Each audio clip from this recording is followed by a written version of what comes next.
Hello and welcome to Clear Waters, your favorite channel.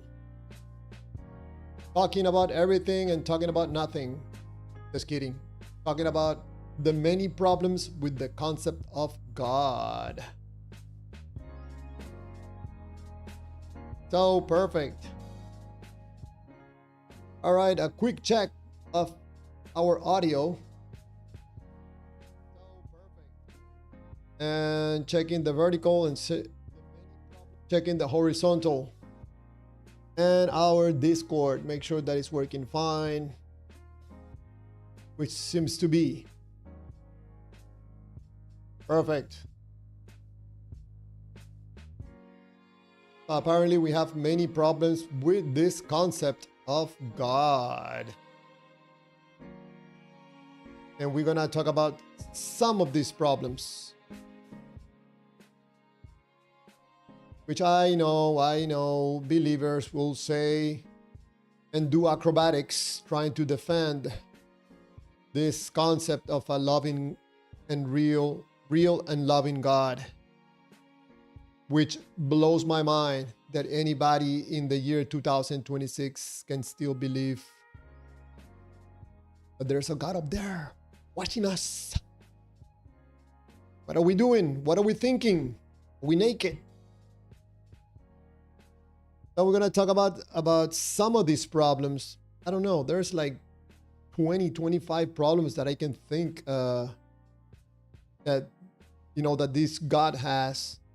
But I'm going to mention just 5 that if you say this to any believers, they're going to say pretty much, Javier, you don't understand because you don't have the Holy Spirit. You don't understand because you don't understand the mind of God. You don't understand because blah, blah, blah, blah.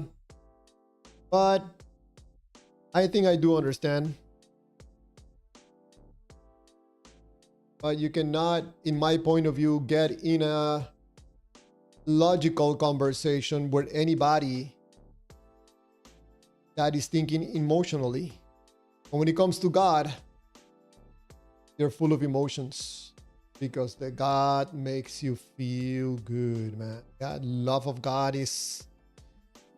You can get very drunk in that love of God.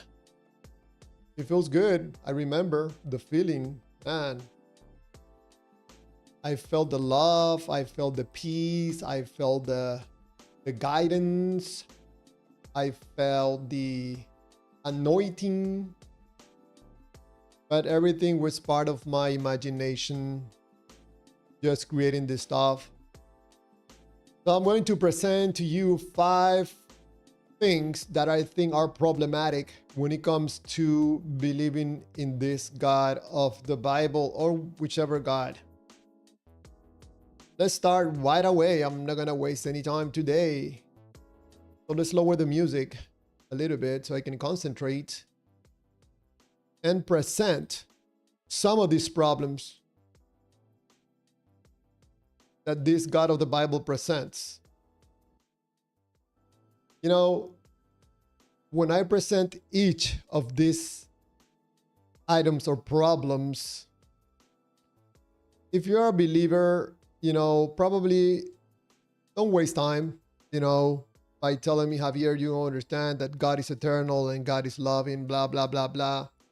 By this time, after doing, I don't know, like 6 months of live streams, these things are senseless. You're going to waste your time if you're not going to present anything of value, anything that we can have a conversation about. If you're going to just preach, save your time, save your energy. So let's go with the first one.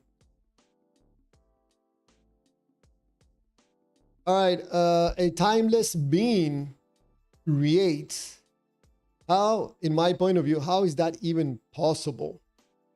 How can a being we know before or after perform an action? In this case, the action of creating. I'm like, wait a second. This is a timeless God, but to create something you need time. Javier, you don't understand the mind of God. You have a mundane mind and you want to understand the mind of God. That's impossible. Wait a second, you understand that he's loving? Yes, yes, that I perfectly understand that he's loving. But that he's timeless and he's able to create. How is that even possible? That doesn't make sense. He would have to jump out of time to create something, or maybe, I don't know, maybe he blinks and magic happens. Something is created. Or maybe he thinks about it and the way he thinks about it is created instantly. So we're living in the mind of God. So maybe he doesn't create anything. It's just an illusion. This, in my point of view, opens up many questions about this God. And of course, a problematic. Let's continue with the other 4 points, because this is going to get complicated for this God. Number 2, an immutable being responds to prayer. If God never changes, what changes when he answers a prayer? You know, when he listens to your prayer, maybe he goes like, you know, let me think if I'm going to respond to this guy's prayer. Yes, I'm going to decide that, yes, I'm going to respond to his prayer. So the immutable God suddenly changes. He changes his mind. He does stuff. It doesn't make sense to me. I don't get it. I think the main problem I have is that I have thoughts and I can think. And maybe you cannot do that when it comes to a God. It's a sin. You want to be like God. You want to have knowledge. Shame on you, clear waters, stinky waters. You are not allowed to think. Trying to understand the mind of God, you sinner. Let's go with number 3. An omniscient being makes decision. How is that even possible? If God has always known exactly what he will do, what does it mean to decide? So God apparently takes decisions. Maybe he's going to allow you into heaven or not. He's going to go like, maybe I allow this guy. Maybe I send him to hell. Maybe like some believers say that God throttles down. He uses the divine throttle. And he throttles down his omnisciency. He limits his knowledge.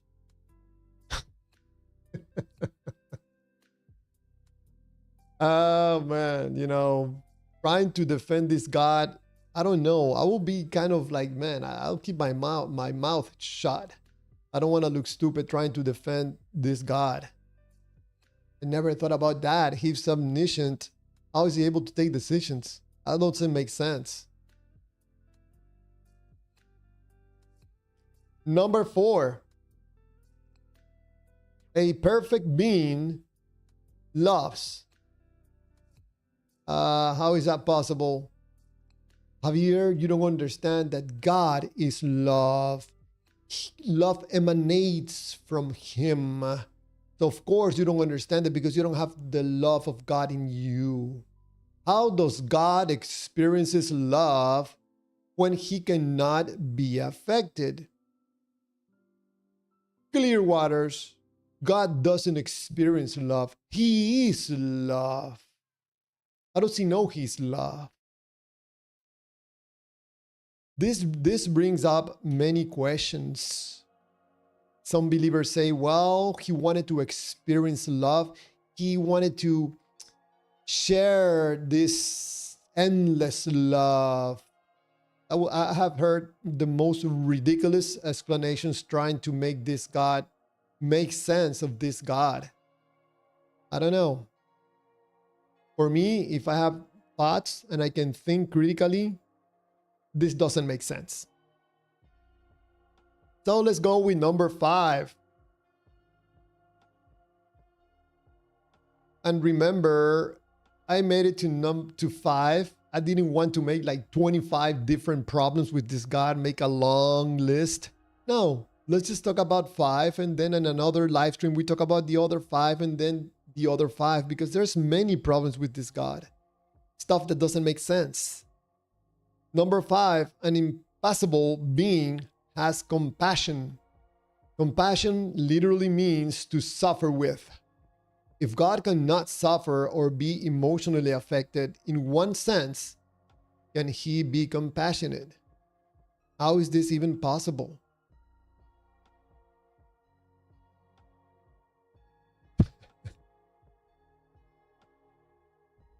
I don't know. I don't know. Well, the God is just love, Javier. You're asking too many questions, man. Can you just believe and enjoy the emotional benefits and just be quiet, shut up, and, enjoy the love? Why do you have to ask so many questions, Javier? Why? What's wrong with you? Why you want to have knowledge? Why you want to understand things? What for? Just accept God, accept Jesus Christ as your Lord and Savior, and repent from your sins and be quiet and shut up. Give money to church.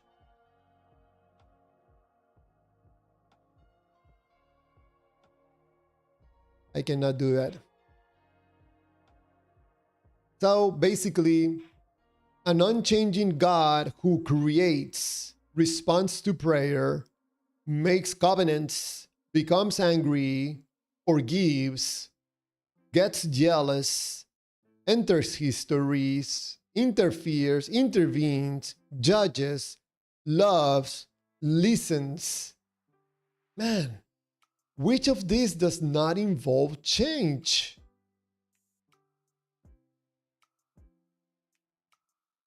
The main question: how can God be immutable if he performs actions that appear to require change? So for believers, take that with you. Take it home. Talk to your preacher. Talk to your favorite God influencer. Talk to your pastor. There's a guy in YouTube called Clear Waters. This guy wants to keep messing around with our feelings. With our beliefs about God. He mocks God. He makes fun of God. He doesn't respect God because he keeps asking questions. He cannot stop asking questions. What's wrong with this guy? I think he's crazy. Maybe the devil has him. Yeah, just by asking questions.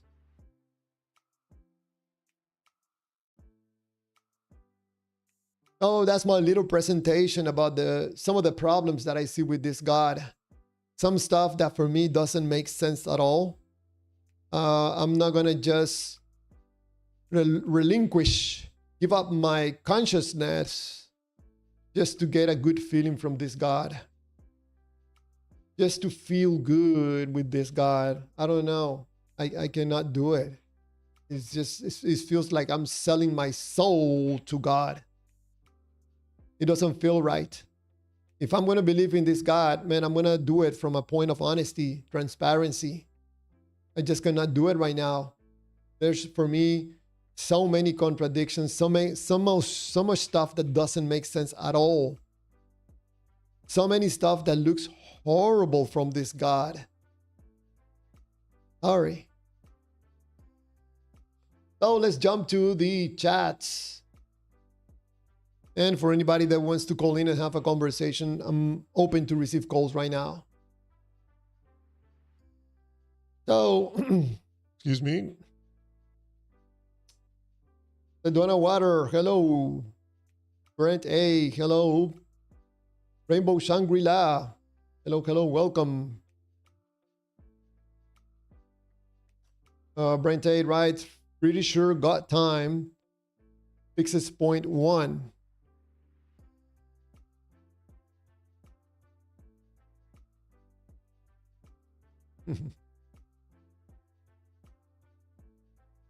Brente, no, not all prayer is intercessory prayer. That knocks down point number 2. So in the case when God answers a prayer or acts on a prayer, what happens?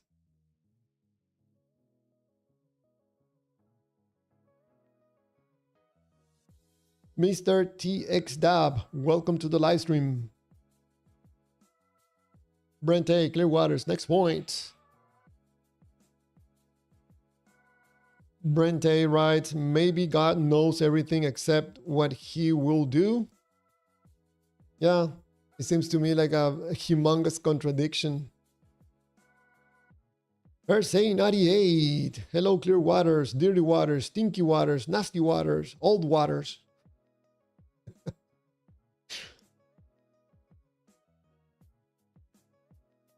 Brente, point number 3 is a tough one.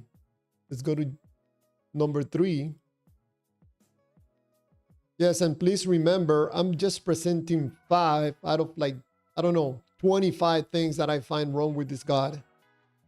Just 5 for discussions and conversations.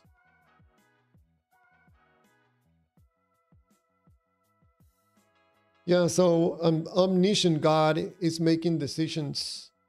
That sounds kind of weird.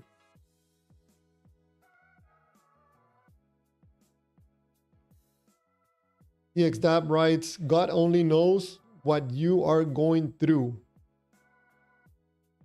Yeah, TXDAB, we're talking about these problems that I presented here.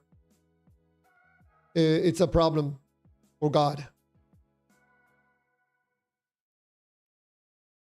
Brente writes, TXDAB, God doesn't know his own mind, maybe? Mr. Phantom X. TXDAB writes, God's thoughts are not like our thoughts, or his ways like our ways. So what would that mean, TXDAB, that we're not supposed to understand God?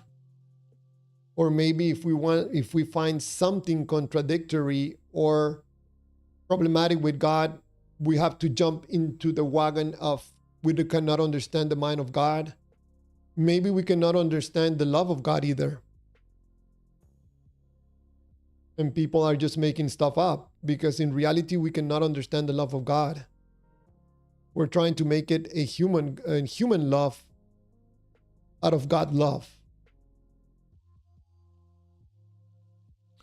Brente writes, point number 4 is pretty good. God is imperfect, but maximal should fix it though.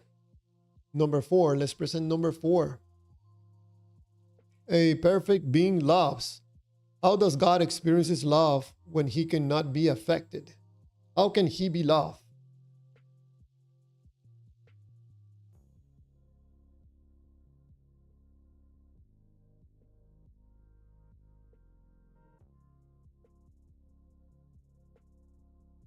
Impossible.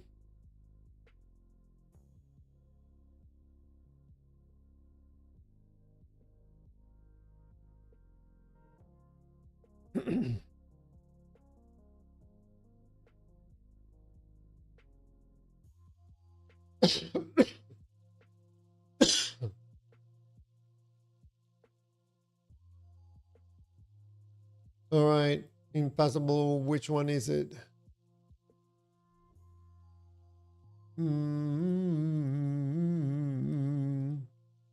Oh, number 5. No, it's impossible. Impossible. Maybe I'm pronouncing it incorrect. No, impossible. Phantom X probably is a mistake due to ESL. Impossible.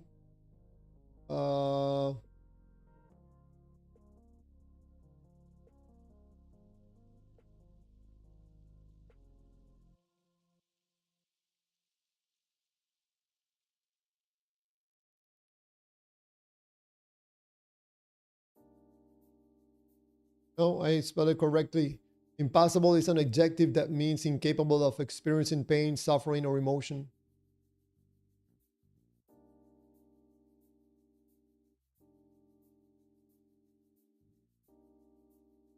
Brente writes, still a good point. If God is tri-omni, then how can he feel compassion or empathy?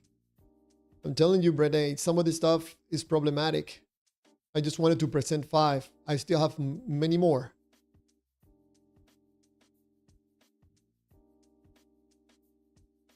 And let's not jump into details about God's supposed free will, which we did a live stream on Friday. We talk about it. I think it was Friday, yes.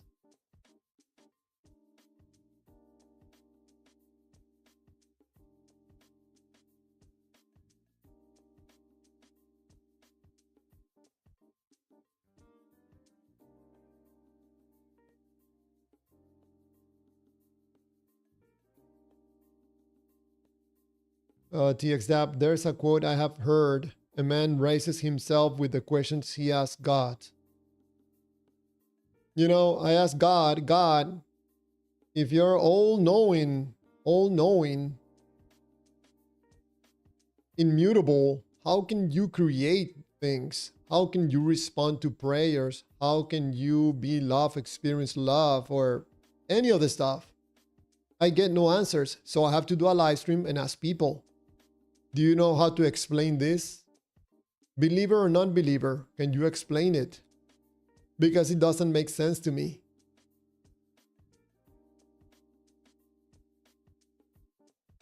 Brente is asking TXDAP, so how have you raised yourself? What questions do you ask? TXDAP, I have asked many questions. Brente writes, I like it. Clear waters, I can smack around points 1 and 2. I like 3, 4, and 5. 5 has a typo. What is the typo, if you don't mind my asking?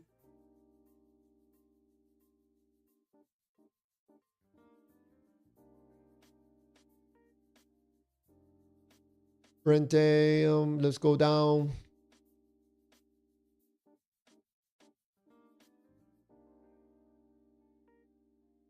All waters, yes. Yeah, Brente, yeah. As an atheist, I cannot even pretend to rebuke point 3. It's a really good one. Brente writes,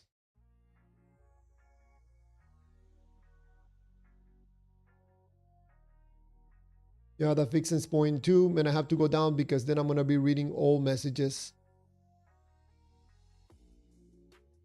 Diva Don't Play, welcome to the live stream. When we say God doesn't change, we are talking about his nature, his essence, and his attributes.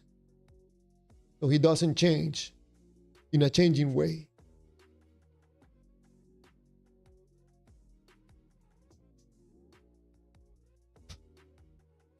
Brente, oh Lord, Diva is here.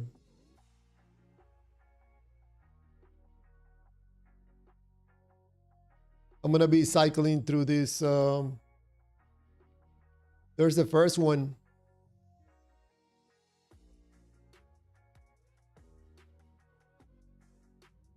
Diva Don't Play. Where did it go? Javier, since you're not an atheist either, can you tomorrow tell us your points on why atheism cannot be true as well? How about we talk about this problematic about God having these properties or whatever you want to call it? Seems to me contradictory, very difficult to explain it. Extremely difficult. Doesn't make sense. So why would I jump to something else if we're not able to understand this first? You want me to talk also about Allah and the Quran and Muhammad and Buddha?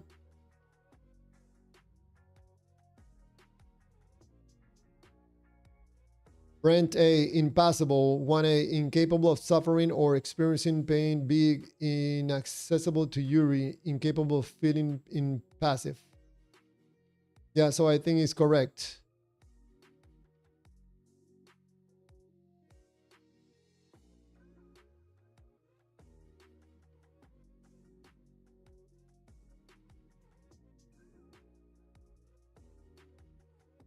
Yeah, some of these words, I'm not gonna pretend to be smart or smarter than you. I present the ideas, I present the text, and when I don't feel comfortable with the grammar, I present it to one of the AIs and they correct my grammar or sometimes suggest a different word. Then I had to ask ChatGPT or Cloud what that word means because I'm not familiar with the word. They would explain it away, and then I accept if I keep the word that I use first or the word that they are suggesting.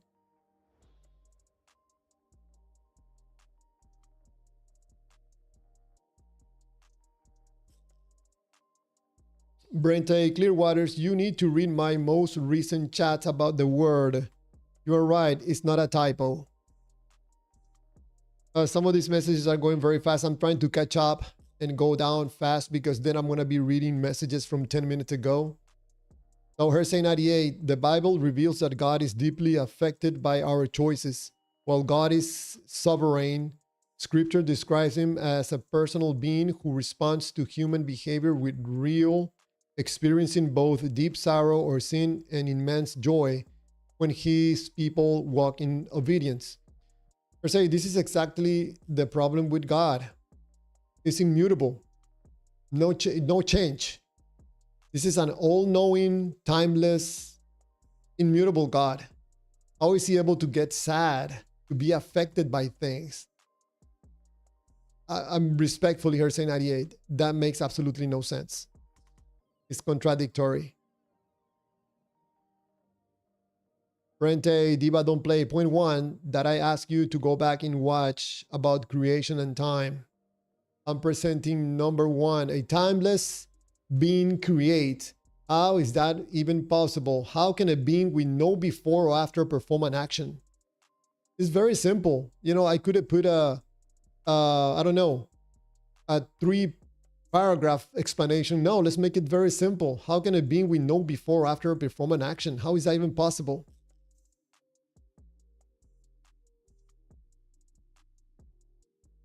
Brente at Hersey 98, none of that answers any of the points. Here are 5 of them. There are 5 of them.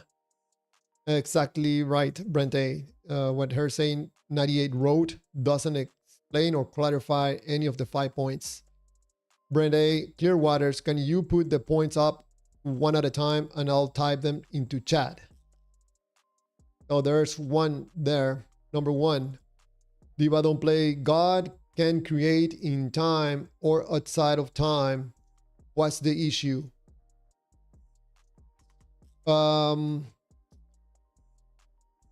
What's the issue? That he can create inside of time or outside of time?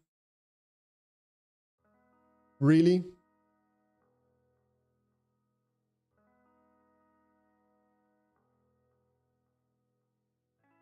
Hersey 98, that answers number 5. Brente, God does experience feelings. How can he experience feelings? Hersey 98. In order to experience something, you have to come from not feeling it to feeling it. So that would be a change in God. He's changing his feelings. Brente, Diva Don't Play. Creation requires time. Exactly. I'm glad people are understand these things. It just happens that people that are doubters or non-believers or they have their doubt or agnostics, they understand it. Brente Hersey 98. How can a perfect being have a change in feelings without they always feel perfect? Wouldn't they always feel perfect? Yeah, they seem to be affected, so it seems that this is not a perfect God.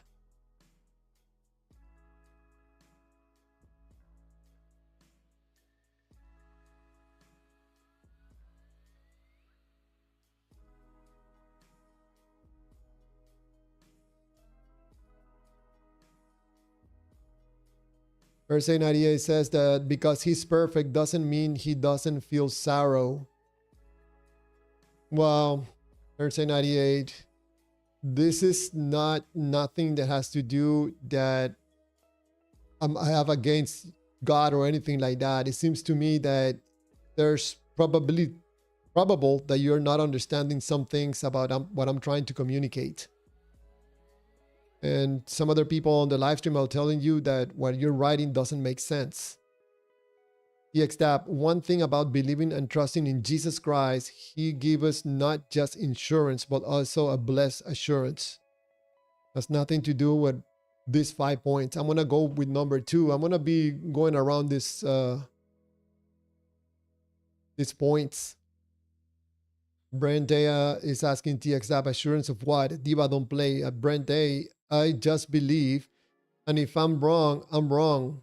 Let me put my chips on who I want to. And how can choose your choice? Yeah, so I'm not mistaken when I say that some believers are just betting. Seems to me.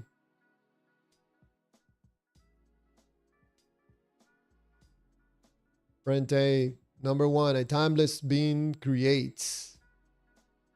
How is that even possible? Perfect beings don't change. Absolutely accurate and correct.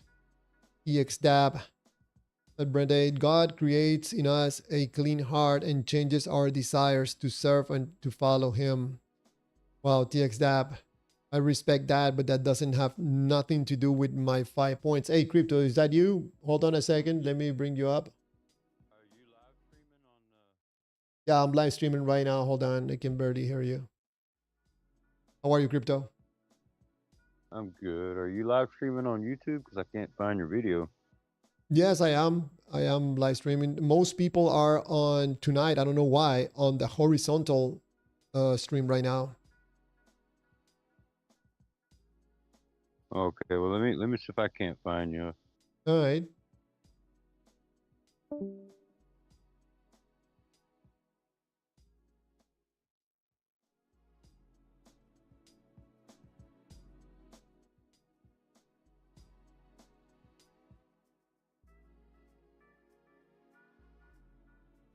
Okay, let me go down. Let me go down.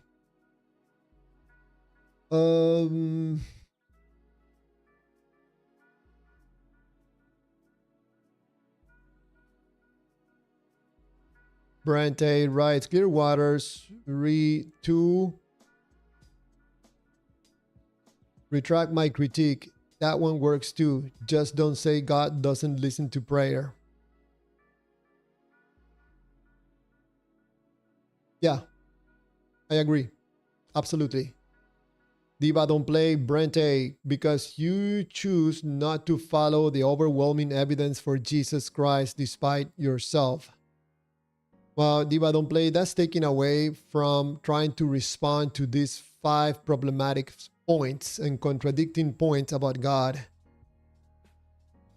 It would make sense that nobody really understands your message relating to what I'm presenting right now. Phantom X, hey, if you want to say that, Diva, fine. But if you want to then go on to say, but you will be judged, then you can take your, I just want to have my own choice and stuff it. Wow. Out of Babylon, man, you're always on the horizontal, now you're in the vertical. What properties of God does not make any sense? I'm presenting the 5 points on the screen right now out of Babylon. You said that God is love and wisdom making up the living consciousness. Imagine wanting or desiring something without a body to act on it. That is God. You need a body. What is perfection according to the Bible? Whoa.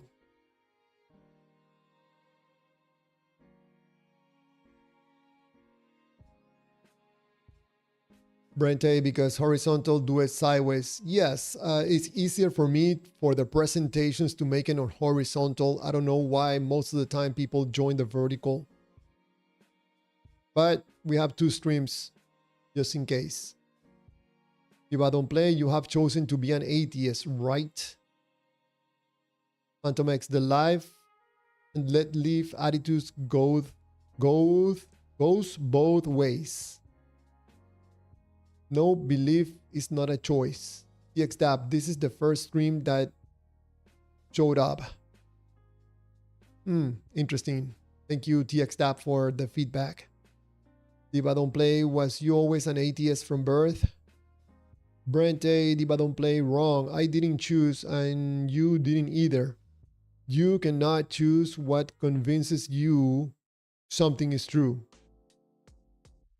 Phantom X, no, belief is still involuntary even though it changes. TXDAP, who can know the mind of the Lord? TXDAP, some people are asking who can know the love of the Lord. Maybe we understand that wrong. We're trying to explain it with our human mind and we have it all wrong. God's love doesn't work that way.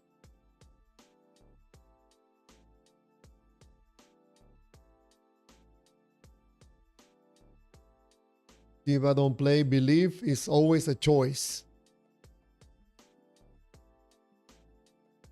Cryptolee, you found it.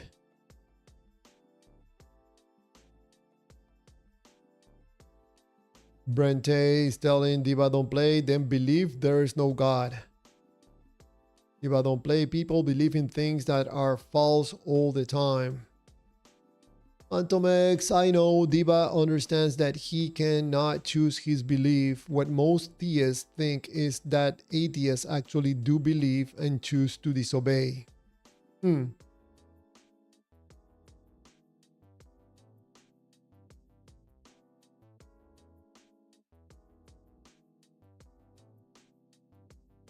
Diva Don't Play, why would I believe in something that is false? Rentea, Diva, then God is false and you are an example. I'm gonna roll to number 3.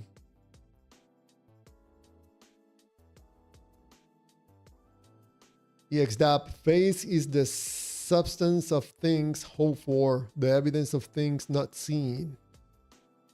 TXDAP, that doesn't explain these 5 points that I presented that are problematic regarding God.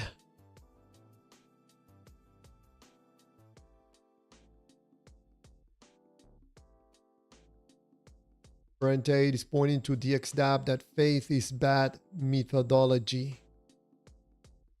Phantom X, Diva, you believe in false things. So do I. Everyone does. The trick is we cannot identify what the false things are without being open to new data.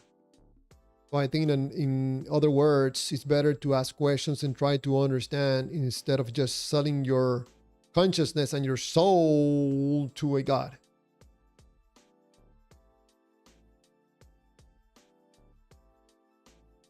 Out of Babylon, perfection is loving all, like God who sends rain and sun on all indiscriminately. TXDAP, God is a spirit, and they that worship him must worship him in spirit and in truth. TXDAP, this is preaching. I'm gonna take out that preaching alarm on you. Diva Don't Play at Phantom X. As a Christian, I'm always open to more data. Diva, I think you missed some words there. I think you should have written, you're open to more data that points to God. I don't think you're honestly open to more data about anything. No. I think that you express openly that you think that you hold the truth, and that is problematic. Because you could be absolutely and 100% wrong. Brente at Diva, if you choose your beliefs, choose to believe you are on fire right now. Phantom X, I'm not worried. I'm saying that if you want to keep saying that, then I'm going to keep saying you believe untrue things about gods.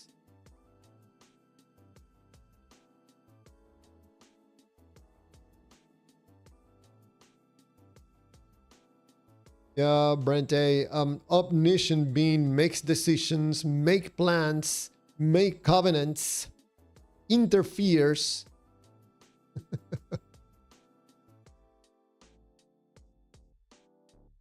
Phantom X, are you? What if the data points to God not being real?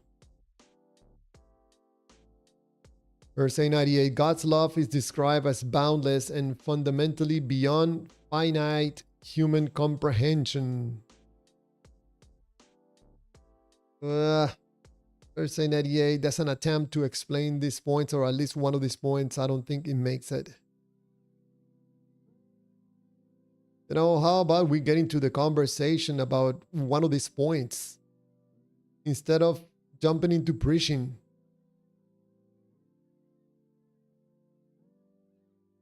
Out of Babylon, can you identify false things? All books are open today.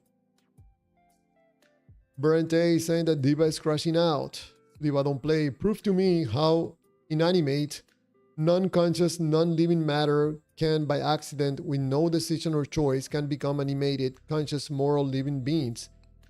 So Diva don't play. You want to talk about these things, but you don't want to talk about point number 1, 2, 3, 4, and 5. You want to take this conversation somewhere else. I think that's very telling.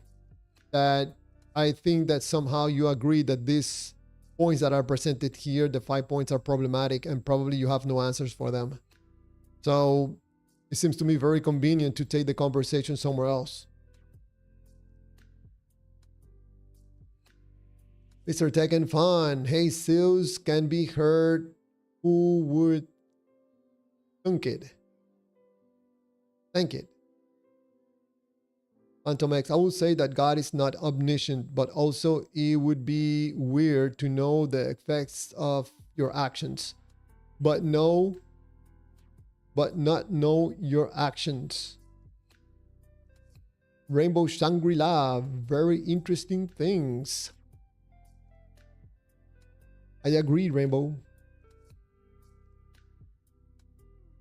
Brente saying that when someone writes in using capital letters, words, crashing out, yelling, hey, my God is real. You don't understand. My God is flowing. Hello, Tekken fan. Hello. Diva don't play. Show me a brick can change into a human being by accident from chaos. How about you explain how an omniscient being makes decisions? Oops.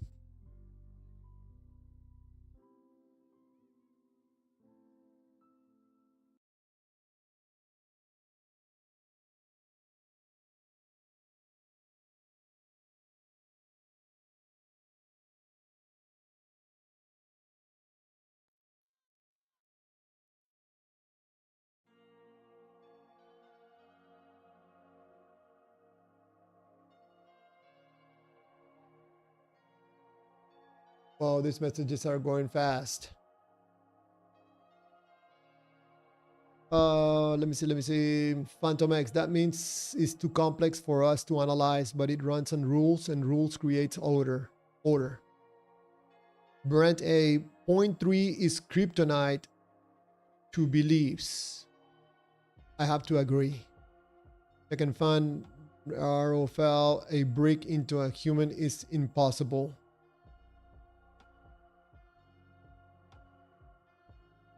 If I don't play Javier, I'm talking to the atheist. All right, Diva. I'm just thinking that probably someone wanted to explain these problems about God, because this is one of the biggest, or in my point of view, an obstacle for someone to believe in this God. How can a God be omniscient and makes decisions at the same time? Sounds to me contradictory. It doesn't make sense. For point 3, why do some believe and others don't? What? I don't understand your question, TXApp, in reference to point number 3. Brent A, Clearwaters, I told you point 3 was a good one. Because Diva to blow a fuse.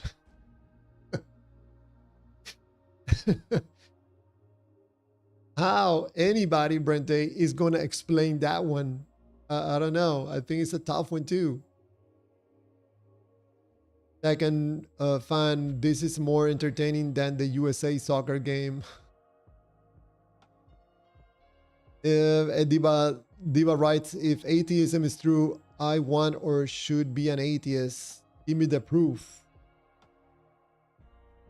Well, I would say that for any believer, thinking about this point number 3, number 1, number 2, number 3, number 4, number 5, it's like, man, how can I explain this to an atheist or an unbeliever?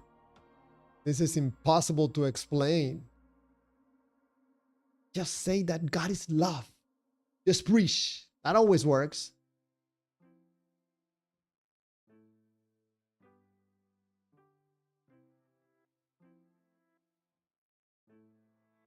Phantom X, first, let me clarify. Untrue equals not true. EXAP, oh no, glad you made it back. Okay. Who's that too? Phantom X, so when I say something is untrue, that means it's either false or indeterminate.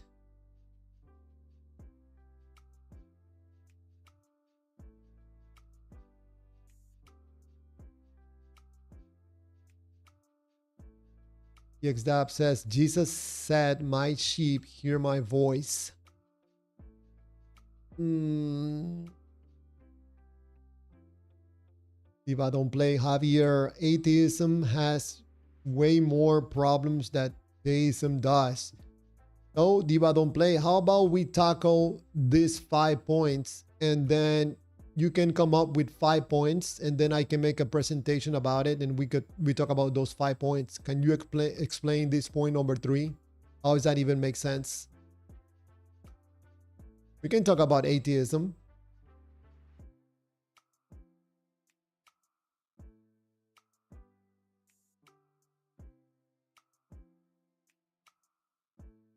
Phantom X, when I say you believe things about God that are untrue, what I mean is they cannot be demonstrably shown to be true. Well, it's not that, Brand. It's because truth about reality will always be synthetic.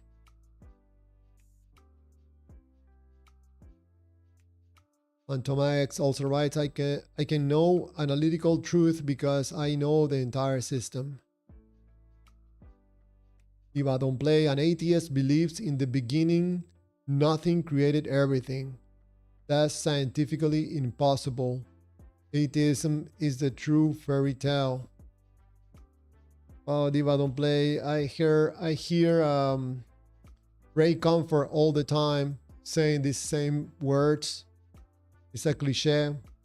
Diva don't play. It seems to me you're getting your information from the wrong people. You're getting your information from Ray Comfort, Fran Turek, God Logic, who else? Lame William Craig.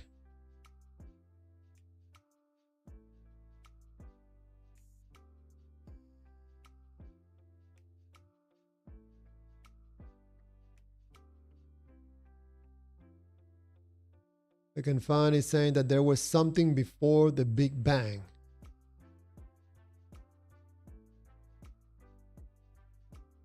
PXDAB, the Bible is a spiritual book and it needs to be spiritually discerned. I don't know, TXDAB. I respect your points of view, your opinions, and your beliefs. To me, that doesn't make sense at all. It seems very convenient. Because then I can come up with the conclusion that you are not able to discern the Bible because you don't have the Holy Spirit in you. So everything that you think about the Bible is wrong.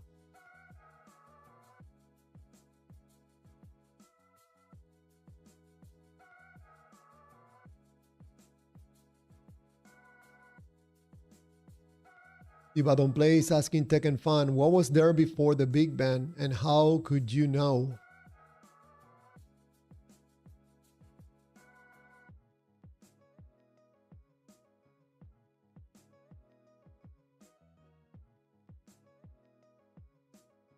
Tekken Fan, because cosmic background radiation is a constant energy in the universe, a diva.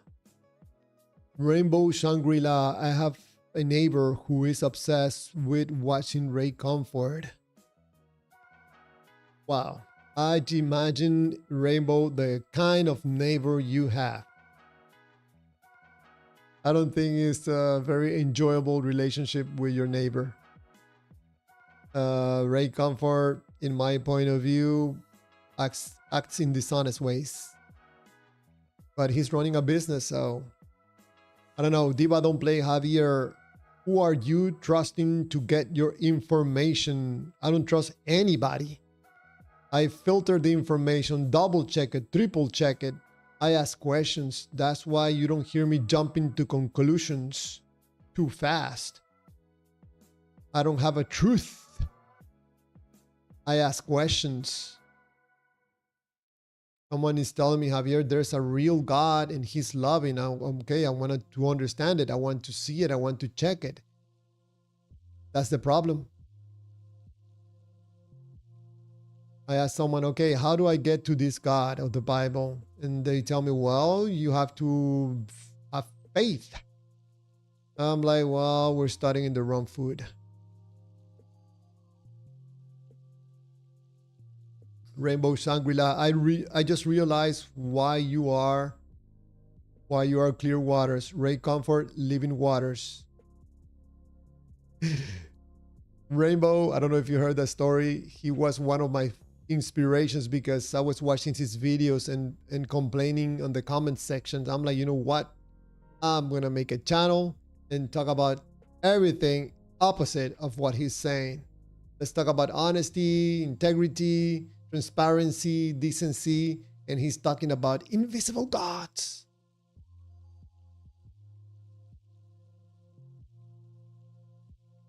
If I don't play a Tekken fan, okay, great. So what's the problem with me believing is a God you don't believe exists? Let me just find out after I die.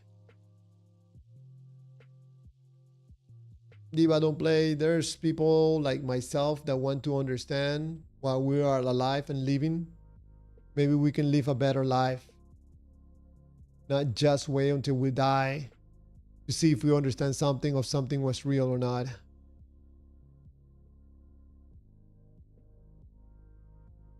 Rainbow Shangri-La, yes, a mom and daughter in their 60s and 80s, they always live Bible things too.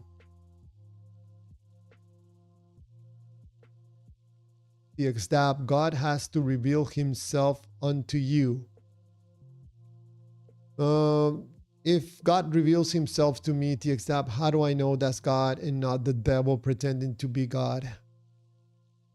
Because the only thing is I'm going to feel something. Hersey 98, Ray Comfort is making money. You're not, Javier. You're absolutely correct. He's making the big bucks. He's making the moolah. That's what I'm thinking about opening another channel called God's Clear Waters. Phantom X, there might be some that are orthogonal to those categories. Hersey 98, maybe you should find another career. Maybe here's Hersey 98. For now, I'm doing this.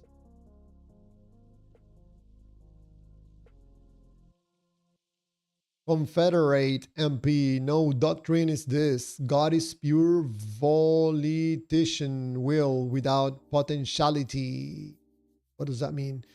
God's Son, conceptualizations of God are not the same thing as God. Sure. Rainbow Shangri-La, Brenda, I'm agnostic at the moment.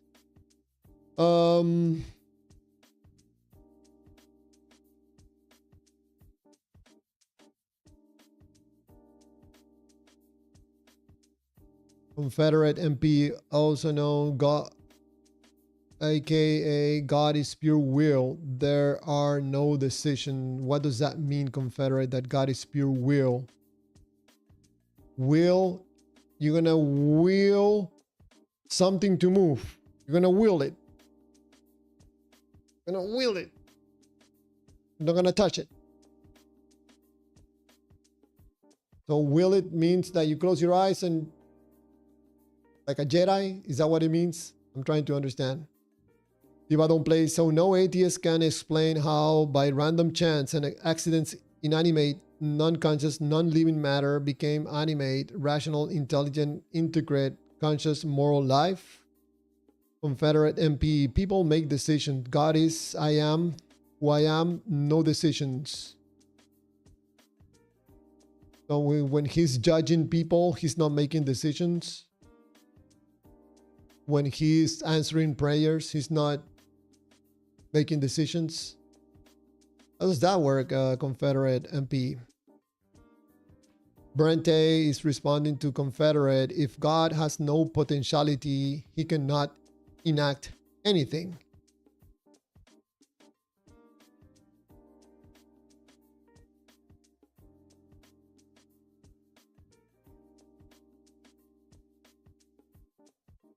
Oh man, he's jumping around.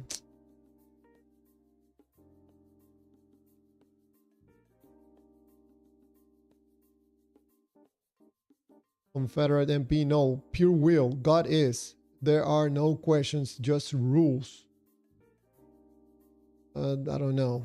Phantom X, a spiritual truth would be a kind of synthetic truth, as I understand it. If I don't play, I cannot believe that. No evidence. Phantom X, analytic truth are truth that can be arrived at deductively. God's son, the thing about God is a word. What one speaks of this word is revealing. Most all are speaking the word, but not speaking the truth of the word. Rather, concepts, imaginations they have of it.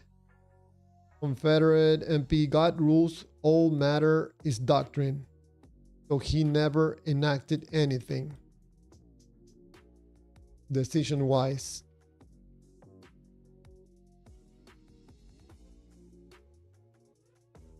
God's son, the word has capacity for this for good reason. Wow. I don't know what you guys are talking about. Phantom X, existence isn't a predicate. Maybe I don't understand your question.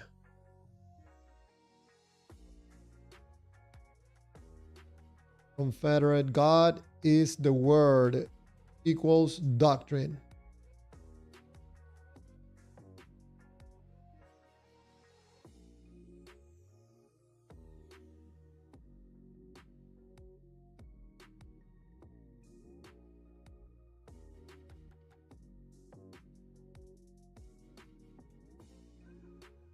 Okay, I have to go down. Confederate MP, God doesn't decide things. That's human only according to doctrine. I'll have to go down. The messages are going way too fast. So Brente, Clearwaters, can we move on to point number 4, please? Of course. A perfect being loves.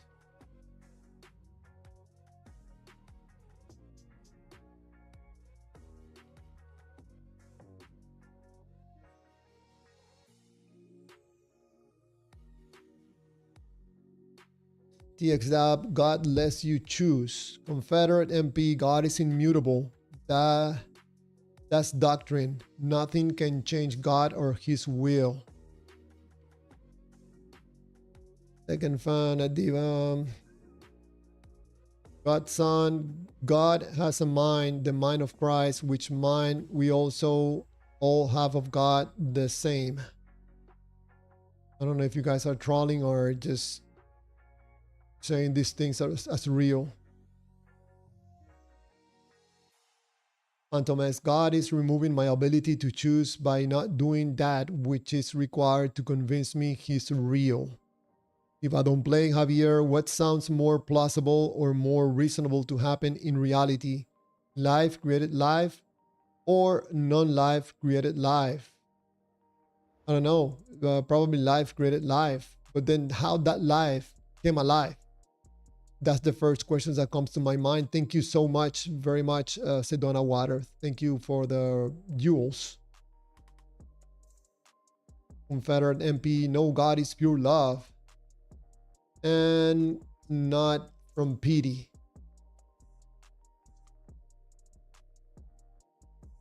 Uh, I don't know.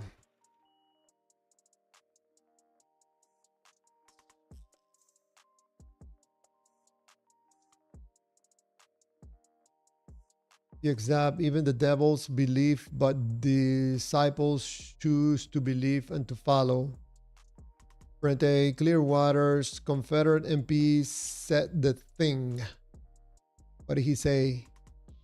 The messages are going too fast for me to be able to read them all. I'm gonna make some space for the horizontal because there are more messages in the horizontal. Thank you again, Sedona Water, for the presents. Phantom X at Diva, what sounds more plausible, that a photon is either a particle or a wave, or that a photon is both?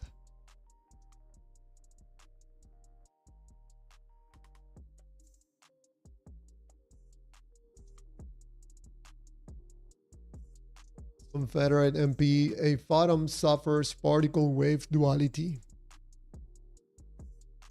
So Confederate MP, are you a believer or non-believer? I don't understand some of your questions.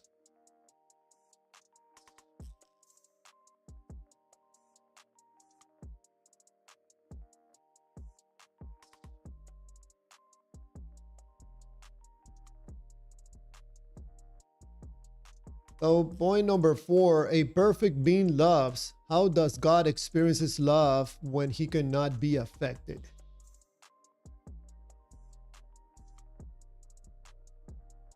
Brente Clearwaters, he said God is love or such thing. The old God is love. God's son, it was by his death that he won victory. Oh, that sounds like absolute preaching. God's son, I'm gonna take that preaching alarm out.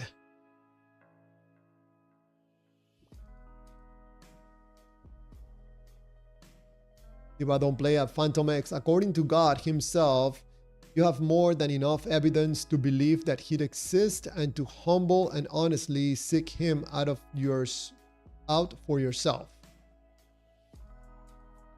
I think that probably someone can help an unbeliever understand some of these points, because for me, these are blockages for anybody to believe in God when this stuff doesn't make sense.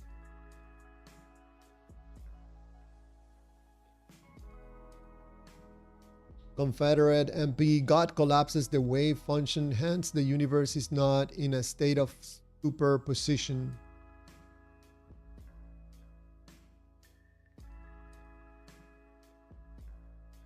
Verse 98, I can choose to not believe right now, Brente, but I have faith that leads me to a God.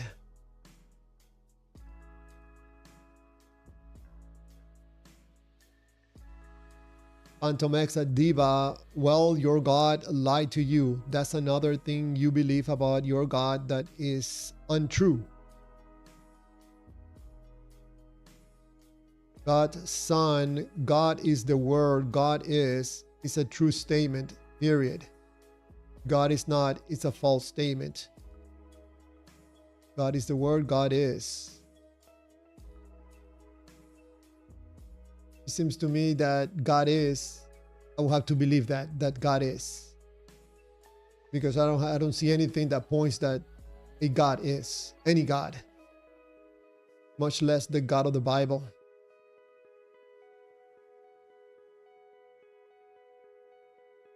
Rente at her say 98, so your belief and faith don't overlap? Very strange. Confederate MP, God is the conscious observer who thus makes superposition collapse and this place has a definite form. What?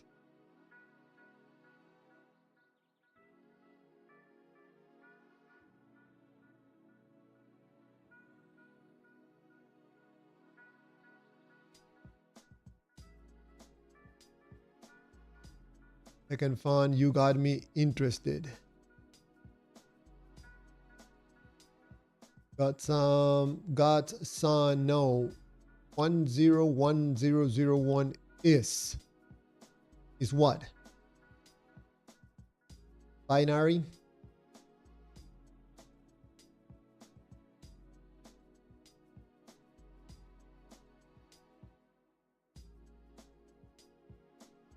Verse 98, did I say that, Brent? You're the one who made a statement that I couldn't choose not to believe when that clearly is not the truth. God's son, creation is like information processing. What does that mean? God's son, there is a process to the information processing. Brente A. Hersey 98, you literally said your faith and your belief are separate.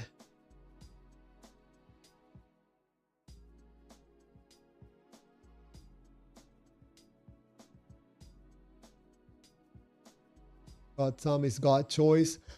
God subjected all to unbelief so he could have mercy upon all. Again, God's son, that sounds like preaching respectfully.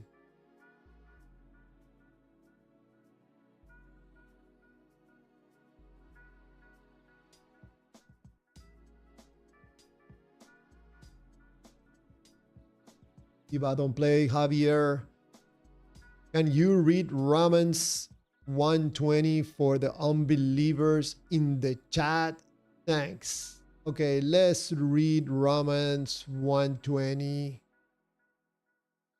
It's gonna explain some of these problematics of these five points that I just presented. Find out.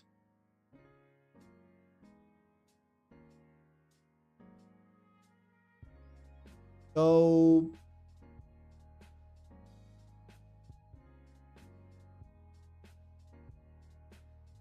120 reads, for since the creation of the world, God's invisible qualities, his eternal power and divine nature have been clearly seen, being understood from what has been made, so that people are without excuse. I think this Romans 120 doesn't apply to me because obviously there are things that I do not understand. It's not that I'm trying to create excuses.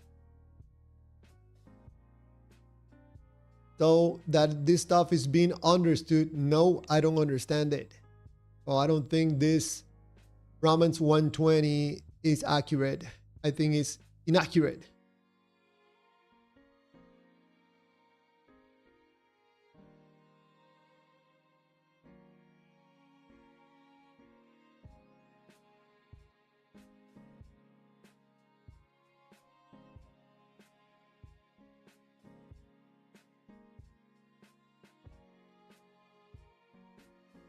Wow, the messages went very fast.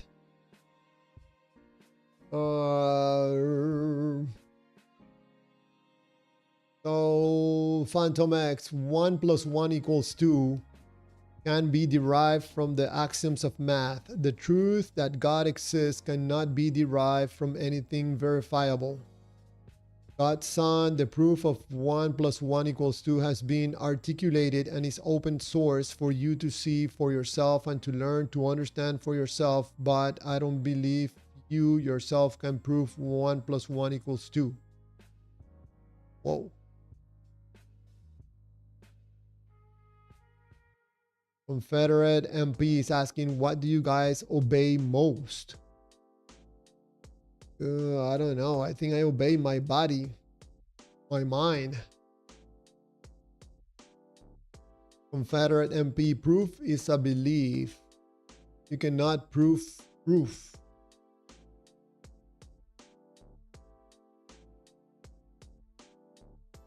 Godel showed all that.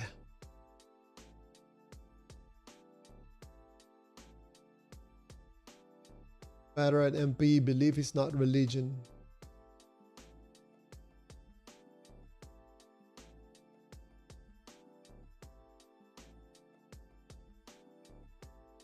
Brent Day at Confederate MP. I don't require proof. Stop with the red herrings. God's Son, 1 + 1 = 2 is a true statement. Of course, it's true and it has been proven to be true, but it was always true without articulation of the proof of it being true. It's always been true where? And what does that have to do with point number 4? Let's jump to point number 5. An impassible being has compassion. Compassion literally means to suffer with. If God cannot suffer or be emotionally affected, in what sense can he be compassionate?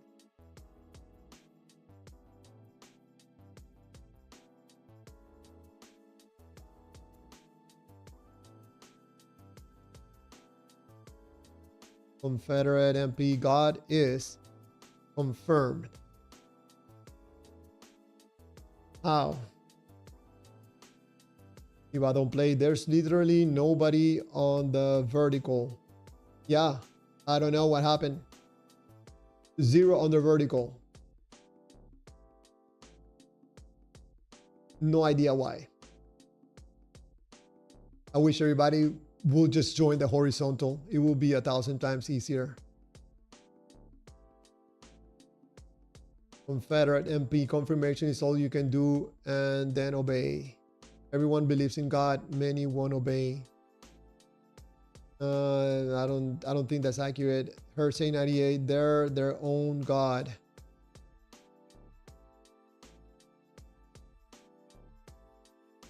Confederate MP, they obey their pleasures or self or something else, the job.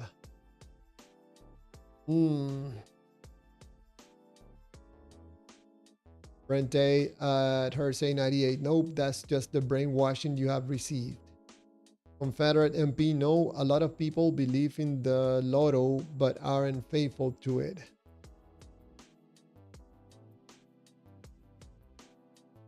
Brente at God's Son, wrong. You are projecting.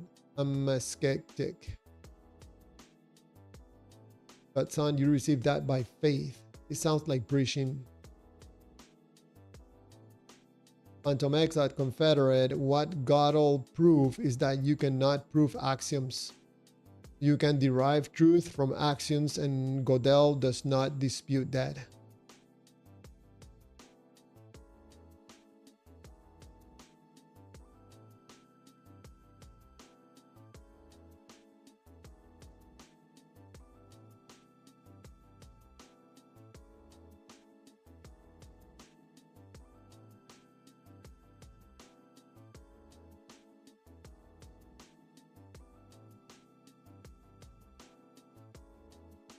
Oh, nice.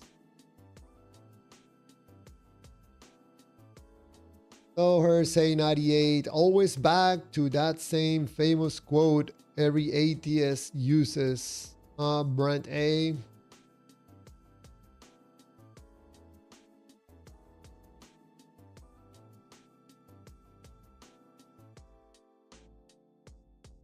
Confederate is asking someone, what do you obey?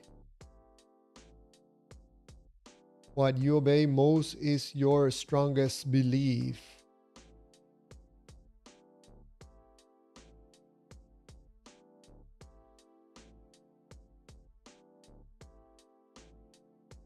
You guys are talking about something else that has nothing to do really, in my point of view, with the 5 problematic points that I present about God that seems to be contradictory.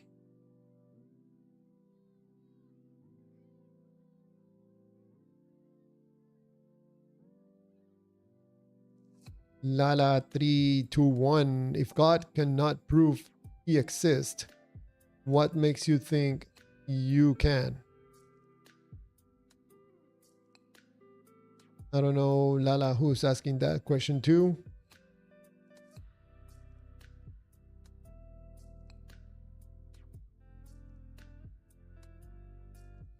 Wow, now we're talking about cheating on wives. What is this?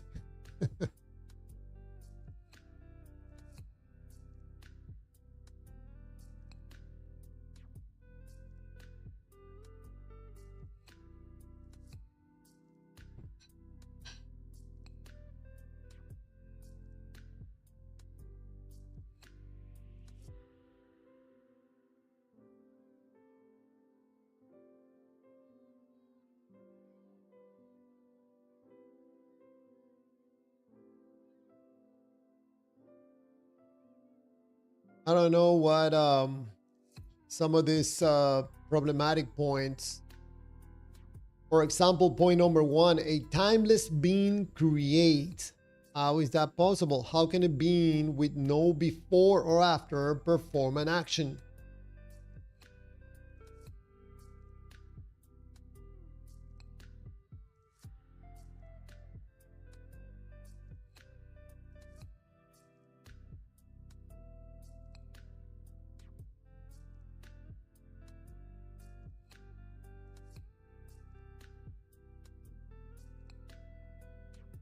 We're talking about marriage.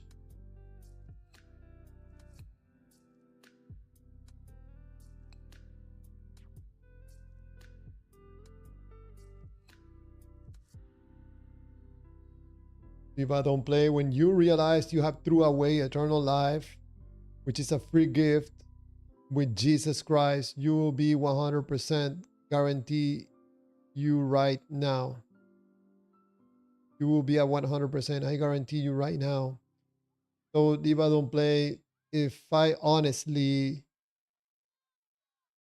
cannot believe God or Jesus because I don't understand it, I'm gonna pay the optimum price for not just dropping my questions and believing, even though I'm not doing honestly. Sounds to me like a very cheaty plan. Confederate MP, if you wrote your own vows, that shows, are we still talking about marriage?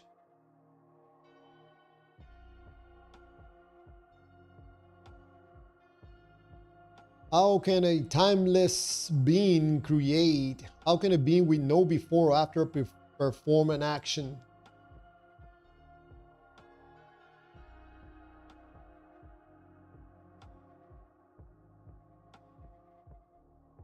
An omniscient being makes decisions. If God has always known exactly what he will do, what does it mean to decide? That's my question.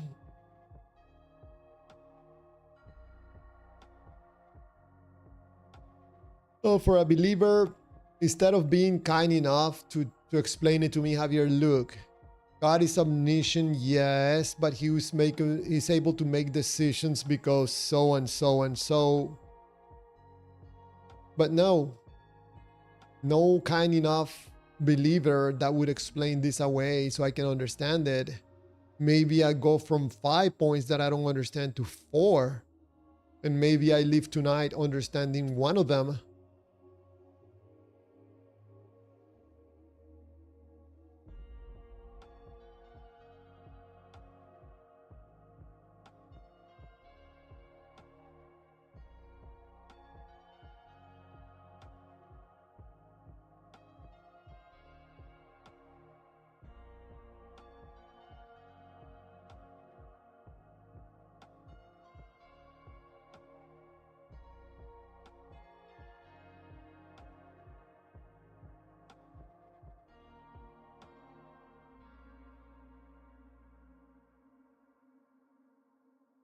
If I don't play, send me tonight, or I'm sorry, today, I think it was, or yesterday, some videos about Mr. Cliff Netchle.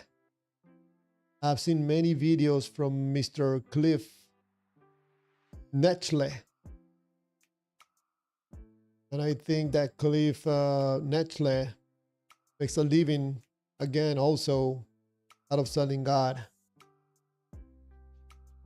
He has his own book, on how he plays this debate things, getting excited, yelling, preaching.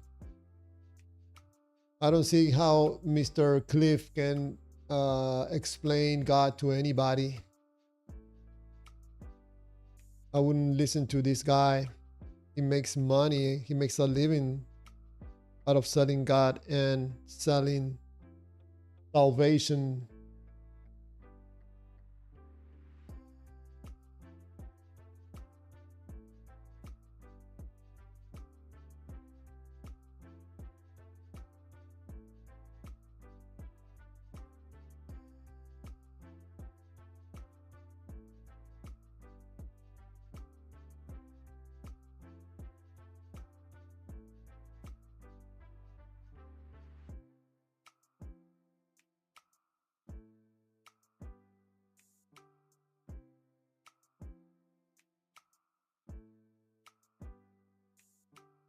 Mr.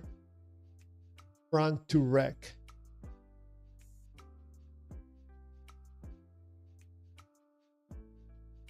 Mr. Professor Hissel, welcome to the live stream. We're talking about some of the problems with the God of the Bible. Some huge contradictions.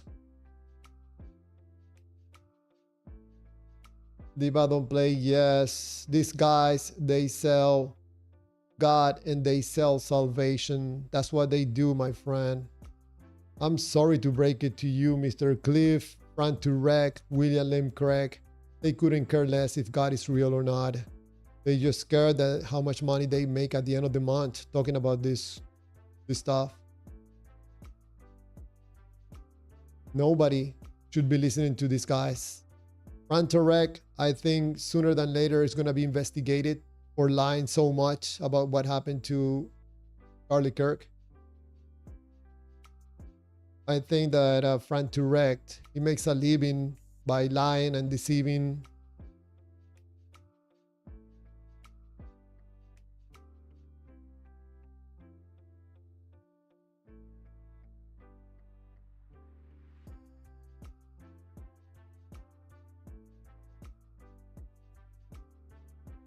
If I don't play, Javier, nobody is selling salvation. Salvation is absolutely a free gift from God himself.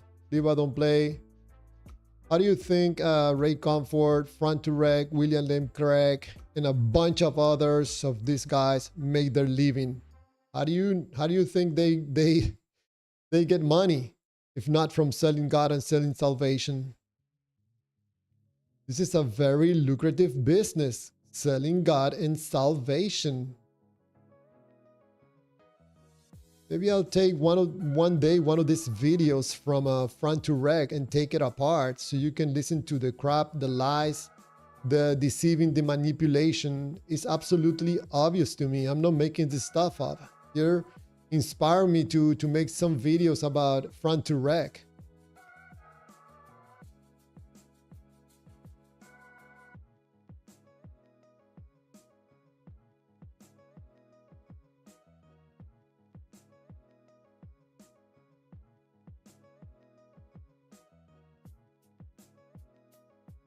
Diva don't play, Javier. God gave me salvation and the Holy Spirit to me on January 1st, 2001 as a free gift.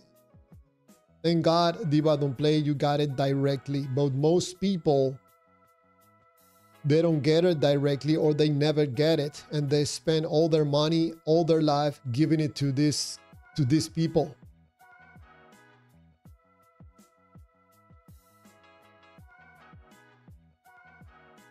Diva don't play, Javier. Atheists make money. Yes, Diva don't play. You have to read up a little bit about the life of, or the story of dictators.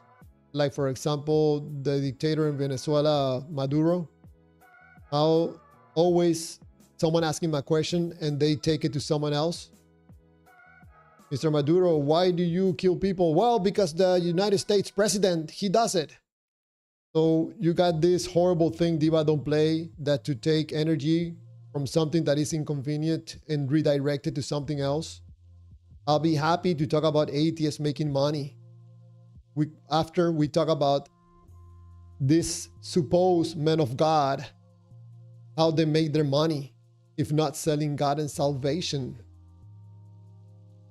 These guys, in my view, Diva, don't care if the God is real or not. Frank Turek, in my opinion, is not an honest person. He lies. He makes stuff up. Doesn't care. With God, you can make lucrative businesses that don't pay taxes.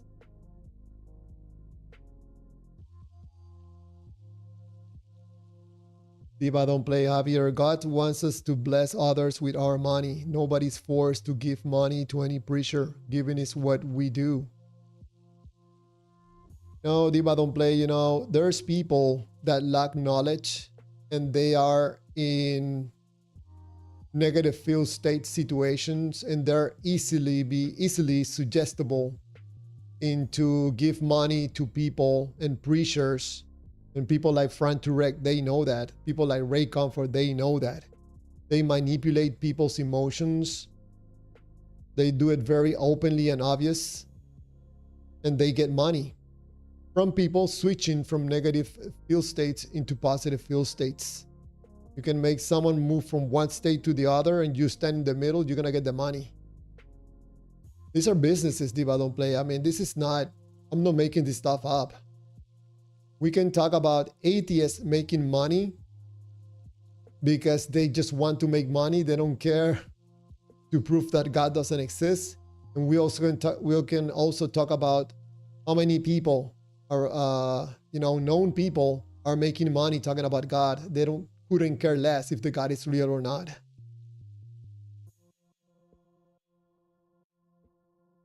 This is a big, humongous problem. People giving them money because they think they're going to get something in exchange. Because God communicates through Frank Turek. Because Frank Turek is very knowledgeable about God, so he must have something special, some special connection to God. And people are gullible, and they follow for this crap, and they give the money away. If I don't play, Javier, that's your opinion. You don't know what they get or how they get it. You don't know nothing specific. Really? Really? You think that I will be saying these things without proof?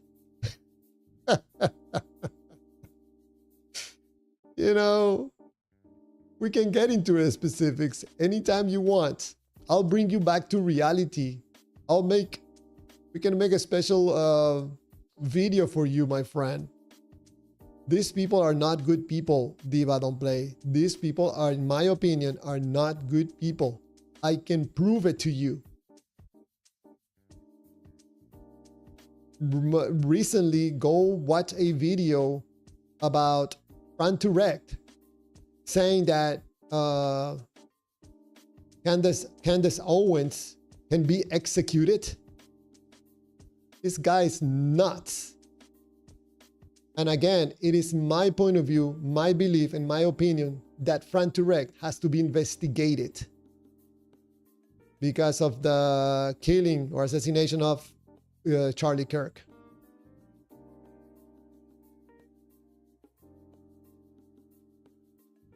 It is my opinion, and it's provable. I can prove it to you anytime. Instead of saying that is my opinion, how about you tell me how you prove it? And we jump on it. The moment I prove it to you that these people are up to no good, what are you going to do? Tell me, well, that's one bad apple. That's just one guy. People have to make a living somehow, right?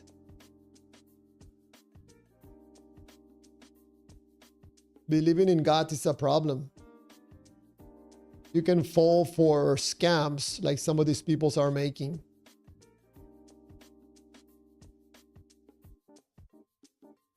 I'll prefer to have someone right beside Frank Turek talking about honesty, asking questions, looking at things in a transparent way, having doubts, instead of a guy telling me that there's a God out there invisible that loves me. Frank Turek sells salvation, sells God, and sells stupidity, and people like to buy his crap. We can listen to some of his videos and take it apart. I don't like to do that because I don't like people to end up more stupid than when the video starts.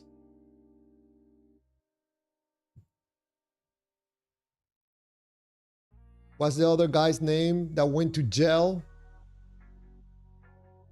I made a video about him, all the crazy stuff that he was saying.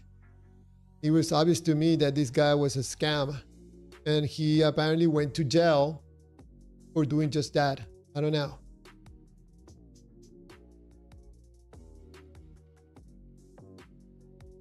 Some people are going to say, Javier, you're upset of God. Something's wrong with you. Maybe the devil has you. No. I know for a believer in a God, they call someone that is trying to ask questions and understand and trying to be honest about not understanding something. They call it, dishonest, or call it, I don't know, the devil, or call it whatever. Something negative.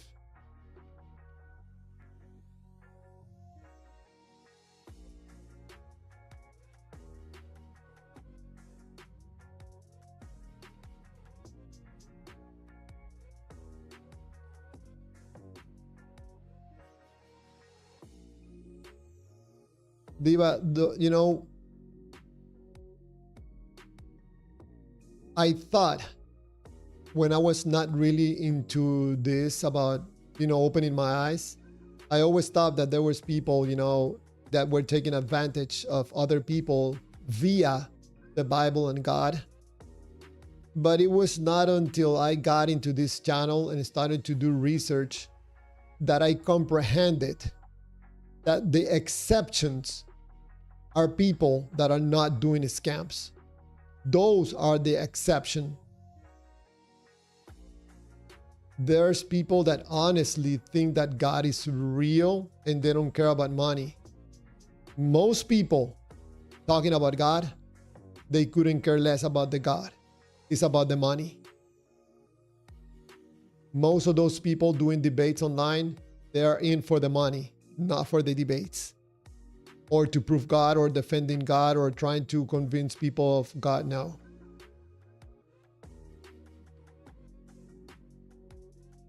Diva, don't play rights, but you don't have God's wisdom to truly know who is a wolf in sheep's clothing or a true sheep. Diva, I understand what you're saying, but I think it takes a little bit of street. Instead, it takes a little bit of malice to understand where some people are coming from. And I can see the malice, the wickedness of people like Frank Turek, William Lane Craig, and all this bunch of guys. The other guy that you sent me a video, I don't remember his name, Neil something. This guy, it seems to me, in my opinion, he's in for the money. He find out a really lucrative business, making books about God. Like, you have to explain God to people. Why? Why do you have to be telling people about God? How about you tell the people, you want to know about God? Read the book. You don't have to listen to me. You don't have to listen to what I have to say. Why do I have to explain God to you? Go find a Bible, go buy the Bible and go read it, just like I did. So anybody that is trying to explain God to someone else, what are they doing for? And they're charging money for it? Supposedly because of donations? No. Nobody should be trying to explain God to anybody else. No. Especially if they're asking money. Their motivation most likely is the money and not the God. Anybody that is listening to someone else explaining what God is probably need to be scammed. Or being lazy. Go buy the book, go buy the Bible and read it yourself. Get on your knees, pray to God to get that Holy Spirit in you so you can be and discern what you're reading in the Bible. Imagine having Frank Turek is going to explain God to you. Diva, don't play, then God will judge them, right? So why you try to do what is God's business? Diva, don't play. You know how many people these guys are going to be sending people to hell because providing the wrong information? It's a problem, my friend. I think these people are sending people, the wrong way, the wrong path to hell. These people are not teaching anything good. These people are not teaching honesty, transparency, how to be a decent human being. No, these guys are selling other stuff. I'm not even talking, like talking about God. These people some of the answers that they give in some of these presentations, like Front to Rec, you have to listen to that presentation that he did in a university, that he was having a discussion with some kid, Cody. There's some videos about that. This Front to Rec gave some sick, very sick responses.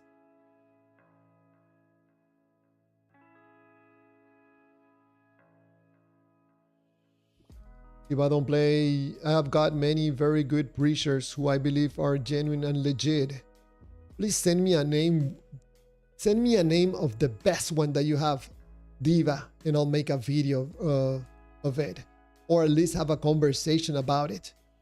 I like to take things apart, minute by minute, the responses, the contradictions, the no responses, the ones that don't make sense, the ones that are just preaching.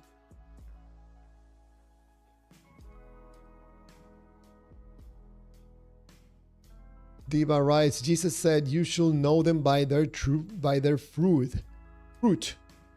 You shall know them." When Jesus said them, who was he referring to?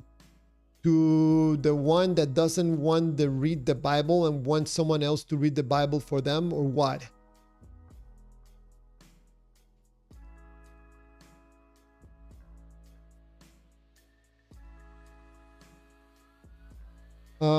You can know them by their fruits. I learned very on that this is a cliche. It doesn't mean anything in reality. Because this is talking about you as a believer, not about someone else. Let me see your fruits. Let me see if you're a good believer. Are you a good Christian? No, you're not. So you're a bad fruit. You're a rotten fruit.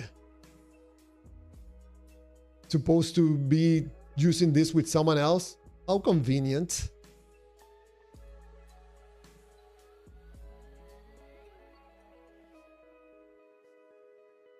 God, the false prophets are the only ones sinning, the only ones in peril. God puts all the blame, the blood on their hands. Got some, that's some preaching belief. I don't believe what you believe. I'll go back to my old saying, I don't believe what you believe. But you can continue believing what you believe. I just don't believe it. And Satan is Lord of Files. Confederate MP, Satan doesn't exist. Satan in reality here on earth is ignorance. Because ignorance is going to deceive you. Ignorance is going to give you wrong information or no information at all.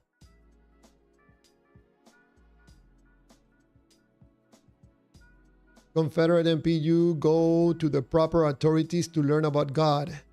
Don't go to medical doctor either. Go by the book, do your own doctor homework. I agree. Go to the book. Don't be listening to Front to Rec to explain God to you.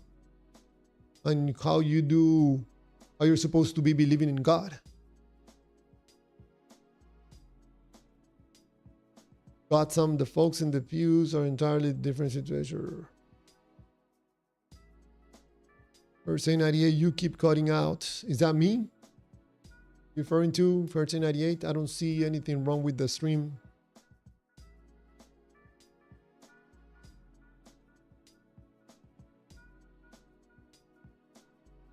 The example, also false prophets make merchandise of their people.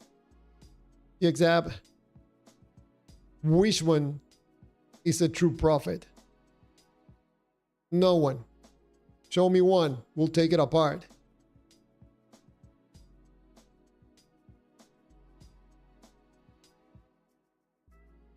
Confederates is saying something about honesty is law. Obey it.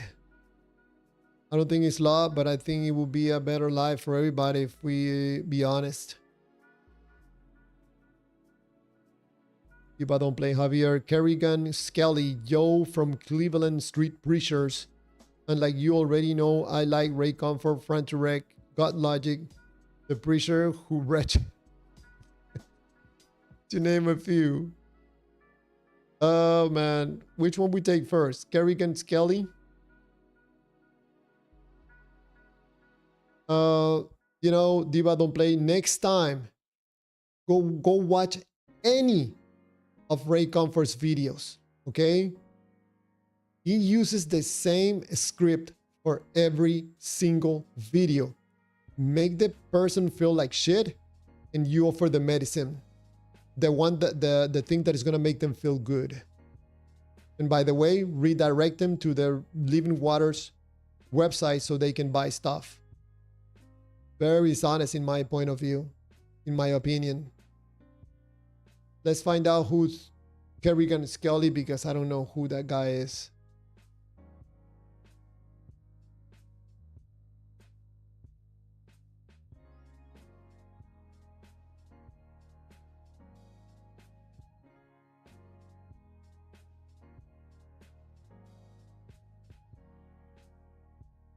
If you have a video, Kerrigan Skelly, because apparently he has many videos. I've never seen this guy before.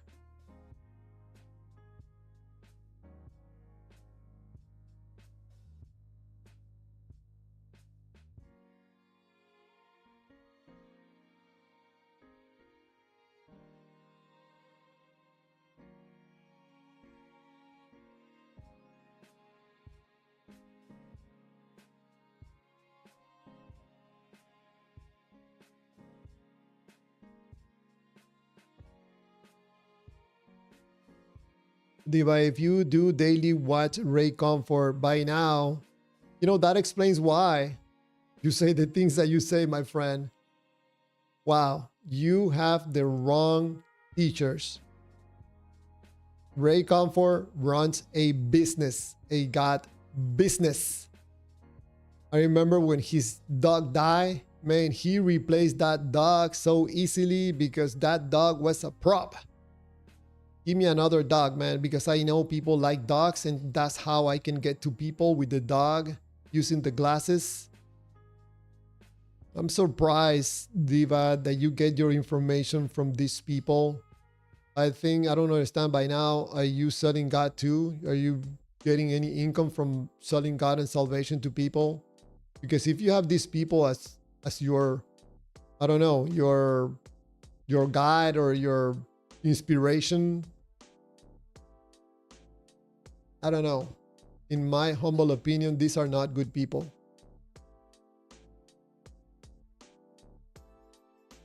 They're, in my opinion, they are in for the money, not for the God. That explains why probably Ray Comfort uses the same script for everybody. And some people call them out. Like, what are you doing? Trying to manipulate people's emotions? Try to get to the ones that are confused, that are weak-minded, that are in some problem, so you can get them hooked to your website so they can buy your products. Because you are the God's right hand that are going to tell people how to believe in God through your products that you sell on your website. This is a billionaire business, selling God and salvation. Except, yes, there is a greater condemnation for those misleading others. It is my opinion that Ray Comfort, Frank Turek, William Lane Craig, all these guys are misleading people, and probably, if God is real, are taking people directly to hell.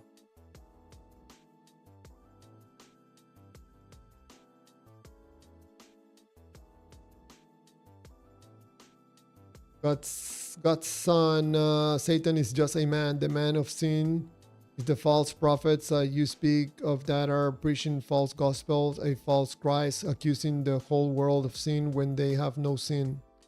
I have no idea what you're talking about, God's son. For me, Satan is ignorance. Mr. Dragon Karaxi, welcome to the stream.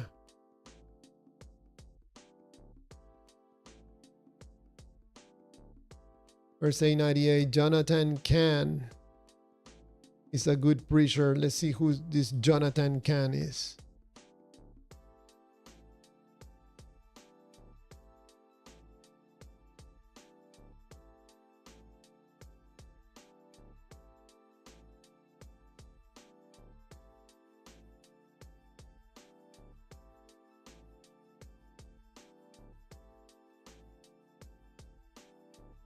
RSA 98, one of the titles of Mr.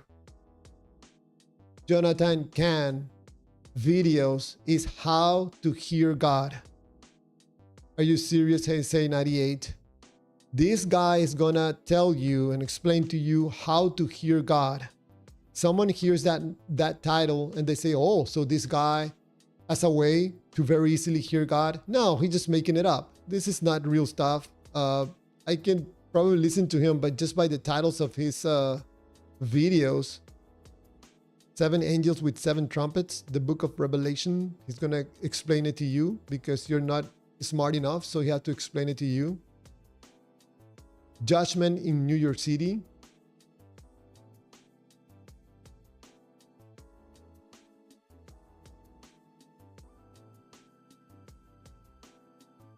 If I don't play, Javier, Ray Comfort is just doing exactly what Jesus said to do in Matthew 28:19.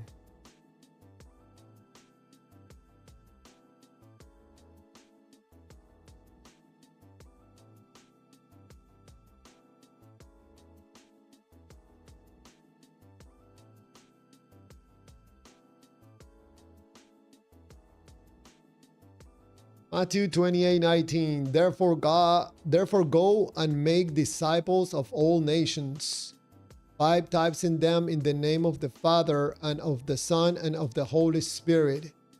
Diva, I don't read anywhere in Matthew 28:19 to sell products, God products, to the people that you talk to people about God. So I don't think Ray Comfort is doing what it says in Matthew 28:19. Not at all. Ray Comfort, in my view, is making money selling these products. I think the correct message should be for him, go find a Bible somewhere and read it. No, buy my products and consume my videos and make me views. Oh, Wendy Kirkland, welcome to the stream and thank you for the gift. Appreciate it. Nick Two Toes. Hello and welcome. Nick, just to let you know, there's 2 streams, okay? And you are on the vertical where nobody is. I don't know why. Most of the time vertical is full, more people, but for some reason today is on the horizontal stream. There's more people, just so you know. Nick Two Toes, in case you want to switch streams. Godson, if you preach a false gospel of sin to the world, denying Christ in all, condemning all the hell and such the blameless they have got a too long message. That Billy Graham was an evangelist. I agree.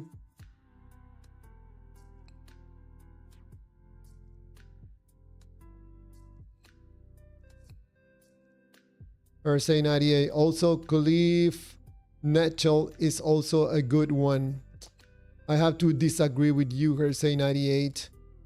I think by listening to Mr. Cliff and listening to some of his debates, it's very clear to me that he is involved in a God business. When he gets called out and put in a corner, he likes to scream, yell, and start preaching as a way of coping out.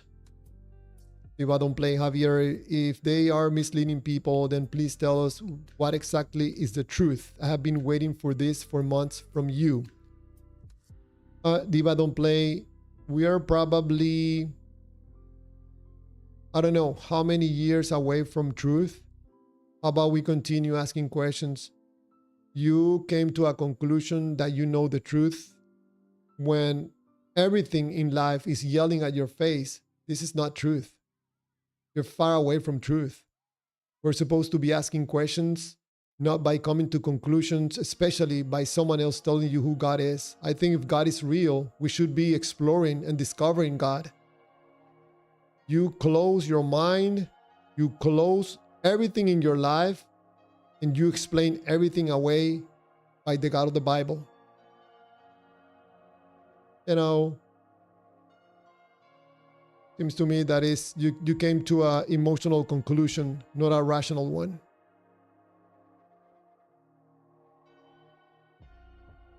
And you know, Diva, honestly, you're getting your information from these guys. I don't have nothing personally against any of these people, but I can recognize bullcrap when I see it, man. I don't have these 54 years for nothing, my friend. I'm not 15 years old.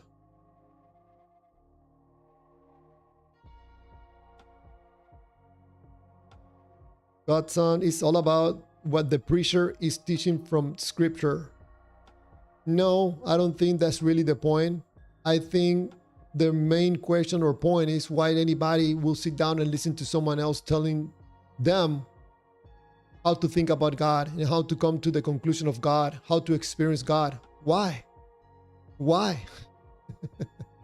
Forget about the preacher.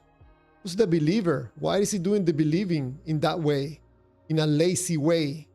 You need someone to feed, spoon feed the information about God. Why? Nick Two Toes, I can call if you want to get more viewers. Nicky Two Toes, that's very nice of you. Thank you so much. I'm more interested in putting out the information out there, doing the streams, than trying to do things to get more viewers. I don't want to sell my soul to YouTube. Thank you so much. That's very kind of you. You can call in to have a conversation if you want. The only ways I can receive calls is through Discord. There's a link at the bottom of the screen and also on the chats. I know right now that the videos that do the most viewers is either debates or talking about Muslims and Christians or doing something about disproving God.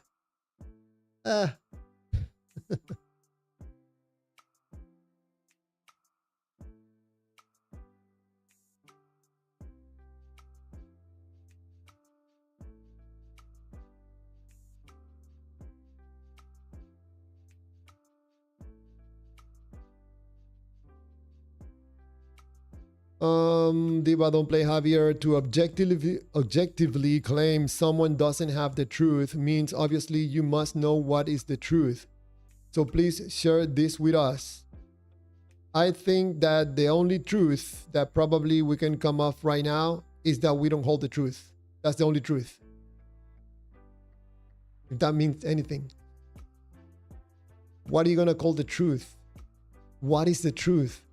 How did you determine what truth is? If you came to the truth, how do you know that is the truth? That's why I stay away from truth. It seems that it's arrogant word to be using. Like, look at me, mom. I know the truth. Hi, mom. I know the truth.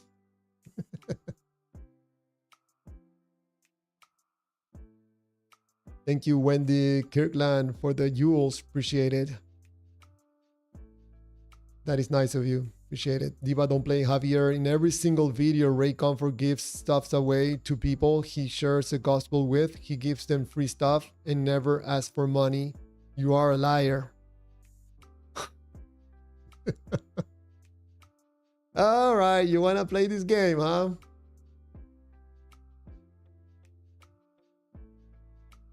You wanna play this game.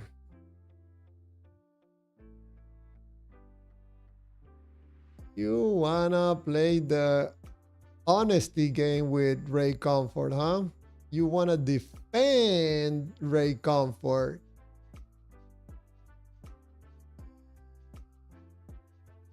Let's analyze Ray Comfort right now.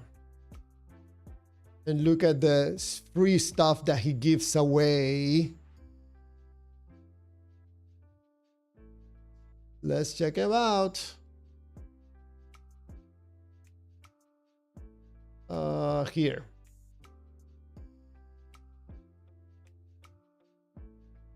Living Waters.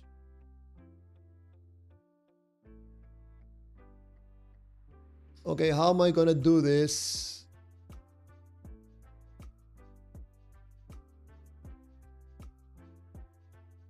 Living Waters.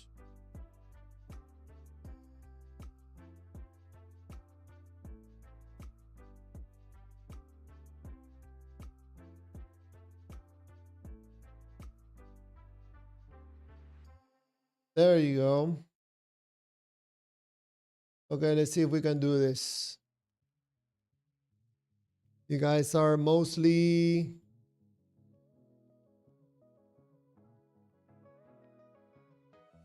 Nick Two Toes. Yeah, definitely. Definitely. You know, I prefer to have conversations than debates. But by all means, yes, go ahead and call if you want. If God is real, we should not be debating about it. It should be quite clear that God is real. All right, here we go. Let's go to Ray Comfort's website and check it out. I'm gonna minimize a little bit.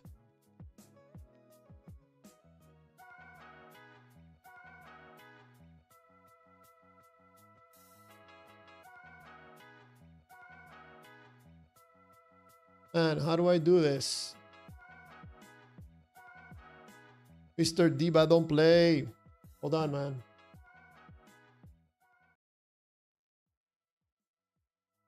Hey, Diva.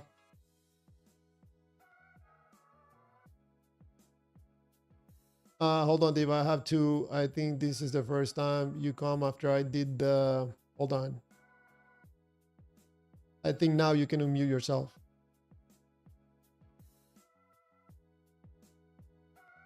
If you want. Hey, yeah, I just, I didn't want you to change what I said. And so I never said that Ray Comfort doesn't sell biblical products that people want to buy that are useful, right? They don't have to buy it. I'm saying that when he shares the gospel with people, he doesn't sell them anything. He gives them stuff. He gives them books he wrote. He gives them stuff. He doesn't sell anything to the people he shares the gospel with. Have you noticed? I watch all his videos. I've never seen him sell something to a person he shares the gospel with. I've never seen it. Okay, hopefully this guy doesn't, accuse me of copying his information just because I'm showing a video. But this is Diva, this is how you attract customers. In my company, we also give free stuff. I don't want you to, to think that I'm selling you something, but this is to remind you where to find us. This is called marketing. Some of the stuff that he gives away has the website printed in it, so you can go and buy stuff from the website. This is sales 101, Diva. Okay, but what I'm saying is, so again, to get the gospel out to many people, he does, he gets out, he's always getting the gospel out, he's spreading it around. But he does it. The more people, you can get it out to, the more you can help people. I guarantee you, he's giving money to help charities and many different things. I guarantee you that. And so there's not an issue, and only God knows exactly what he's doing, right? But from the things I've seen, I haven't seen any issue with him being like, in a sense, like a Joel Osteen or these other guys who have like $100-200 million. I would say I would definitely lean toward those being more scammers, specifically. But again, you got to look at all things. When you're making content, when you're giving people stuff, when you're helping other people, share the word, spread it out more. God knows how you handle all your money. And so, like I said, he sells things that are useful for Christians to buy if they want, but I've never bought nothing from him. I've never bought anything from Ray Comfort, and I've been watching his videos since after I became a Christian. I wasn't into stuff before I was a Christian, but I've never spent any money buying anything from these people online. So that's just my personal, what I'm saying. One of the things, you know, Diva, I do respect your views. I respect your belief. Even if you think that Ray Comfort is doing something that makes God happy and helps people, I don't. When he talks to people, I can see that he goes through the same script, which gets into the person's feelings. He doesn't get into the logical part of the mind of the person that is listening. He gets into the emotional part. He plays with their emotions by making them fall into a negative feel state. Once they find themselves in that state, then he introduces God and whatever he's selling. Not in a direct way, because this is not proper way to sell things, in my point of view. But he's trying to get people hooked on whatever he's selling. This is absolutely obvious to me, Diva. And you can see that every time he starts asking people, well, are you a liar? So you're telling me that you are a liar, a sinner, whatever, everything, the negative stuff that he tells people in order to make them feel bad, so they can change their perspectives, change their way of thinking. They feel something negative associated with them, so he can offer the medicine for their sickness. This is manipulating people's emotions. No, it's not. It's not manipulating. It's being honest with people. And if somebody doesn't understand, like I can give you the same exact thing. I'm sure you've heard of it, about his about if a young healthy person goes to the doctor, right? They're young, they fit, and they do some tests, and they see that they got cancer or some disease, right? Is the doctor good or what should the doctor do? Should he just give him a cure, or should he show him the x-rays and show him what's going on? What would be better? But your comparison is not accurate, because in the case of the doctor, he's the one that is going to be operating in the person. In the case of God, Ray Comfort is not the one operating on the person, it's God. So I think the honest thing that Ray Comfort can do, hey, there's a loving God that wants to have a relationship with you. Go to the Bible and read about him and have a personal relationship with that person. But not manipulate person's feelings and then try to make them feel bad and try to offer your products. No. Why is he doing this? No, he doesn't offer his products. That's a whole separate thing. He shares the gospel with them, but the gospel won't make sense if you don't understand. So the gospel is the medicine. The gospel is the good news. How is someone, because Jesus did this all the time, how are you going to understand the good news if you don't understand the bad news? If you don't understand that there's bad news, you're not going to appropriate the cure or appropriate the good news. It's not going to make sense. You're just going to believe in Jesus because you think it'll make your life better.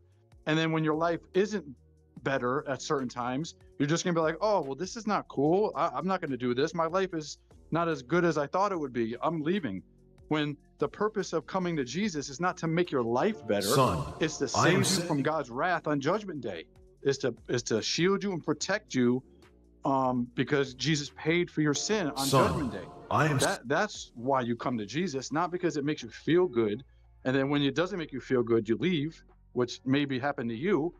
But a person needs to understand why they're coming to Jesus. They don't understand it if they don't understand the issue, why they need Jesus. So basically, he explains it perfectly. So basically, the Word of God, the Bible, is not enough to convince someone to believe. Ray Comfort has to come and ask you if you are a sinner, if you are an adulterer. Yes, when the apostles were preaching, they shared all that. When Jesus was preaching, he preached about sin and hell more than anything. There's only one time in the Gospels that I believe where Jesus speaks about God's love, and it was to one individual. When he mostly talked about the groups of people and all the people, it was about God's against sin. They need to repent, and he'd tell them what their sin is. Jesus would say, "You said you heard it was that if you kill someone, you're a murderer." But he said, "I say, if you hate someone, you're already a murderer." And he kept on saying all these things. And he said, if your eye causes you to sin, pluck it out, because it's better for you to enter into heaven with one eye missing than to enter to hell with both your eyes. So Jesus spoke about hell more than anything, and about sin and about repentance. And that's eventually why they killed him, because people don't want to hear about their sin. People love their sin. They say, "Leave me alone in my sin. I don't want to hear it." That's what people, and so people need to hear that they're in trouble, because then they'll understand what Jesus did for them, and not think, "Oh, Jesus, I just believe in him because it makes me feel good." And then when something happens that I don't feel good, "Oh, I'm not going to believe in Jesus anymore," when that has nothing to do with believing in Jesus. I believe in Jesus because he's the truth, and because he's going to save me from the wrath I deserve for all the sin I've done in my life. That's why I need Jesus. That's why I hold on to Jesus. He's the only way through death. And like I said, some people, I've actually used his thing with a lot of people. Now, have they decided to become Christians? I don't know. Some I haven't seen. Some people I've seen and told them and never seen them again. Some people I've shared the gospel with like that in a similar way. And it's easy to make them understand it, because sometimes it's hard to understand, you know? All right. Some of the stuff that he gives for free are these coins and some pamphlets. And in and out cards, and yeah. Yes. But I'm saying Yes. he gives that to the people he shares the gospel with. I'm talking about those people specifically. He doesn't ask any of them for money. He doesn't ask anybody for money. I've never seen that. Yeah, on some of his pamphlets, he has the Living Waters website in it and a phone number. Sure. So people can donate, and he can people can buy his stuff. What I'm saying, Sure. in my point of view, Diva, he is running a God business, and this is absolutely obvious. But the thing is, you don't know what his heart is. You don't know what he does with his money. You don't know. What You I'm don't saying, know. God knows. once he convinces someone right there in the video that God is real and that you should be worried about your saving or whatever, Right. go read the Bible. Why give him a pamphlet that routes the person to his website like a good salesman person does? Well, did you actually, because the thing is, see, I wasn't sure that you were, I didn't really know you were a Catholic. When you went to a Catholic church or whatever, did they explain to you how to become born again? Did they explain this to you, like specifically? Because I don't think really a lot of Catholics, I don't think they preach on how to become born again, which is the key part of being a Christian. Even if they did or not, nobody should be telling me this. The word of God should be telling me this. What I'm saying is, you gotta somehow make people understand, because if you just read it, like I said, when I used to read the Bible, like not even a lot, but when I used to try to read the Bible when I was younger, just because it was, just like, oh, let's see what it says. I never even read it that much. I couldn't get into it. I didn't understand it. And then when I received the Holy Spirit and I decided to read it again, not knowing I would understand it like the same way, all of a sudden I was understanding it like 10 times more than I could even imagine. It made sense to me once I was saved. So these are people that haven't been born again yet. It's going to be hard for people to understand the Bible without having the Holy Spirit fully. And so what he's doing is he's sharing the good news. And the good news of the Bible is that we've all sinned. We deserve hell. We deserve punishment. But God loves us so much that he sent his son Jesus to die on a cross to pay for our sin so that we can be reunited, reconciled back to God through Jesus. And by doing that, we repent, be honest with God, and we trust in him alone to save us. That's basically what he says. That's basically what he says.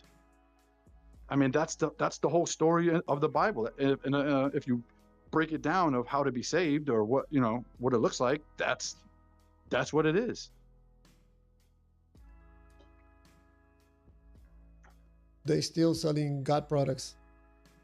Okay, but do people, where in the Bible is God say he's against people selling products? Where is God against selling Where does it products? say that you have to sell God products? Where does it say he can't sell God products? Where does it say that? Diva, what Where I'm does it say saying, that in the Bible? by asking you this question, me back to you, what I'm telling you, this is a game.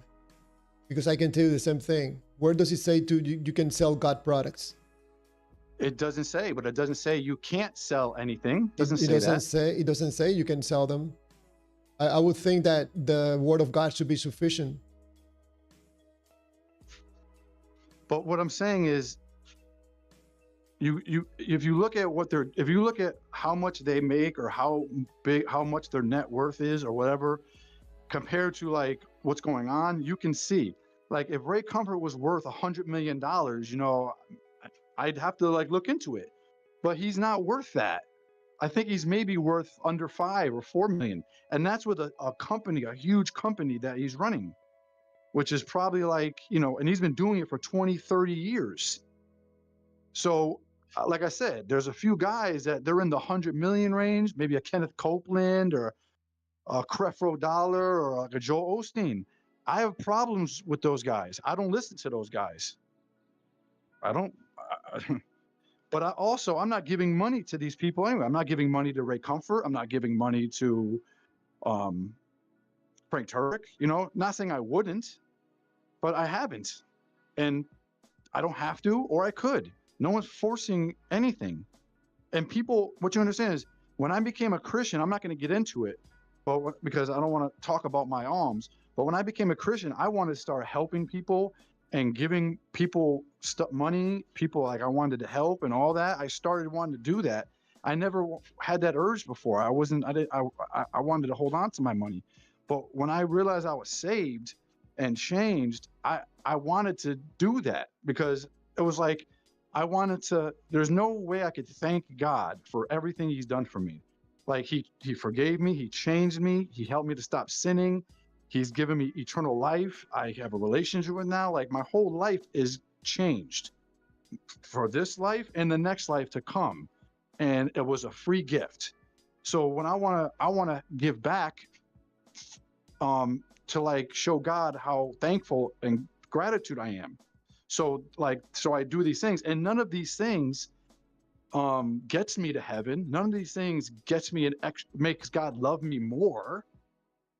None of that. It's just I love God so much. I want to do things for other people wherever they are, which I'm not going to get into. And so Christians giving money, helping, supporting other true Christians, evangelists, like what do you call it? Preaching or whatever like that. That's what we do. And like I said, there are scammers. I get you, but you can see them. You can really see them if you look. They're obvious to me. And so, yeah. Do you ever see those commercials where they're like at like 5 a.m, where there's like some guy like, plant $1,000 seed and it will grow? You ever seen like those? Yeah, the prosperity gospel. This is like infomercials, kind of. Yeah, I would never give them money, and I would never support them, even though maybe they are for God. I don't know. But when I hear that stuff, I'm like, nah, I'm good.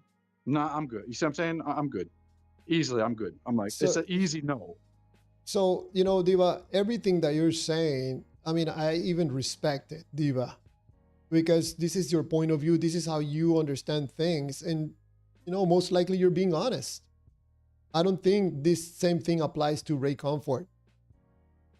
It is absolutely obvious that he's running a business here. He's selling books. He's selling training. He has all kinds of stuff. Like books like Jesus in Red, How to Make Sure God Hears Your Prayer. There's a bunch of books. He's running a God business. He's selling God. This is something that I don't think you can deny, the Diva. Even everything that you're saying, I respect it, but we cannot deny that his main business is selling God stuff. I would say that he's selling, or other people, certain people that I would believe in, whatever, they're selling or they're not supplying, they're fulfilling like a service that people want or would need, that they want to buy it, like a book or whatever. Okay, I don't buy any books, you know, but if someone, a Christian, or not, but like if a Christian wants to get a book, and they, you know what I'm saying, he's fulfilling a service. So God is not against, see what you understand? God is not against people making money. He's not against that. What he's against is people that are doing it strictly because of the love of money, and they want to hoard it for themselves, and they care about making money, and that's it. They don't care about God. They don't care about anything. And so if you look at Abraham, okay, Abraham was one of the most wealthiest people in that time. Son, I am sent. But he loved God. And Job, it was another person in his time. He was probably one of the most wealthiest. David and Solomon were some of the most wealthiest. Okay, so God is not against people making money and helping people. He's against people that are doing it only for the money, and they love the money. They want the money, and they hoard it for themselves. In a sense, they love the money. So it's the love of money is the root of all evil, not making money or whatever. You know what I'm saying? It's a difference. It's a mindset. I think that someone could ask the question, is Ray Comfort in for the money or for God? Or a third one, is he doing this for himself? Which I think is the case. I don't think he's doing it. I don't think he's doing it for the money, for the God. I think he's doing it for himself. Okay, well, like I said, me and you, we don't know what's in a person's heart, right? But for me, from what I've heard as a Christian who hears people speak, and of course I could be wrong. I'm not, you know, I'm not perfect. I'm not God, you know, I'm not God. I can't know exactly everything, but I believe he's a true preacher, an honest preacher. And you know, I've been watching his videos a long time and listening to what he says, listening to, you know, the stuff he does. I'm paying attention to all these preachers that I listen to. And so I believe that he's in it for the right reasons. That's what I believe. And so the fact that the more money someone can make, whether they're selling a good product that someone wants to buy, right, for a good price, right, not like $150 book or something like that, okay? If he's selling a good price and he's using that money to spread the gospel more, to help other people, I think God definitely loves that and wants that. He wants his money to go for the kingdom, to spread the kingdom, to help others. And how do you help others, right? Because again, I'm not talking about the $100 million guys, okay? I'm talking about just normal people, okay? How can you help? The more you can help if you're broke. Can you help anyone if you have no money? You can't help anybody. And so if you're doing it for the right reasons, and I believe he is, and I could be wrong, but I believe he's doing it the right reasons. Otherwise, I wouldn't support or I wouldn't watch any of his videos if I believed that. I would say, no, yeah, you're right. But again, that's my opinion and you have your opinion, and that's all we have. So I could just be honest with you. I think that the main thing that I wanted to show you, Diva, when you say that he was not selling anything, I wanted to show you that what he's doing is sales 101. Well, no, I said he does have some products that he sells to people that they are useful, some biblical products. What I said is when he shares the gospel with people, he doesn't sell them things or tell them he needs their money. He gives them things and he shares the gospel with them. That's it. He shares the gospel and he gives them some gifts and then they go. That's it.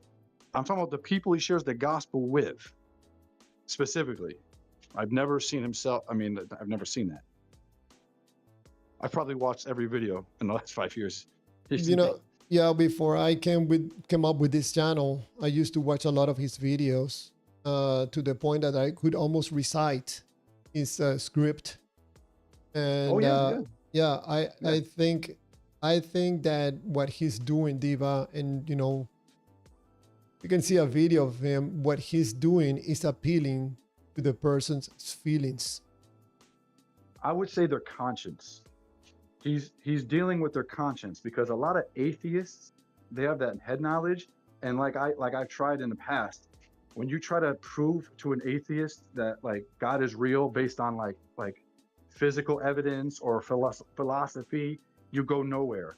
And you can tell I've failed at reaching any of these people on here, and an atheist in the past. So So what people should do is I should go to their conscience, and that's the way to reach atheists, because according to the Bible, they already know God exists. You already know God exists. You just suppress the truth and unrighteousness, and you can do that. You can choose to do that with your free will, but according to God, you already know God exists, which is why I think you talk about him so much, because he's it. Diva, you know, well, I understand what you're saying.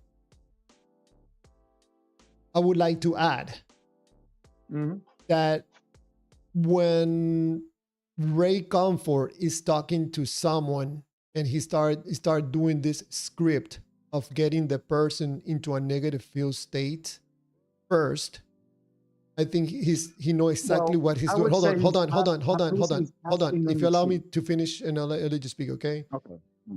When he's doing that, Diva, he's getting into the person that is going to be doing the believing.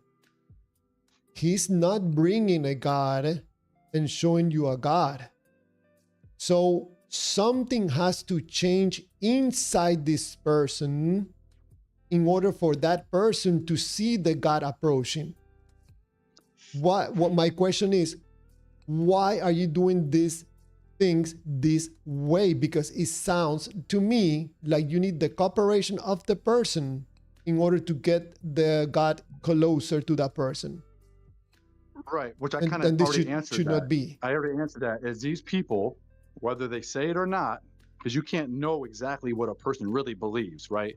You know, you don't know what a person really believes. They're just what they say or how they live, or right. You don't know like their fiber of what they really believe. Okay. According to God, everyone knows God exists. So that person who he's sharing the gospel with, they already know, whether they admit it or not, they know God exists because of creation, because of their conscience, because they know they've done wrong. They've experienced guilt. They know God exists. They know it already. Now, whether they decide to really put their faith into it or to take it to its next step, that's on them. But he doesn't have to really prove God exists, because it's axiomatic that God already does exist. That's the fact, whether they believe it or not. And so he doesn't have to go to that, because again, yeah. Let me make a comparison. Probably I'm not explaining myself very well.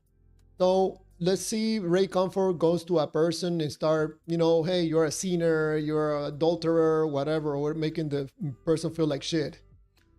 I go to another person, I tell them, hey, I'm sorry? I said, please try not to cuss. Just, I'm asking nicely, please. Because I say shit. Okay, sorry. Just say feces. All right, making this stuff up. Okay, sorry. So I come to a person and I tell them, hey, look, just in case you're feeling bad about life, you know, you feel like you're having a tough time, Chulum loves you. And just in case you need anything, Chulum wants you to know that he's there. And the person is like, who's Chulum? Well, Chulum wants you to know that he's here right now. If you allow me, I'm going to pray for you just one moment, and you can feel Chulum just to let you know that he's here. I pray for the person, and the person start crying like, okay, you don't have to tell me anything. I know Chulum is real. Thank you. What do I have to do? Well, nothing. Just talk to him whenever you want. That's it. There's no book, no nothing. I never had to make the person feel bad or like should play with their emotions, elicit their belief, nothing. Be honest. You've never made anyone cry about Chulum. They've never cried about Chulum. Be honest. In your whole life, made people cry without a God. They've done that? I have made people cry without a God. How's that? No. Even better. Chulum, that they cried over Chulum because of their sin or something. They've done it. It seems to me that you're missing the point. No. You're saying something that's never happened. Yeah, So it's but impossible. I think that if Nobody anybody has should- a God, you shouldn't be eliciting people's emotions. No, but they all know who God is. They know it's the God of the Bible. They know it's Jesus Christ. Probably that's They correct, know. but you should not be eliciting someone's feelings in order to make space for the God, and that's what Ray Comfort does. I would not say feelings. I would say he's using their conscience, their God-given conscience to get to him. That's what he's using, their conscience. That's what he's using. We all have feelings, but he's using their conscience because their conscience tells them they've done wrong. Their conscience tells them, man, I've sinned. I'm not living how I am. That's their own conscience. So he's using, and like I've done it before, their conscience against them, that's what he's doing, which is fine. That's why we have a conscience. I think that even if you're using your conscience, the end result is the same. You're feeling bad. That's eliciting, an emotional response for the person. If you've sinned your whole life, you should feel bad. You should. That's a proper response. You should feel bad. That means your conscience is working. If you don't feel bad, you might have seared your conscience and you're probably in a place where it's not good to be. So you should feel sorrow and sadness for doing evil. That if you should, because we were created that way. For lying, lying is evil. Lying is absolutely evil. Oh, Diva. I don't know, my friend. Just a conclusion. Yeah, Ray Comfort definitely is selling. Hold on. Let me ask you. Ray Comfort definitely is selling God products. He's running a business. Maybe it's lucrative or not. He is selling God products. He's using Sales 101 when he's presenting this information to people on the streets. He has a script. Everything that I'm telling you is a fact, Diva. This is absolutely clear. He does it in the open. That he's a multimillionaire, I don't know. I think I saw one of the pages that talks about his net worth. I don't remember how much it was. I think I seen like 5 million maybe, but that's over 30 years of what he's been doing. He's been doing it for 30 years. I don't think his net worth is $5 million. When you can see, I saw last time I checked. Yeah, when you can see, Diva, maybe 1 million, 5 million, or 50 million. I don't know. I remember seeing a while back, years back, his net worth. I don't know how bigger it is now. How much? But I don't remember. It was like let me look it up. Hold on. Sure.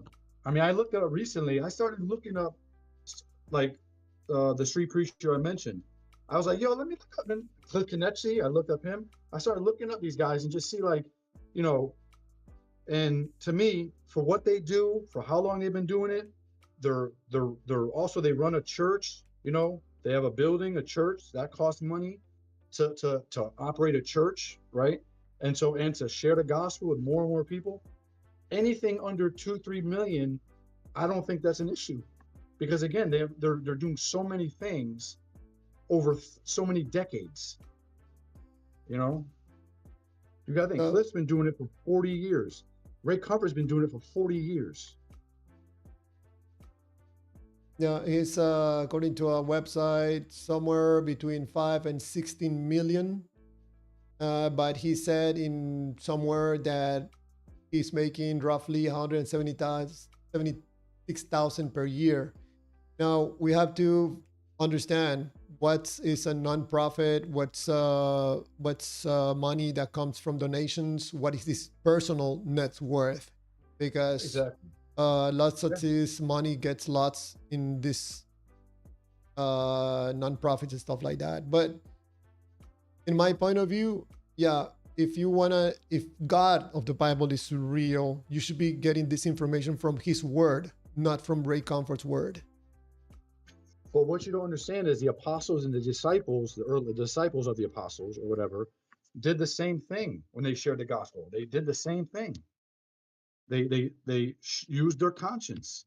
They used the person's conscience, so they understand, like, man, what can I do? I've sinned against God. I deserve punishment. Like, how can I get out of this? And then the good news makes sense that God loves you. He died for you, and he wants to offer you forgiveness as a free gift. Not because you're good, because you're not, but because God is good. And that's how much he loves you, and it makes sense. If you're just believing in Jesus because you think it's cool or you think it makes your life feel better now, that's the wrong reason, bro. That's why you didn't stay, because you didn't hear the true gospel. That's what I believe. The true gospel is you can't get to God because you're a sinner. You've done evil, but God loves you so much that he's made a way for you to be forgiven. And it doesn't cost you anything. It's absolutely free. When And you that's the good. when Yeah. you say consciousness in the person, No, not conscious, like not conscious, but conscience. Like conscience. conscience. Yes, conscious. You know, when you say the conscious, do you think that consciousness has to do with their feelings or connects with their feelings at the end or not? Of course, it's all your conscience is all wrapped up in your feelings and your thoughts and your everything. Of course, you're a human being. It's all together. Your thoughts, your mind, decisions you make, you know, all these things. So what it is God, the preachers, God's word, the gospel itself. When I say the gospel, I mean the message that we're sharing with people. It's a positive influence. Meanwhile, you got TV and movies and music and pop culture. They're giving you a negative, a satanic influence. You have all these influences, you get to choose. And so God is just giving you a positive, good influence, but you have to choose. You have to just decide. God's not forcing you to become a Christian, and Satan is not forcing you to sin. It's just positive and good influences, and you decide. Okay, And so when we use it, let me see if I understand this correctly. I'm trying to even give you, you know, the benefit of the doubt to see if maybe I'm understanding something wrong. Do you think Ray Comfort lies? do I think he lies? You mean Yeah. to people, or Yeah. you mean before he was a Christian? He has lied in the past year. I don't know, but I know I don't lie, and so I would believe that he doesn't lie. I would believe that. Do you remember Shot- when he was caught about the banana video? What about but that was years ago. But what about the banana video? What But about he clearly lied there, right? You know, he was lying. I think he was basically making a joke more than lying. I think But he was making more of a joke than lying. But did you see the video when he was talking about the banana? I think if you notice, I saw the clip where he was talking to a church, and they were laughing. Right? Were they laughing when he was making the joke about how he made it? This was a routine, Diva, and he made this in several different occasions. No one was laughing. There's even a video when he's talking with the other kid. What was his name? Yes. You remember, the kid from the TV series. Nobody was laughing. He was being serious. This was the atheist nightmare. He thought that the banana was made by God. Yes, but also if you ever watch when he says it, and you ever see it when he says it live in like a church service, you ever see that one? I saw that video. So what? Laughing. Yeah. So laughing. what was the joke? The joke is that how the banana is perfectly, in a sense, designed for easy access to eat. Like that's what he's basically saying. Just like a Coke can is designed to open up and drink. And That's where's the joke? What he's saying is that God created, that you could tell there's design. There's design behind it. There's functionality. That's what he's trying to. Yeah, he was trying to communicate that God doesn't make mistakes. God made the banana perfect for the human hand. Well, I think the banana wasn't really like that, right? And then they changed it, or by doing different strains, right? Is that like the truth? Like the banana we have today, it wasn't really like that, but we've kind of changed it to be like that. Is that true? Or? He didn't know that the banana that he was holding in his hand was man-made. It was mutated. You know, we changed it. It was not like that. So if he didn't know that, then he would be saying something wrong out of not knowing. But even if that was let's say, even if, because I said I think he was doing it more as a joke with the atheists, but let's say if he did say a lie, all right, one lie. If he did, that was one lie, theoretically, and if he asked forgiveness, which I'm sure he would, God will forgive him. So if you're telling me he's saying lies for years and years and years for lies, okay, I got you. But I'm saying is, if he knew that to be true, that's not really a lie. And if he did lie and he came close, like he admitted it, right? Do you have another lie he said since that one specific lie? Yes, Diva. The main point that I'm trying to make to you, that he was caught lying, okay? And you know how he was trying to cover it up? By making another lie. What did he say? This guy does this for a living, Diva. What was the lie he said? The second lie. That he was joking. He was no joking. Well, this is absolutely obvious. Go watch the videos, the different videos where he made this presentation. Nobody's laughing. I told you he was joking before you said that, right? Because remember I said the crowd was laughing? Remember, he's a comedian. He says jokes. You never heard him make jokes? He was trying to communicate that God doesn't make mistakes. The joke was supposed, people were laughing because that was the atheist nightmare. That was supposed to be the joke, not the banana. Right. So he was lying. This is absolutely obvious, Diva. Everybody knows it. So one lie. No, one then lie. He tried to cover it up by another lie. But he was joking about it. So my main point, no. He was one lie. No, he lied. He got caught lying, and then he lied, tried to cover up by lying. So this is the same guy that is asking everybody if they lie in their lives. Yeah, and he has said he's lied before in his life. He's failed all that. So what are you talking about? That this guy is dishonest, and he does this because he sells. He has a business. He doesn't have whatever. You can say business, but he's sharing the gospel with people. Are you doing something like that? I'm not doing as much as he is. He's sharing the gospel with other people. He's getting it out there. By selling products. No, he's not selling the products to these people. He's giving them free stuff, which is whatever. Diva, he actually has God products in his website, and when he gives free things, those free things has his website in the free things that sells 101. He wants to get people to go to his website and buy things. What's wrong with people deciding to buy something that has to do with biblically, some information? We're not talking about that being wrong. Well, that's what I'm saying. So why are you saying, what's the point then? If people want to buy, that's their problem. What I'm saying is that this guy that is trying to present himself as some, sanctity of God, that he has people, if they have life, if they have sin, himself is not a good person. He's not a good Christian. He's not a good representation of what a Christian should be. Why? A good Christian, in my point of view, should be pointing people to the Bible. Read the Bible. That's the word of God. Don't go to my website.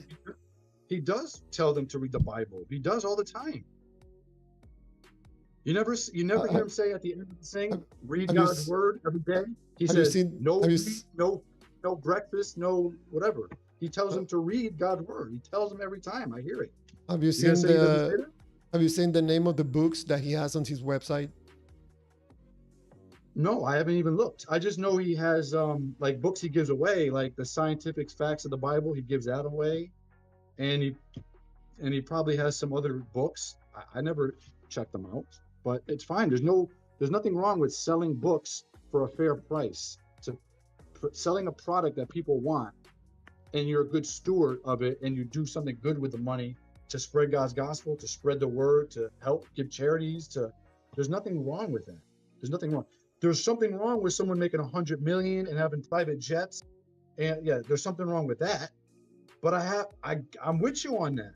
We can agree on that. I'm not with those guys. I don't defend those guys. It seems to me that my final message for you, if there's a message, is that nobody should be listening to this guy.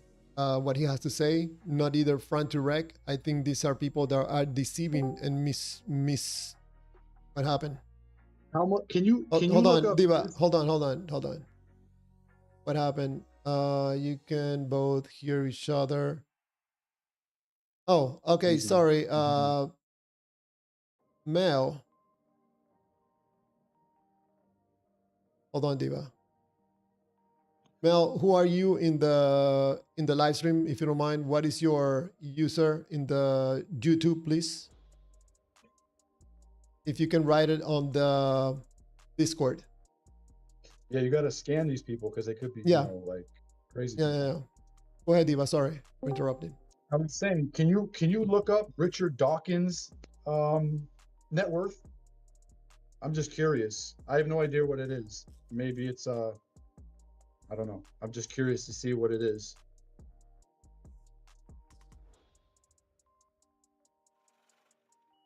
Richard Dawkins has an estimated net worth of $10 million. Okay. So And he sold a God Delusion book. yeah, and so he's leading people away from God and making money. I think that's not good. But like I said, if that's his choice to do it and people want to buy his books, that's on them. I let God deal with that. I'm not his judge. If he wants to be an atheist and sell books and make money and get people to believe it, hey, I reject it, but I'll say I think you should repent. But in the end of the day, he can do what he wants. I'm not. I That's think him. that Richard Dawkins doesn't going around trying to get into people's consciousness and manipulate their emotions, or affect something about them because of emotions. It seems to me. Aaron, I was just waiting for your opinion on the research I did. Oh, that's something that is Aaron is writing to you, Diva. Oh, Yeah, sorry. there's a bunch of people trying to get into the Discord, so apparently this is apparently Oh. another attack. What? That's crazy. Yeah. Weird, man. Weird. But anyways, But- thank you, Phantom X, for helping me protect the Discord Yeah. server. Yeah, for sure. Diva, so Well, I at the mean, end, yeah. go ahead. No, I just wanted, like I said, I don't know what's in anyone's heart, but from the fruit I see, and I've been watching a lot of these guys for many years, and I've got the Holy Spirit. I know what to look for. Again, I don't know 100% what's in someone's heart, right? I can't know that, but I trust my instincts, and I would be shocked if these preachers I follow aren't in heaven. I would be shocked. But I'll find out. And regardless, if I know the truth and they're going against the truth, I would reject it, right? And so I don't have any problems with their theology, their methods. I have no problem at all with it. If I did, I wouldn't even listen to them. And that's just coming from someone who I don't make no money for being a Christian. I'm just here telling you guys the truth for free because I care about you. You know, I'm not a businessman. I wouldn't even know how to get into that. It's not my thing anyway. But I'm here for free and I'm sharing the love of God, and I believe I have the truth. And so if I have the truth, we can understand who is not saying the truth, who is twisting the truth. But that's me, that's not you. You know what I'm saying? Clearwaters, you don't have that. You're just your own thinking. So I believe Ray Comfort is legit. I believe those guys I put on there are legit. Frank Turek, I believe he's legit. And Did you hear the other day Ranter Rex saying that Candace Owens could be what was the word, executed? I didn't hear. I mean, can you give me the exact quote he said? Because I know that Candace Owens, I used to like Candace Owens, but I think she's getting into kind of like true conspiracy things. I don't know if you pay attention to that stuff. Yes, She's I getting actually into did like a video of that. Yeah. Yeah, I like, she was always like, 3 or 4 or 5 years ago, she's a good conservative, but she's been getting into like kind of these crazy conspiracies, which I don't have any proof of, but I don't know what she would say about Frank Turek. Frank Turek is a Christian. He loves people. I've never seen him ever be any way evil or anything like that. He just gives love to everyone I see. I've never seen anything, and I watch these guys like hawk. And so I don't know exactly what he said. You'd have to like tell me exactly what he said. I think that it is my point of view, Diva, that Mr. Front to Rect probably has access to some information. Probably he heard something, he knew something. And the way he gets when he answers questions that he certainly lies, he's been caught in more than one lie. And when he said about this, about Candace Owens, you can look it up yourself, saying that according to the Bible, then Candace Owens should be executed. I think if just to, you don't have to, research it too much. I think it was under the interview that he was doing, if I'm not mistaken, with the lady, what's her name? Gosh, I forgot her name. He was doing an interview when he was wearing the white freedom shirt. If you see that doing that interview, that's the interview. And I think it was kind of, he got excited for a moment and he said that probably because he's upset with Candace Owens trying to intimidate her. That if you keep talking, you can be executed. I think, in my point of view, he tried to get that message across to Candace Owens. You continue talking, this is what's going to happen to you.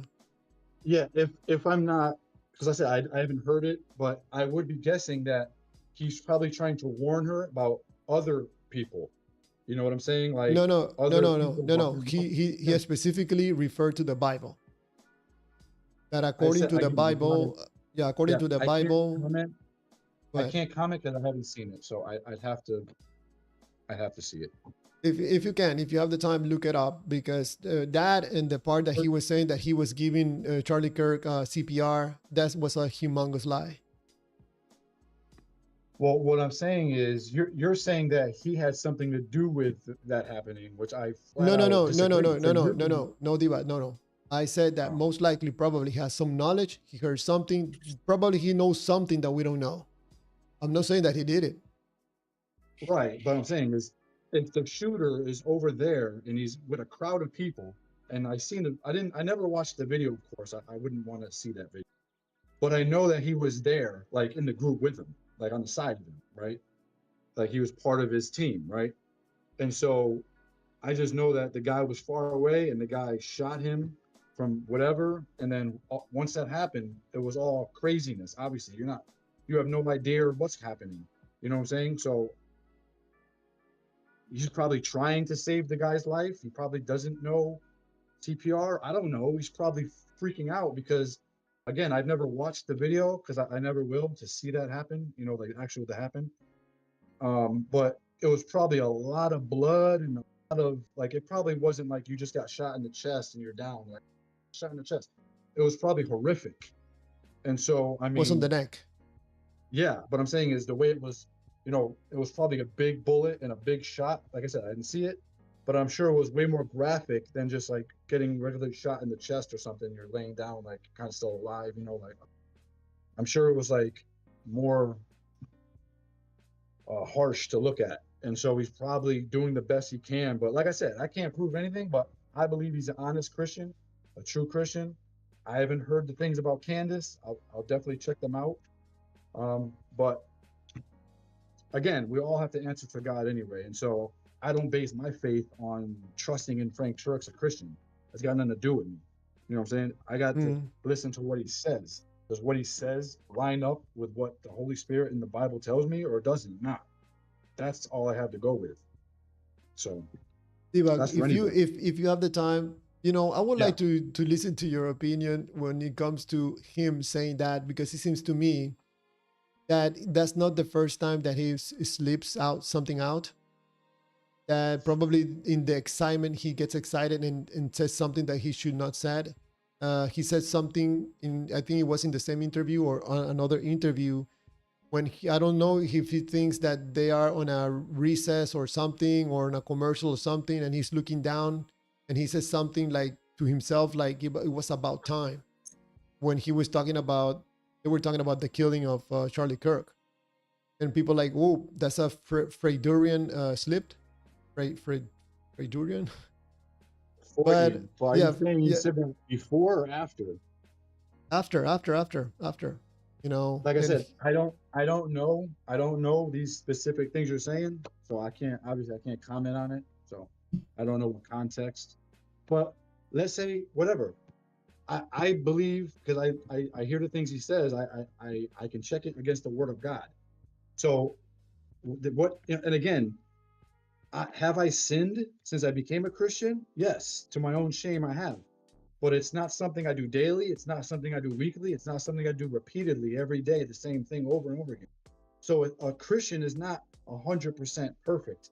A Christian is someone who strives every day to be 100% perfect, and they want to, and that's their goal.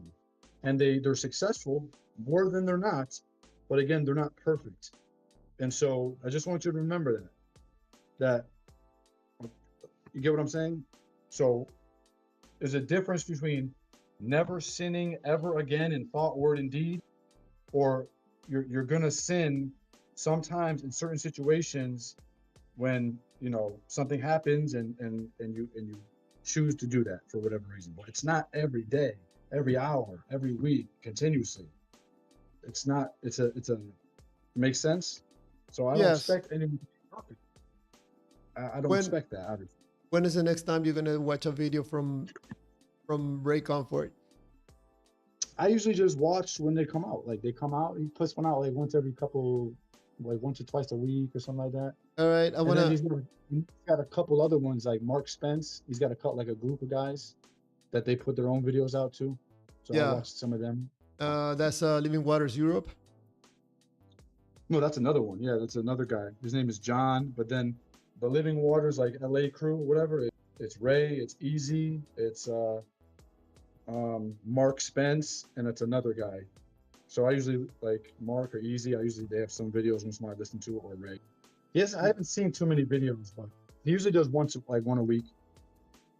Well, next yeah. time, if I mean, if you want, okay, you don't have to, but next time if you watch one of his videos, when he gets into that part, when he starts telling people about their sins and how they are liars, adulterers, and stuff like that, remember my words about taking someone from a negative field state into a positive field state.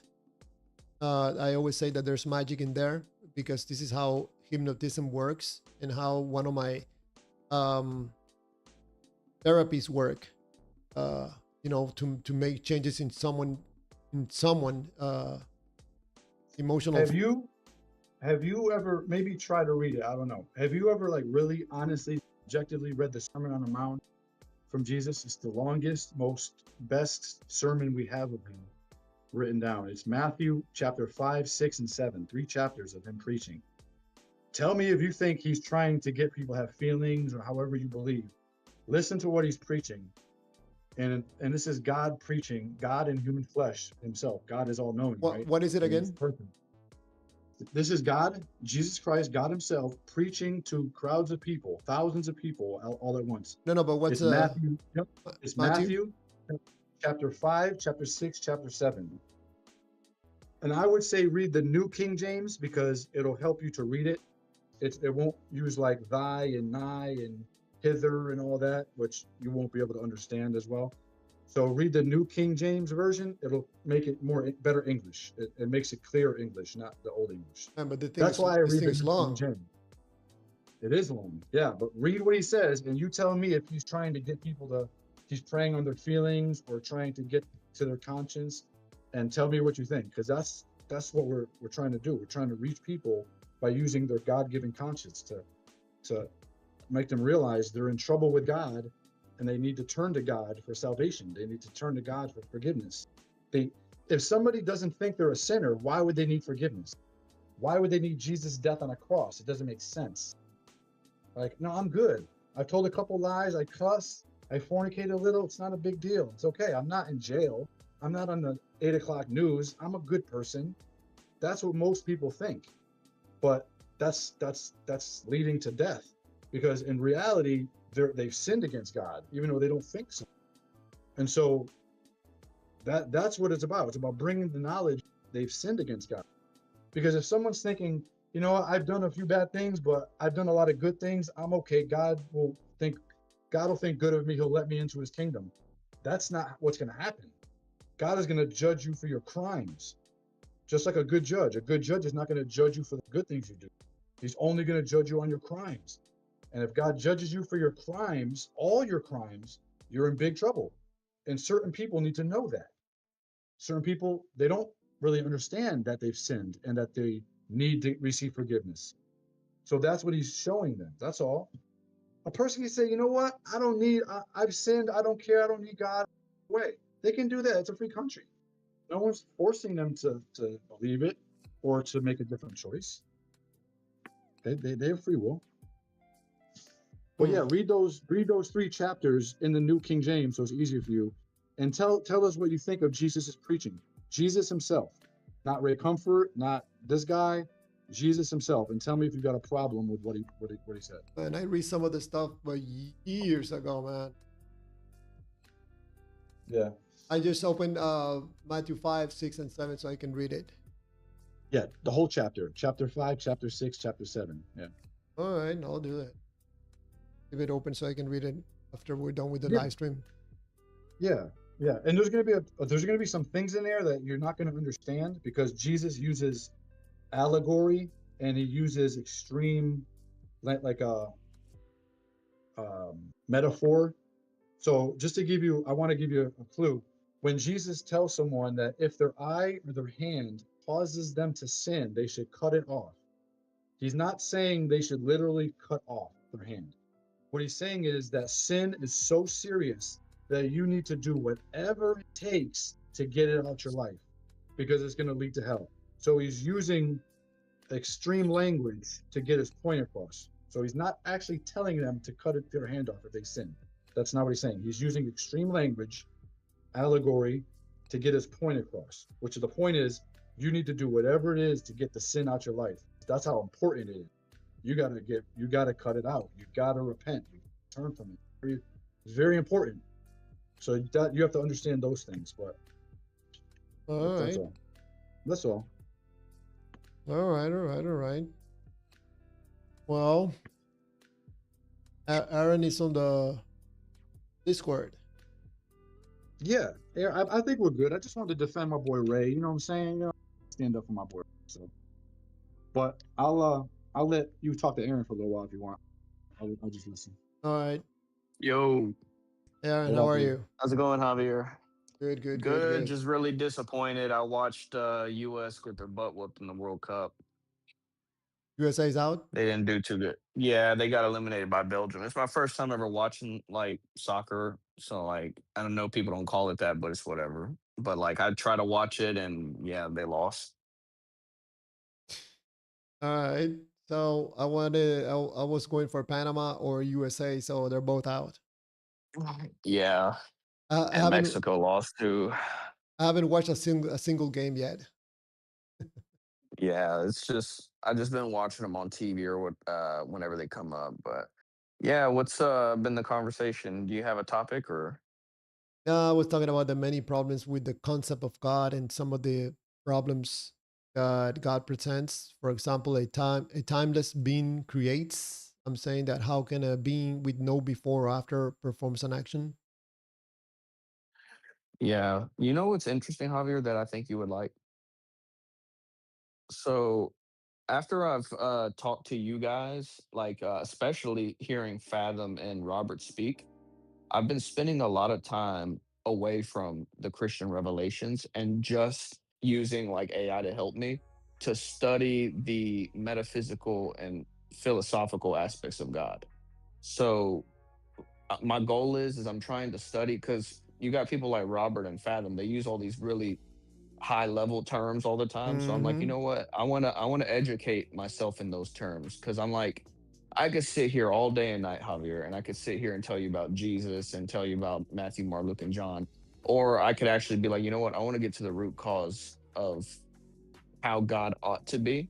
Because that's something I've believed from the beginning that I disagree with all of you on. Is I don't think that we could prove God in its own. Like I can't grab Jesus' hand and give it to you. But what I can do is on paper through logic, I could prove how God should be. And I actually think that's something that's provable. So that's what I've been doing on exercises, just asking how God should be, how can he interact with humanity, how is it, like you said, how can a timeless essence create? That type of stuff is what I've been looking into. Before I even start talking about Bible and Revelation scriptures, I want to learn that. So that's what I've been studying for over like a week or two. And I haven't You, been hopping on here long because I've just been doing that. you will think that there are two different conversations. The one that is, the taken from the Bible, the different verses and stuff like that.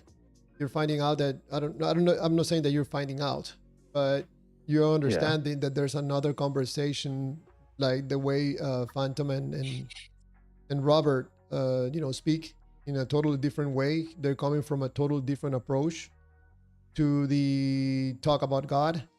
But in my point of view, Yeah. there's a third one that usually nobody uses, and What's that? that's the emotional part of the believer, the human, and the Yeah, I non-believer. actually do need to look into that too. Like I feel like we focus too much on the scriptures and then we focus too much, like I'm focusing right now, like you said, on the actual metaphysics and how God ought to be. But you're saying we should look into the human aspect. That's what you've been talking about, huh? How Yes, would I research that? yeah. Why would anybody take the human part of the believer out of the equation when the believer is the one doing the believing? Yeah. If the believer doesn't do the believing for that person, there will be no God. Yeah. So I And think it will be worth it to ask questions about the person that is doing the believing. And this is what I come from in my live streams, that there's a yeah. conversation that is not taking place that probably explains why. On the debate, nobody agrees on anything because we're not talking about the real bottom part or the support that supports everything, which is the believer. Yeah, I agree. I have not looked into that aspect, but that's something that I should keep in mind. Right now, what my thought process is like I said, I've before I got baptized and confirmed this year, I read the whole scriptures, right? But I want to do like a three-step process, which is what I'm working on right now. So I'm working on how God ought to be and to show that there is no logical contradictions. So that's the first thing I'm working on right now. Then I want to connect it to Revelation to show how the God operates, how it connects to Revelation.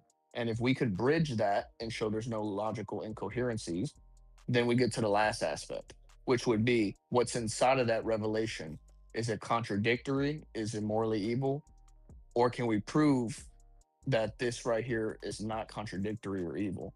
So basically, my thought process is if we could do that successfully, then people like Fathom, Robert, and yourself would have to be faced with the question of this God has been proven to be, you don't have to agree with anything I said. This God is proven to be logically coherent within the revelation. It's just a matter of do I like it or not? And I feel like once people can answer that question, then that would be where I would want to bring evidence. Because I feel like um, there's many things in Revelation that I've heard you guys talk about, like scriptures, and I'm like, okay, I want to go ahead and take a few steps back and see behind the scenes. Let's lift the hood before we focus on the car.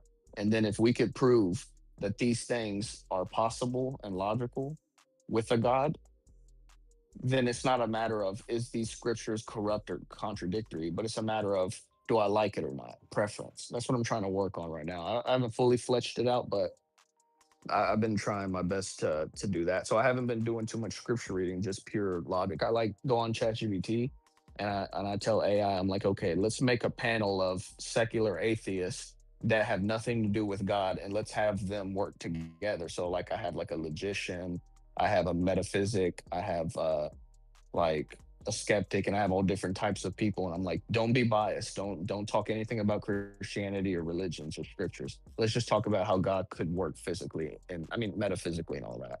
So that's what I'm working on right now. But I do definitely think what you said is interesting. I've not focused on that, but it's not my point of focus right now. I'm trying to learn all the philosophy and all that and see how God should be. And then whenever Robert and Phantom and all those people hop in, I want to see what they think about it. So in this live stream, I presented 5 points that for me are difficult. Makes it difficult to believe in God because they sound very Yeah. contradictory. For example, just one. Okay, number 3, he says that an omniscient being makes decisions. That's a problem. If God has always known exactly what He will do, what does it mean to decide? Yeah. So I believe, actually, I'd like to go down that list and see how my research has been going. Let's go ahead and can you tell me the five will go down and let me see what I Let's could do. focus. Let's focus on this one. Yeah.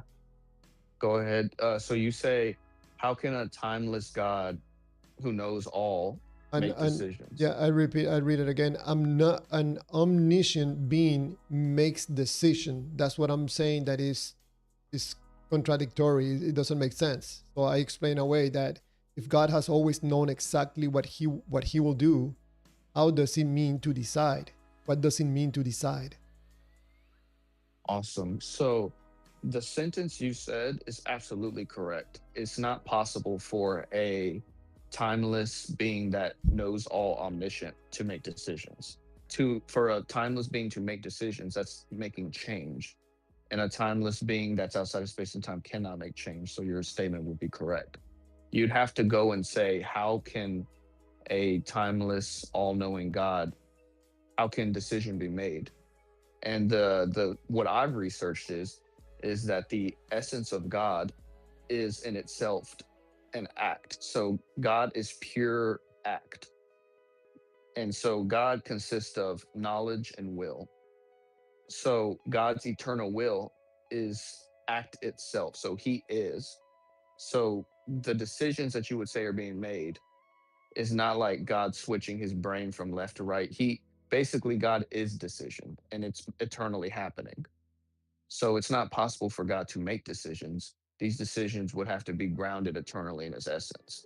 There's no change. It is what he is. I know it's a little complicated, but that's kind of the best way to answer it. So basically, for God, everything is. Yeah, so it's like you're completely correct. That statement would be 100% contradictory, but it's not how God operates. So if everything for God is just is, there's no change. How is it possible for a person to have free will then? If everything just is, you cannot change it. Changing something that is, how is that even possible? So let me try to break down what you're saying. So you're saying, how can a person have free will? So as far as I remember, is God's knowledge and pure act does go to the extent not of making you do something, but giving you the ability to do something. So for example, if somebody went and stabbed somebody, God did not in his infinite will make you do that. What he did is he made you the ability to do that. So it's kind of like I gave birth to a child, let's say, like me and my wife, let's say we gave birth to a child. This is hypothetical. That child had no free will to be on this earth, but I give them the ability to go to school and to make decisions. And that kid could go to the sandbox and could beat somebody up, or they could go and play with the kid. So it's kind of like God's foreknowledge and God's will for humanity is to be finite and to make decisions, not to go and do the evil of those decisions. Then that presents another problem. What would that be? Because it seems to me what you're implying is that God has knowledge of these things, but not necessarily that he's interfering with my actions or my choices. If God is all-knowing, he must know the past, the present, and the future, right? Yes. So it seems to me that God, when he sees the future, he's seeing the result of my choices. Yes. So the future that for him is taking place right now is a future that is. Because in God, everything is. Mm-hmm. So how can I make a different choice that will create a different future that God is already seeing and cannot change because God is immutable. He cannot change. He just is. So as far as I know, is that God sees. So God is logic. So there is a difference between what is done and what is logical. So God's foreknowledge would be to see every possible choice that you can make, every possible choice, including the choice that is made. So, like, if you were going to kick me out of this live stream, that's logically coherent. If you wanted to keep me here, that's logically coherent. If you wanted to ask me a question about free will, that's logically coherent. God sees all of that. So there are different possibilities that are seen, but there's also what has happened, what you decided. So what's logically incoherent is not what is going to be foreseen. Like you turn into a dragon and then you become God and rule the world. That's not going to be seen because it's not logically coherent. But what would be, because God is all logic, God is logic, all those decisions would be there. So it doesn't impede your free will. It just is the knowledge of what's going to happen. So we know what you're going to do, basically. God knows. And God's, I mean, if that answers your question. So your free will isn't impeded, just rather that all logical conclusions have already happened. But So- one conclusion is what actually happened. So God has the knowledge of all the possible choices. Yes. So he doesn't know which choice I'm going to make. No, he does. Yes, that's what I'm saying. All logical possibilities have been that because God is logic, he sees all logical conclusions. That doesn't mean all logical conclusions are what occurs, but he knows what is going to occur. So is he, when he sees the future, he sees 10, 20 different futures? As many as logically possible. I mean, it could So be, it would yeah, be infinite. 1 million. I mean, if you decide to blink intentionally or not, that's a different one. If Okay. you decide to wiggle your toes, you know what I mean? 3, it could be 4. millions. 3 or 4 I choices couldn't just put to a make, number on it. yeah. Okay, A and B, just to make it simple. A or B. So God doesn't know if I'm going to choose A or B. No, he does. Yes. So he does because he already seen the results. Yes. So if I decide to choose something else,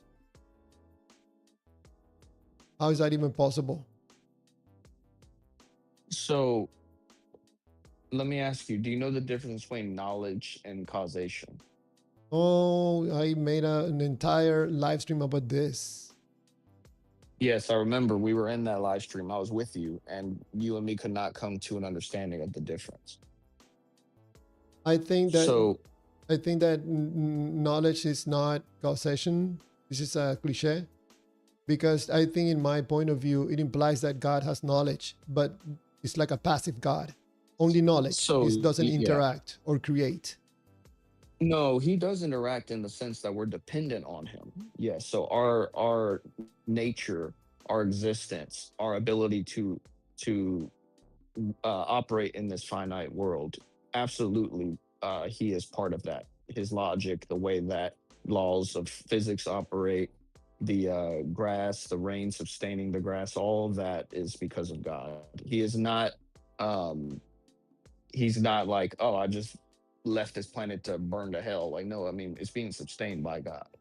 So he is in it. That's why, like in the scriptures, I'm not trying to preach, but in the scriptures, that's why it says the Holy Spirit is basically the sustainer of life. So, but to get out of that and go back into the metaphysics, yes, God is of that. So he's not like some passive God. But humans are specifically willed, eternally willed by God to be finite creatures with free will aspects. So that is God's will, is But, for you to have free will. How is it possible for me to take another action, another choice that is different from what God is already seeing? Because it's logical. What does that mean? So let me ask you to see if you understand what I'm saying. What if I told you last minute? God sees what? What did I tell you? Does he just see what you choose and that's it? I don't think that God just sees. He is. Yes, I agree. I'm using analogy, it's analogical. But what I'm trying to say is that do you think that an eternal being that is would not be coherent for logical choices? No, at all. Then Zero. that would be where you're incorrect. And I would recommend that you ask Robert or Fathom, and they'll tell you why you're incorrect. Because like I said, I studied on that. God would be able to see all logical conclusions, including the one you make. So that's where you're incorrect. So he knows the result of my choice. And the possibilities of choices. What for? The other choices. The only thing that I would say is preordained is the fact that you have a free choice. You did not choose to have a free choice, but you have the free choice. That's what I'm trying to say. It's kind of like, this is going to sound silly, but it's kind of like you have the right to choose to eat an apple or an orange, but you didn't have the right to be alive and be named Javier. So it's kind of like that's how free will is. Like you didn't get to call your mom before you were born and say, "Oh, you know what? Just I don't want to do this." Like there was no free will in that, and you're dependent on that process. But you have a free will to choose an apple or an orange. So it's like that. So at the beginning, we started talking about an omniscient being making decisions that for me is not possible. Or how do you do that? You know, it doesn't make sense. Now we're talking about having free will. But it just happens that God knows everything about me, even before he created me.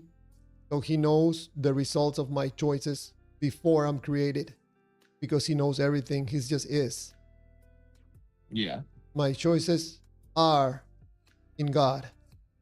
There's no change. You cannot change God. God cannot see change. He just is. Everything is God. God just is. So how is it possible that I can make choices when God, before he created me, he knows the results of my choices? Well, I'll have to just agree to disagree because I've already told you the answer. I mean, there's nothing more I could tell you. So God is knowledge. Yes. So he's a passive God. He doesn't create. He just knows. No, I never told you God doesn't create. He's a creator. But that's a whole nother question if you want to move on to it. But I wanted to see how I can answer those five. So a omniscient I'll just God. move on from the other one because I can't give you an answer that would make any sense. That's why I say when you see Robert and Fathom, they should be able to explain it better than I can. I remember very clearly their response. They also don't think that there's decisions. There's a parent, or apparently we can make decisions, but there's no possibility to have a different decision from what God already knows is the future. We already have this conversation with them. No, I never said that was incorrect. I actually started the beginning of the conversation saying that your statement would be a contradiction. That's true. God cannot make decisions. God is eternal decision. So there's no changing. So you're absolutely correct. But like I said, I would like to move to other precepts. I mean, we're not going to get anywhere on that. Javier, can I add something before I'll let you guys go? Maybe it can help. Sure. So, Aaron, we're going to finish with this one because go ahead, Diva, go ahead. So you realize you, Javier, like you've been living life in time, 1 minute, 1 second, 1 day at a time. And I have been doing it the same, right? Mm-hmm. I don't know what's going to happen ultimately, like precisely in the future until I get there, right? Mm-hmm. You too, right? So when I was 30 years old, 20 years old, 35 years old, 40 years old, living in sin, having no relationship with God, it wasn't even on my mind. But yet God knew I would be born again when I was 41 and a half on that day. Now, did God force me to become born again on that day? Or did he just know it and I didn't know it until I got to that day when I decided, from God influencing me and me making the choice to become born again on that day? Are you saying that God forced me to be born again on that day, or he just knew it? I didn't know it, but when it happened, obviously I made that choice. See, he's not stopping me from making the choice because I didn't know it was going to happen, but he did, even though I didn't know it yet. It wasn't even on my mind. But now I look back, obviously I got born again and God knew it, but I didn't know it at that time. Make sense? So if I give you two choices, A and B, Mm-hmm. and inside these choices of A and B, I cover those choices and I put 2 coins inside A and B. Right. And I tell you, you can only make one choice. Right? You choose A and you lift the cover and you take the coin. It's a 25-cent coin. And you go and you made your choice. Thank you very much So for what making I'm- your choice. Hold on. Thank you very Yeah. much for making your choice, Diva. Okay? You go Yeah. away, and when I lift the other one, it's also a 25-cent coin. Did I force you to take a 25 coin? Or to choose, or did I force you to take A? No, nobody forced me to do anything. I took what I took. Yeah. But could Right. you have taken anything else other than a 25-cent coin? Well, in that scenario, no. No. Yeah, that's the same scenario of God. There's only one choice, but I gave you and apparently 2 choices. The end result is the same. This is But what I'm did I trying still- to explain to you. I'm trying to explain it to you too. Yeah. I don't think it's like that. What I'm saying is, I'm going to give you 2 scenarios. Did God make me become a Christian on January 1st, 2021? I had no choice but to be a Christian, or did I choose with my free will and my influence to give my life to Jesus Christ? And God just knew it before it happened, but I still chose it to happen. Which one? I chose it to happen at that point, and God knew about it, obviously, because we did it now. We know now. I didn't know it then. Or did God force me to do it on that day, and I had no choice? Which one do you You- think is more real? You had absolutely 0 chance of taking another choice.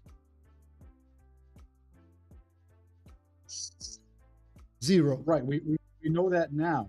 But what I'm saying is, did I still have to choose it, or did God force me to choose it? If God Which one? if God already know or God No. knew what was going Right. what your choice was going to be. There's Right. Hey, when I absolutely get a chance, Waters, I'd like to speak a All little right. bit about some Sure. things that open some minds up. All right. sure. If God already knew your choice before he created I was you, born. there's because- absolutely nothing you can do to change that choice. Nothing. But did I choose it though? You had to. There was nothing else. Okay. Now, in your situation, does God know if you're in heaven or hell? Does he know it right now? Yes. Do you know it right now? No.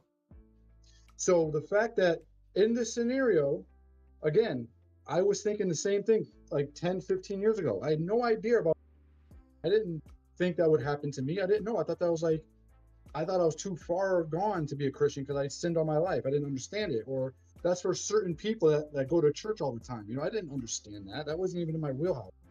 But what I'm saying is, if you choose to become a Christian in the future and you receive the Holy Spirit at some point in the future, whenever God draws you, take that step of faith. If you do that, God will have known already today and already before you were created that you were a Christian on that day. He's not making you. But again, you still have to choose it. He knows what you're going to choose, but you still have to choose it. You see what I'm saying? So if I If you choose do- not to choose it, what happens?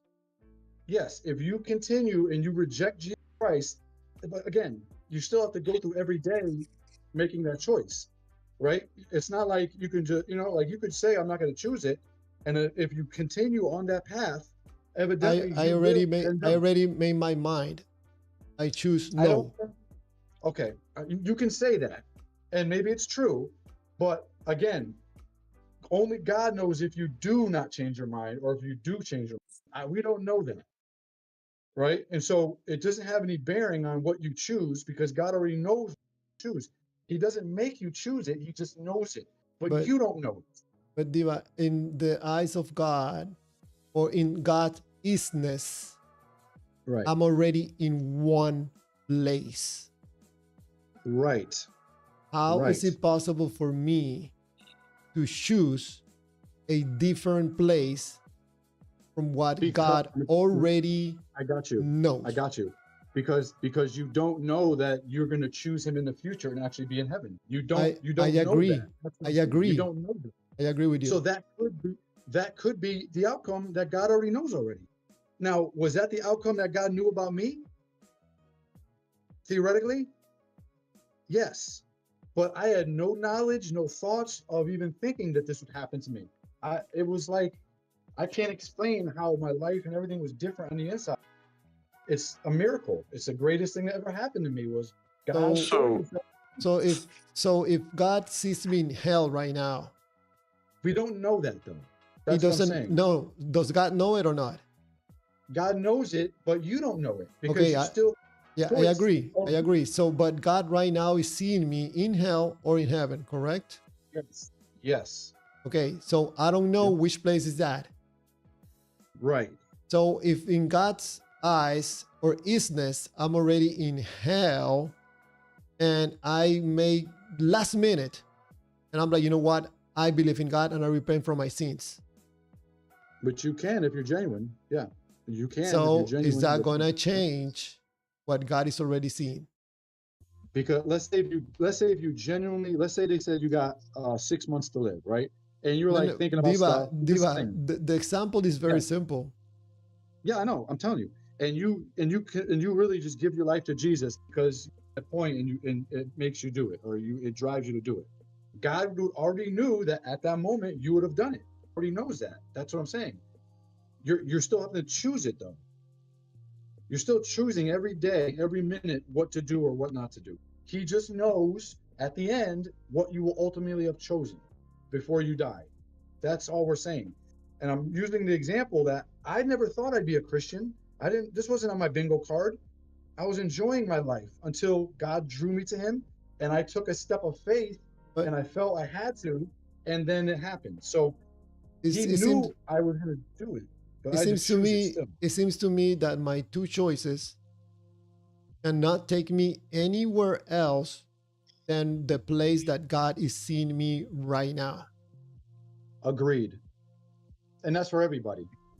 I mean, I already would state that I think y'all are both kind of wrong. Oh, It seems, okay, it seems well, to I me mean, it okay. seems to me that there's an illusion of choice. So here's what I'm trying to say. Y'all are right in the term of result. We're all right in the term of result. There is no change in that result.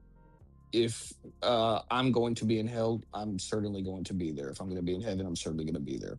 But there's a difference between the result, the choices, and potential logical outcomes and illogical outcomes. So God is all logic. There is no sight of illogical outcomes. So God's not going to see there's a choice between red and blue and you choose a color that doesn't exist and can't exist. There's no, that doesn't exist. So that's not there. There's the possible outcomes. You pick red, you pick blue, you pick nothing.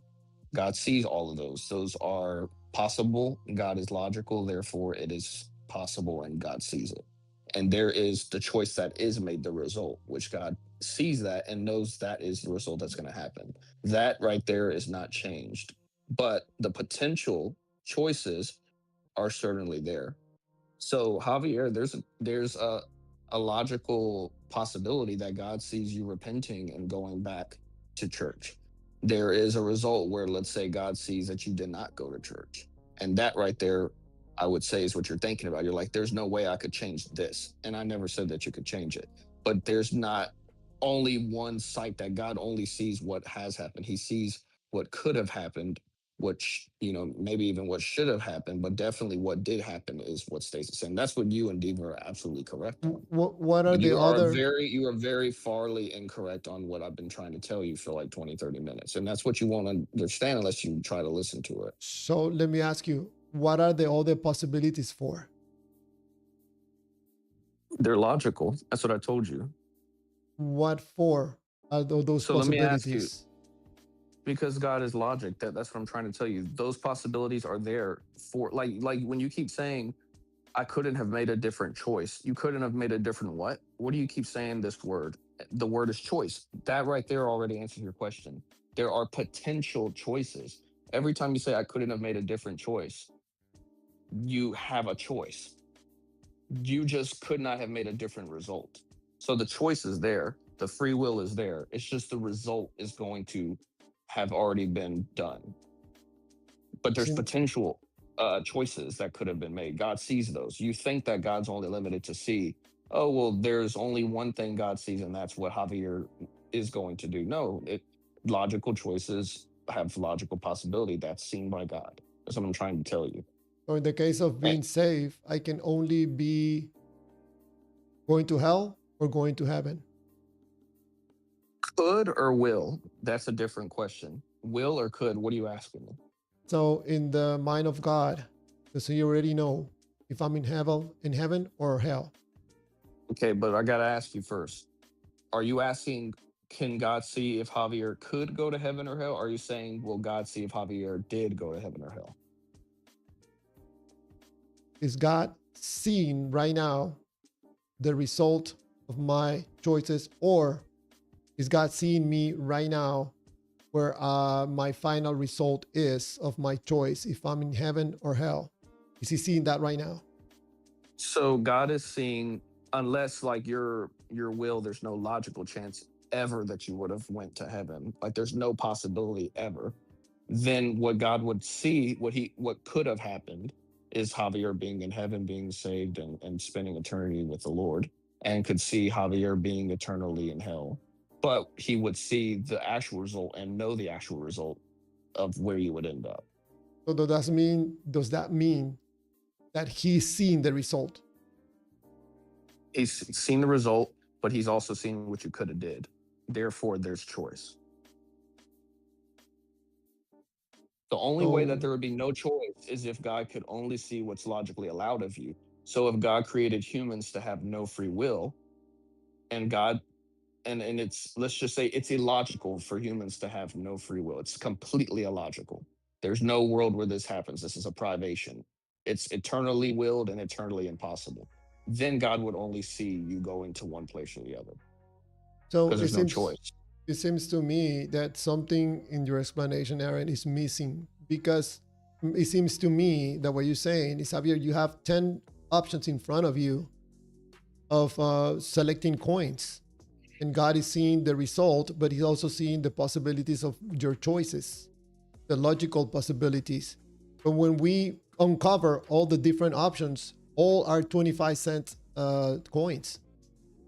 So the illusion that I can take a different choice and pick another coin that is something different from 25 cents seems to be there until we uncover everything and find out that there's only, everything is 25 cents.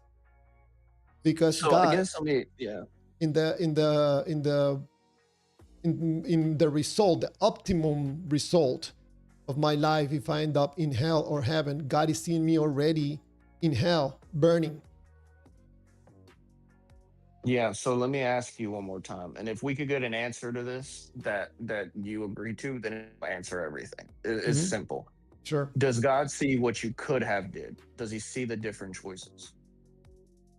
Okay. You answer my question and I answer your question. I've already answered it. Yes, God sees the results of where you're going to be. Okay. And your question, if God's seen the possibilities? Can God see the possibilities of you choosing either a red coin or a blue coin or a yellow coin or No. just a red coin? No. Then that's where you'd be incorrect. That's where your problem is. That's where you're tied up. And that's why I said you should have somebody in here that is an atheist or someone that you're more close to, like fathom, to explain what I'm trying to say. So God, that's where you're wrong. God sees the result, sees the future, and he also sees the possible futures. Because it's logical, yes. So what is he going to do? That's what I'm trying to tell you. You've been wrong the whole time. What is he going to do in this empty possibilities that I am not there.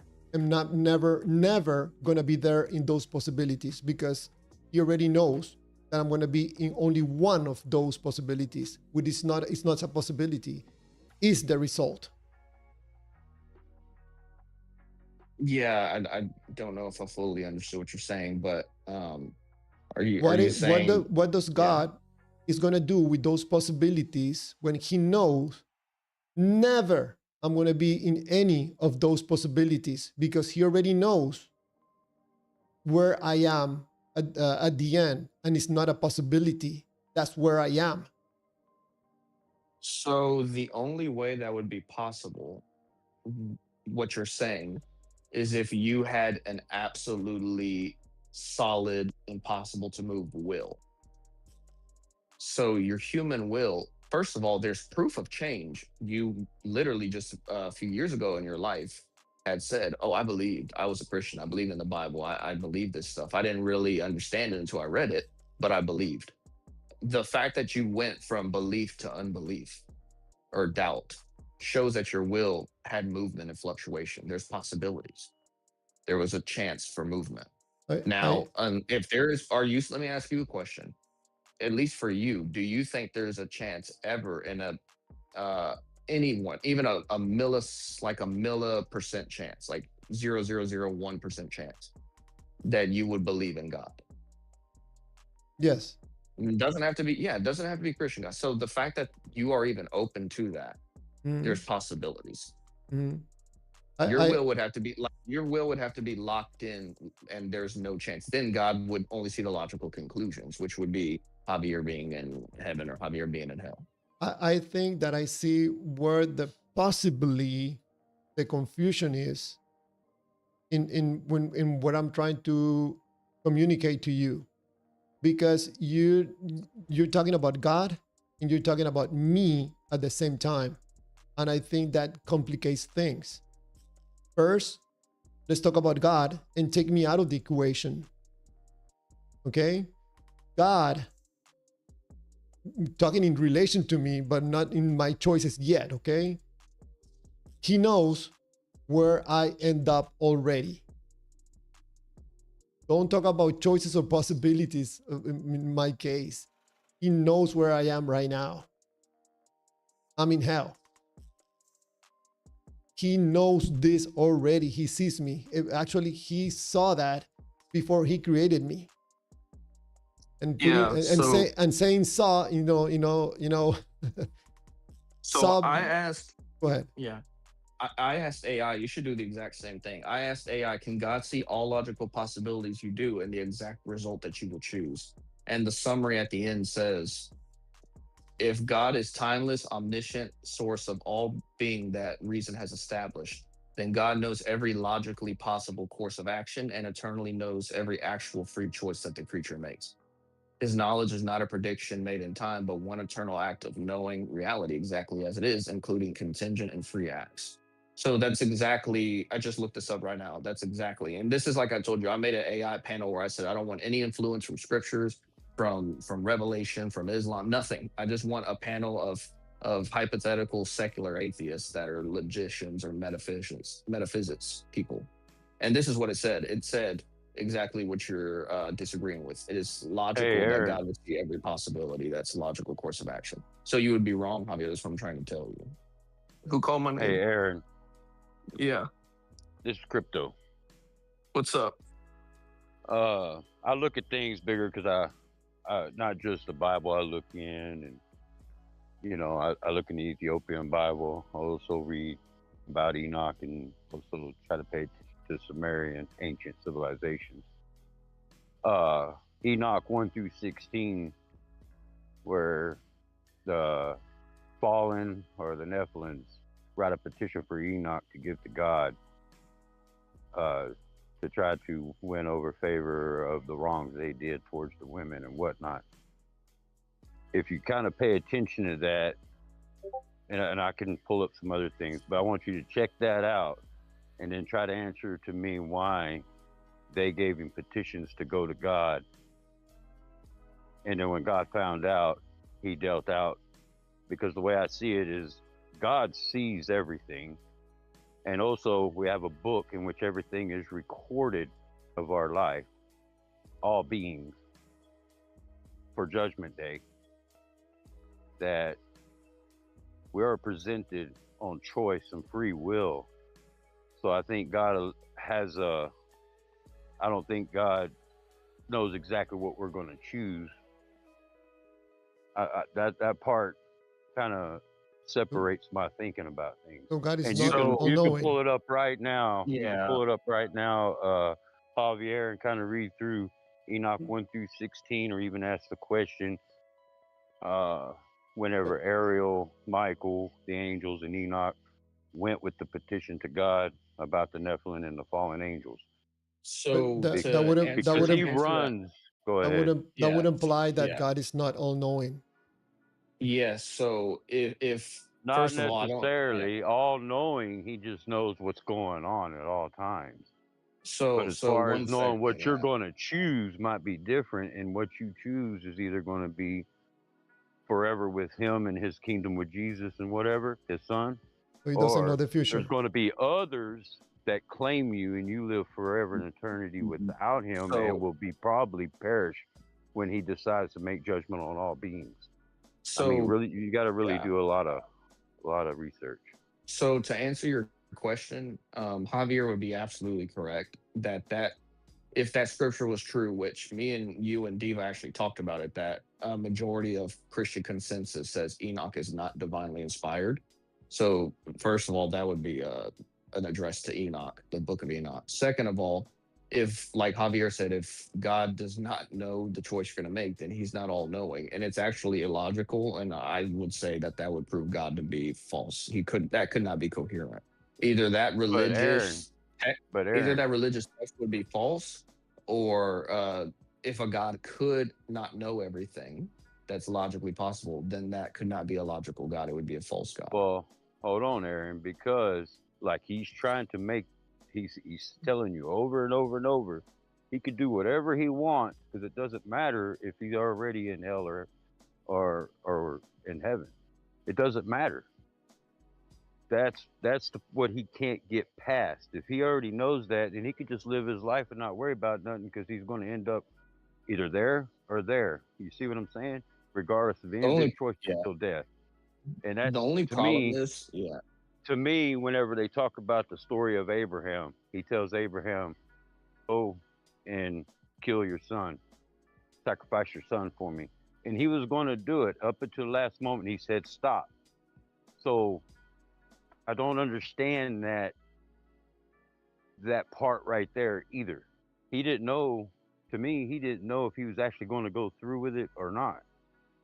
And if you go through so all the yeah, stories, if you go through all the stories in the book and the Bible, I think there's a lot of presentations to where God goes throughout his prophets and whatever, through all of them, and the choice is there, but it's up to them to make that choice, and they don't. It's free will.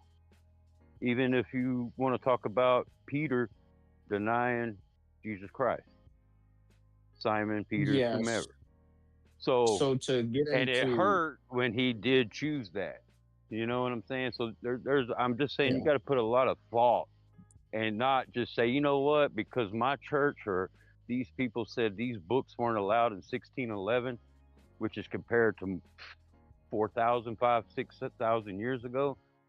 Come on, man. I mean, the yeah. Sumerians and Genesis and all them books in the Old Testament, that stuff's way prior to anything after. You know what I I'm saying? appreciate your answer, Crypto. But well, first of all, Enoch's not 4,000 years old. Its majority of understanding is that it was written like right before the time of Jesus, so like the few hundred BC. So it's not as old as Genesis, But where and was Enoch it at was not. in the Bible? Where No, was he at? he was in the old times, but nobody ever, But even in where Jewish, was even he mentioned? I mean, he was mentioned like way in the beginning, like before Noah. He was like fourth generation after Well, Seth. But the problem is I could write a book right now about Enoch. That doesn't make it true just because Enoch lived in the past. So those people, even the people that were Jews, that agreed with Enoch never say that Enoch wrote that book. They're saying these are historical stories that they collected over thousands of years and put it into a book entitled Enoch. And this Oh, is not something, not just the Protestant That's 1611 not King what James. This Ethiopians has, have to say about it. That's not what yeah, um, their but God. if well, you hold guys on. allow Before we me, go too off topic, yeah, I just wanted to yeah, answer we're going Javier off real topic. fast. I want Yeah, I to, know. Aaron, I wanted Before to you ask you go, can I say something. one thing? No, no, Just no. one thing. Let, All right, allow go me ahead. Go first. ahead. We're not gonna shut it down. I'm not gonna say something and shut it down. Okay.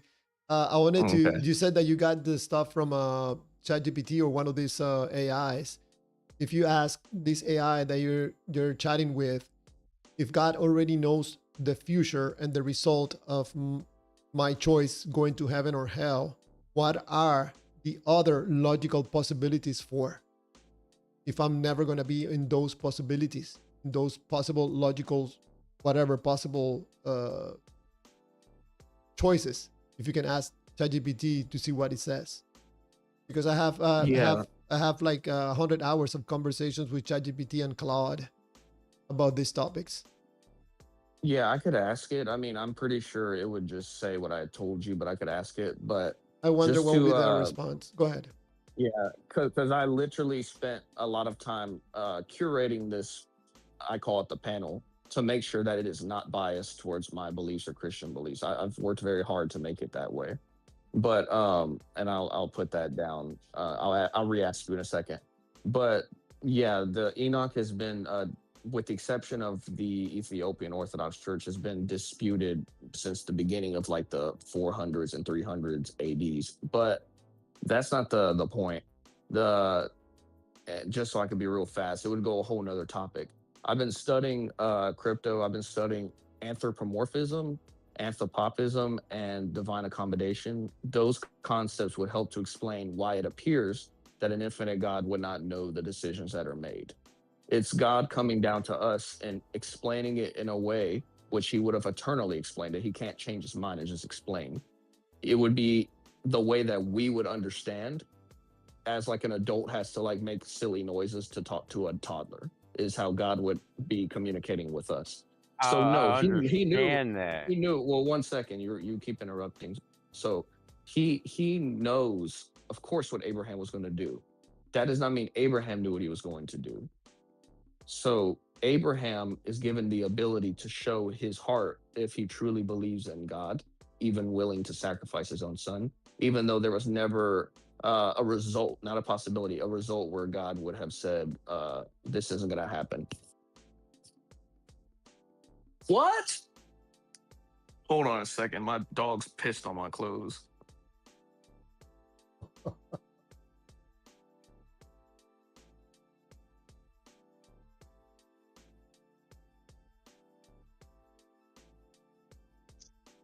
I just still challenge that. They put Enoch in Genesis, so until they take it out of the Bible and say there's nothing to do with it, it's part of the Bible,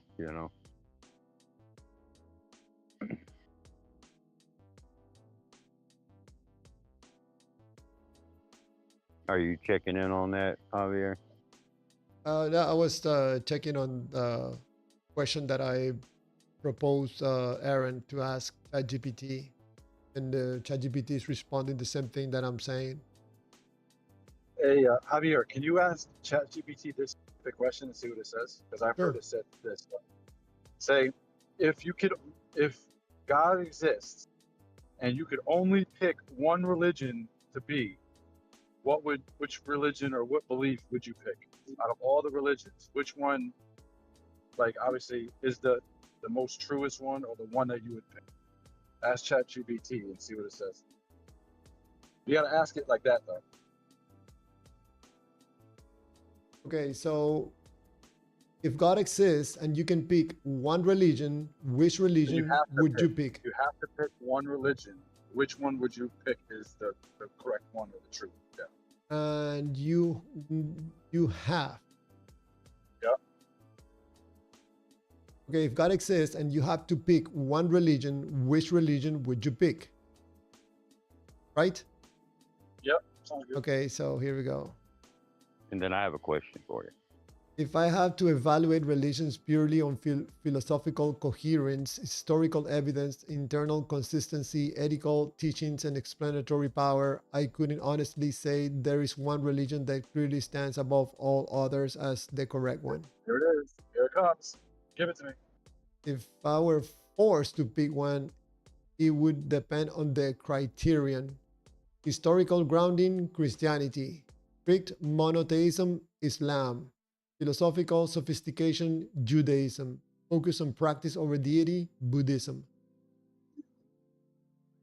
No, No, it doesn't. you have to ask it to pick only. Say you can only pick one. Say, can you say you can only pick one.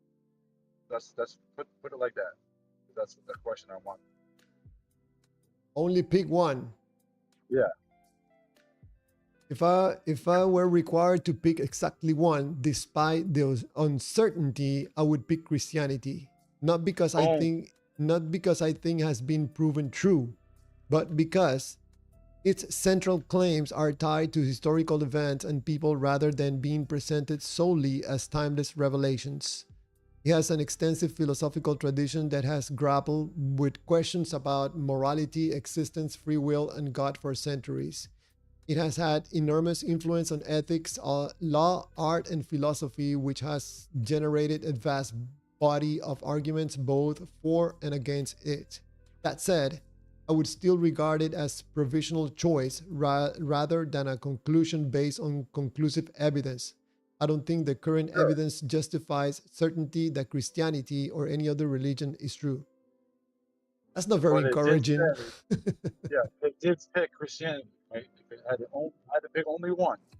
Yeah, because I grabbed ChatGPT by the neck, like, choose one. Right. Hey, ask GPT something for me. Sure. Is it true that there are angels that report to God for things that are throughout His creation? What? That again? Do angels report to God about things that happen throughout His creation?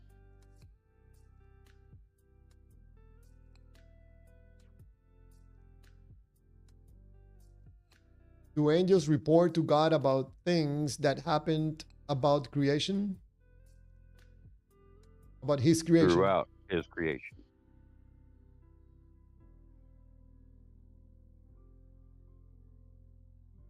Oh, creation. GPT says, oh, don't give me the response. Hey, let's just use one. He says, it depends on the religious tradition, but in the major Abrahamic religions, the answer is generally yes in some results, but not because God needs information. In Christianity, angels are often portrayed as messengers and servants of God. They carry out God's commands and sometimes report events, for example, in symbolic or narrative passages. However, mainstream Christian theology holds that God is omniscient, so He does not need angels to inform Him of anything. If God is truly omniscient, angels are not divine informants filling gaps in God's knowledge. They function as agents, messengers, witnesses, or executors of God's will. If someone claimed God needs angels to tell him what's happening, that would conflict with the traditional doctrine of omnisciency. I agree with that. All right, I'm back. The dogs didn't piss on my clothes. They were trying to. Hey, Javier, I'm gonna be done. I'm listening, but I just want to remind you: definitely try to read Matthew 5, 6, and 7 in the New King James, and tell me what you think. Tell me what your thoughts are at some point. I left it open so I can read them.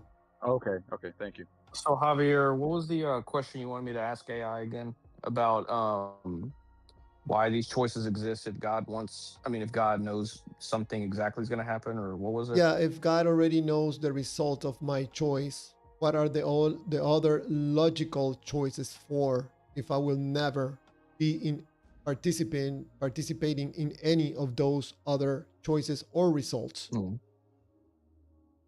So if God knows the result of my choice, what is the logical reason for God to see other choices if I'm not going to make them? So if God already knows the result of my choice, what is the logical reason for God to see other choices if I'm going to not make them? Yeah. I already asked GPT over here on my computer that, and pretty much told me what I already know, but do it on your side. See if you get a Let's see what different the response. panel says. Hold on. So the logician, whose pure role is logic, says because possibilities are themselves object of knowledge, there are two different truths: what is actual and what could be actual. It is true that a triangle has three sides. It is also true that a square could have been drawn instead.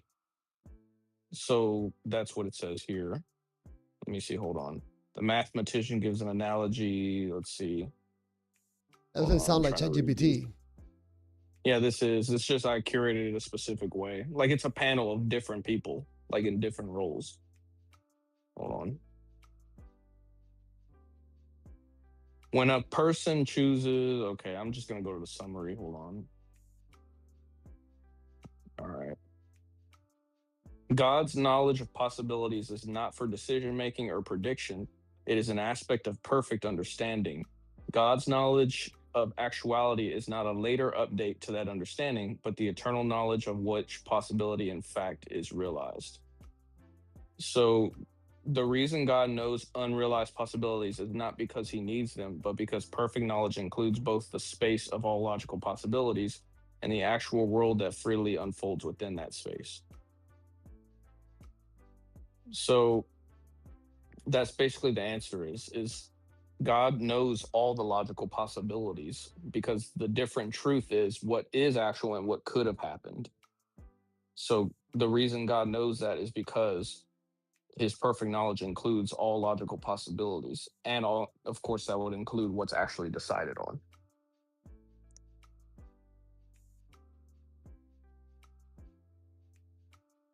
So I asked ChatGPT the same question, and he gave me a very basic response.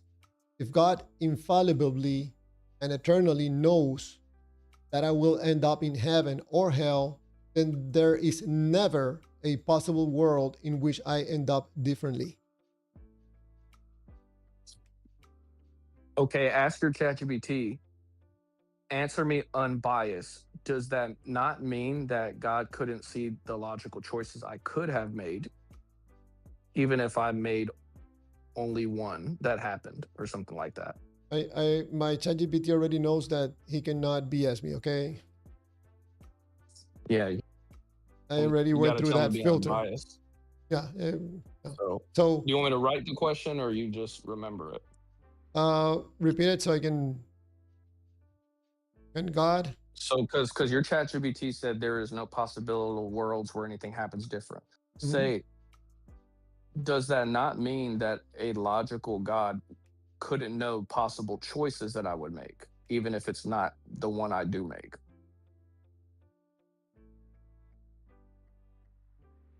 Different possible choices, because these are possible choices. Yeah, so God could see the different choices you made and the result that would came from them, even if he Okay. knows the one you will make. Yeah, You would put all possible choices, right? All possible. Can a logical God know different choices, because these are not possible? It's impossible for me to participate in a different choice that from what God already knows I'm going to participate or be in. Is that the answer, or is that what you just wrote? No, I'm trying to make the correct question. So the question is, can a logical God know different choices from the choice that he already knows I have taken? Is that a accurate question or not? It might be pinholing Chat GPT into something you could get, but I think it would work. Okay, let's see. If we're talking about the classical concept of an omniscient God, the answer is no. What does it further elaborate on? Because I want to make sure I understand this. So if God infallibly knows that you choose A, then God cannot also know that you choose B as your actual choice. That will be contradictory. The only distinction a theist might make is this: God knows all possible choices you could make, but also knows which choice you actually make. But God knows the alternatives as possibilities, but he does not know multiple actual futures. This is why your philosophical question is significant. If God has eternally known that I will choose A, in what sense choosing B ever a genuine possibility? Yeah, that's absolutely correct. There's nothing wrong with that. God's not going to see different actual choices. He's seeing different possible choices. It never said anything was wrong with possible choices. So you're absolutely correct, Javier. Like God, there is nothing that's going to change the one and actual choice that will happen that Even God already knows. even using the word possibilities is incorrect, because there's absolutely no possible way for me to switch to another option, another result. It's not possible. I think Javier, I don't know if Crypto or Diva could vouch for me, but I really think we're looking at the same thing and almost saying the same thing. I really feel like it's so close. Like Diva, can you There's attest to this? Are only you two listening? things I'm getting out of this is that no matter how we live our life till death, God already knows what all of our choices are, and there is no way we're going to change our outcome. Period. Yeah, Right, but I'm we Period. not still have a disagreeing with that. choice. But we still have a The choice. other the Oh, other oh, part is that we live our life and we're presented with a choice, and our free will choose what he really don't know, but our choice will either damn us or redeem us, whichever. So I guess the better way to ask that question to AI is we agree that there is no alternate actual choices, but can God see logical possible choices even if I didn't make it? That's the right question. Logical possible choices for what? When you say possible, for what? You choose? What That's what I'm saying, what you could have done. So you're right. Like literally I'm agreeing with what everything that chat said. It did not disagree with me either. That's why I want to clarify. It said that there is no world where God does not know the actual choice you're going to make, and that's not changing. Yes, that actual choice is completely solid. So do But you agree? what you're Go ahead. Yeah, like if you God knows already if you're going to be in heaven or hell, and there's no changing that. But that does not mean it's illogical to for God to know the logical choices you could have made. That doesn't mean that there's two actual choices. Oh, there's a chance that God knows the actual choice of Javier doing this and the actual choice of Javier doing that. No, Okay. no, of course not. Yes. Okay, I understand now what you're saying, and I agree with you. Yeah, that's what I'm saying. I agree Okay, with that as so well. that brings up the question: do I have free will to make different choices? Actual choices. Yeah. Like if you agree with what Diva is saying. You had Let me think of how to answer this because like it's kind of right, and I mean, no, there's no free will to change the actual choice you were gonna make. Exactly. But that's what I'm trying to get at. I never disagree with that statement.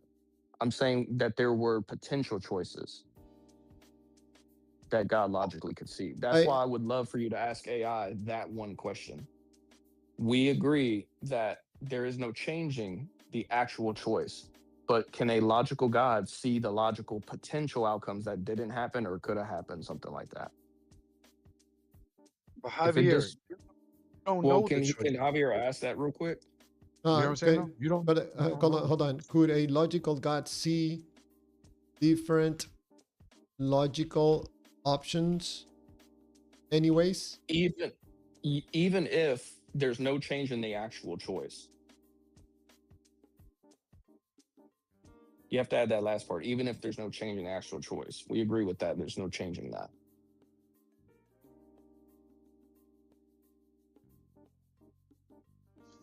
Okay, I would so say could a every could a logical God see different logical options even when there is no change in the actual choice? Sounds good. That should sound good. Yeah. All right, here we go. Yes, a logical, coherent concept of God could know different possible options even if only one is actual. For example, God could know you could choose A or B, the logical possibilities. You will actually choose A. There is no contradiction in knowing both the possible alternatives and the actual outcome. The philosophical question is what could means here. If God eternally knows you will choose A, then many philosophers ask, was B ever a real possibility or was it only a hypothetical possibility? That's where the debate lies. A compatibilist says B was a genuine option you could consider even though God knew you would freely choose A.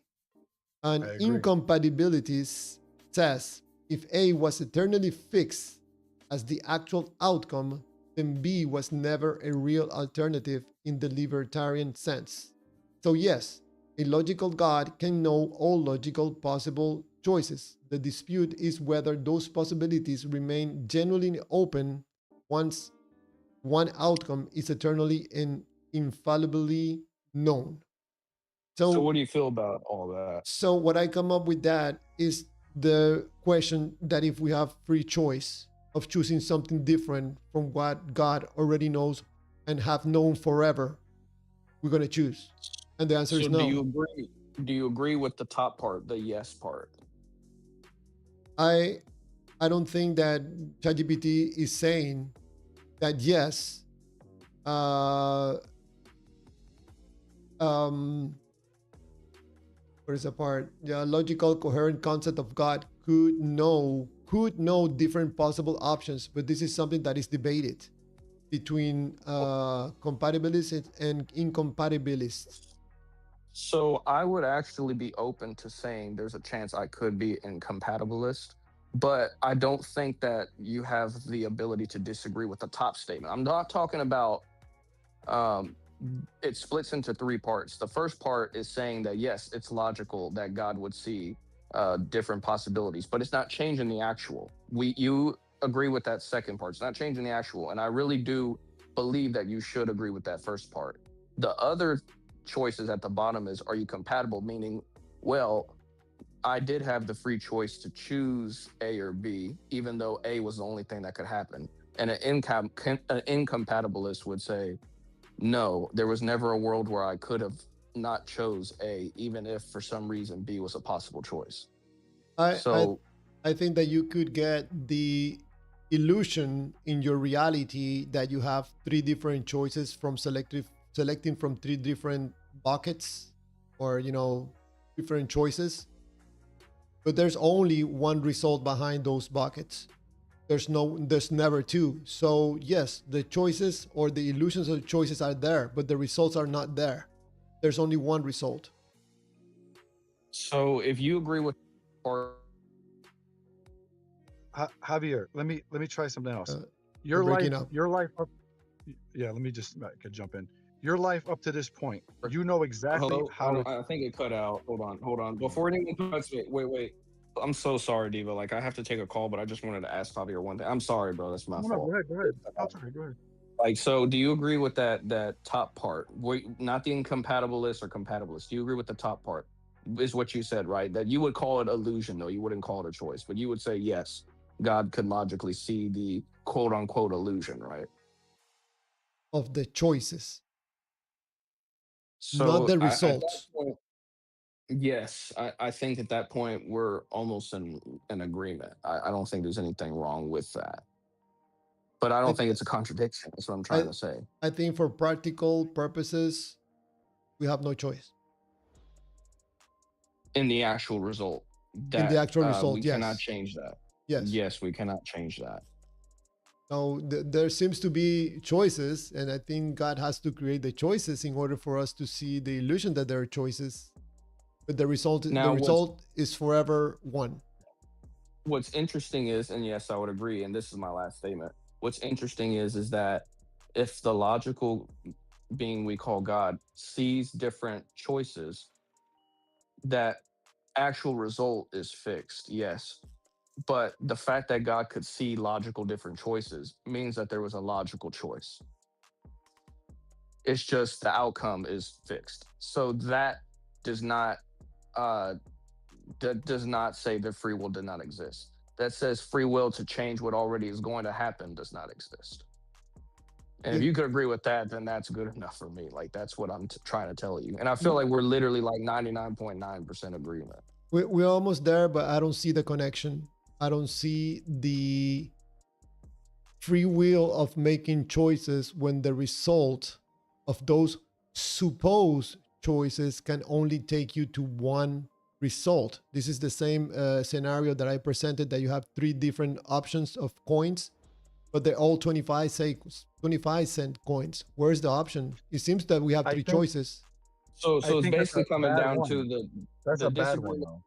The disagreement comes down to, is it a choice or an illusion, basically. But you're not disagreeing that there is at least an illusion. It seems to me that But there's an illusion. Yes. Yes. all right, I will have to leave you to it. I'll leave these guys to it. Maybe I'll join back in a minute or two, but All right. later. Thank you, Aaron. Okay. So yeah, I got time to think about some things. So a couple things is heaven or hell, moving to this country, not moving. These are opposite things. So it's not 25, 25, 25. It's $1, it's $20. It's a different thing. It's not the exact same thing. The choices. Second thing, I want you to look back right now. You're like in your 50s. I want you to look back at every single decision you made. Obviously, you're not going to think of everyone, but you made a decision to get up, to not go there, to do that, to say that word, to do that, to ask this girl out, to dump this girl, to eat at this time, to, right? Just think about it. You made probably what, millions of decisions Mhm. in your life, hundreds of thousands of decisions, like every single decision that you've made since you were born, right? That you remember. Mhm. When you look back on it, you chose to do all those things. When you look back on it, you know exactly how you made those choices, right? Because you lived it already. And even though you had the free will, you can't go back because what you decided already happened, because you chose it already. And you can Mhm. look back on it even though you chose freely every single time you did anything, right? You can see you can see it from behind because you're ahead now. So you can see all those choices you made. You can't go back and change them, but you made them all. Every single one of them, good, bad, ugly, yes, no, up, down, whatever. And so what God is you are freely choosing all these things, that God just sees it all. And you don't know the future of what is, but you're choosing what you choose every day. God just knows it the way, in a sense, you know your past, right? Because you've already done it, but you had free will. Just like when you asked your wife to marry you, okay? When you were a child, you didn't know that you would marry that woman. She didn't know she would marry you. You didn't But know. You guys could have broke up, but God knew that you two, using your free will, would eventually, it would happen because it's already happened for him. For so him. okay, so let's make it even more simple. We don't have to go Does it, well, traveling time. I'll In let you front, go, but does that make sense at all? Does it make sense what I'm saying? I have a glass of water in front of me right now. All right, I have the choice. Mm-hmm. I uncover the glass. Now I have two choices: Mm-hmm. either leave it there or put it in my mouth to drink water. Right. I have two choices only. Yep. Does God know which I'm going to take in the next minute? He does. And guess what? In the next 2 minutes, you'll know the choice you made too, even though you had the choice to do it, right? You'll know 2 minutes later that you made that choice, right? And So, so God knows it, but you're still choosing it. And to say, well, if I choose the other one at the last second, you would know that later on too, right? You would know that 2 minutes later that you were going to choose it, and then you change your mind, right? And then you didn't do it. So God, right, God sees it. it seems to me you were not listening to Aaron. Not even me. You were not listening to him. I did listen to Aaron. Yeah. So we agree that this choice that I have right now is an illusion. No, I no. cannot change what God already knows. Right. And just like you can't change all the decisions you made already, that you can't Forget change about, that. I'm talking about the water, the glass of water. Something's going to Right, happen here right. that God already knows. And you will know later too, right? It'll be your past and you'll know what you did, even though you had the choice. Yeah, I'm not saying an illusion. I disagree with that. You have free will. I didn't make that. He's trying to get you to like Okay, get to some kind of agreement. I have That's what free he's trying to will do. to choose a result different from what God already knows. Is that what you're saying? Did you have no? Did you have a choice to do something different that you know I, about what you did already? Diva, I think it's absolutely important for this discussion for you to be able to answer that question that I just made to you. I will. Yeah. So, can I take a choice that will change the result that God already knows I took? No.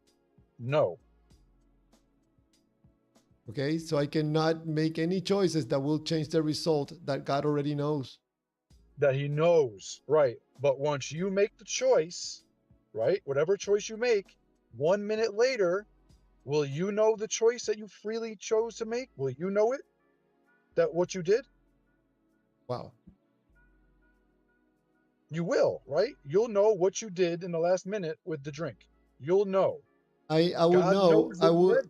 I would know that I end up where God already knows I was going to end up. Right. He just knows it before you choose it, but you're still freely choosing it. That's what I'm trying to make you understand is that you're freely choosing it, and God knows if you're going to end up in heaven or hell, but you know you I could actually be in heaven, So let but me see if I you haven't made understand. that choice yet. I freely chose the only choice I could have taken. Take it. In reality, the choice that you decide is the choice that God knows you'll make Exactly. you make it. Yeah, Exactly. There's no choice. right. Well, there is a choice.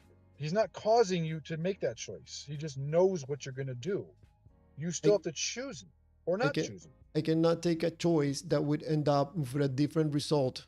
That is what God already has written. Right. Right. Let me ask you this. Can you make another choice in your past now that you've made it and make it different? You can't, right? You I know all the choices you chose to make, and you can't go back and fix it because you've made them now. I So I I, again, I made the choice that fulfilled what God has already written in my life. no, he didn't written. It's not written in your life. He knows the choice you're gonna make. He I'm just trying to created. tell you, but you He, don't know. he didn't You don't know. create my future. No, no, no. He knows your future.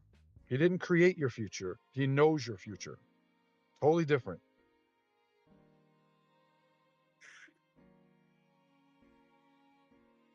See, this is what you're missing. You're thinking like you don't know what you're going to choose, but God sees it because he's outside of time.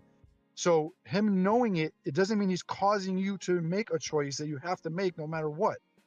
We don't believe that. He's not writing it on a piece of paper and you have to do that thing that God says you have to do because you have no choice. That's not what we believe. That's determinism. Then if that was true, then you wouldn't go to hell. You wouldn't deserve to go to hell. Forced you or made you for hell. He just knows if you choose to go to hell or to accept him. He knows it. And he created you anyway because cause and effect. Because when the egg and sperm come together, a person is born.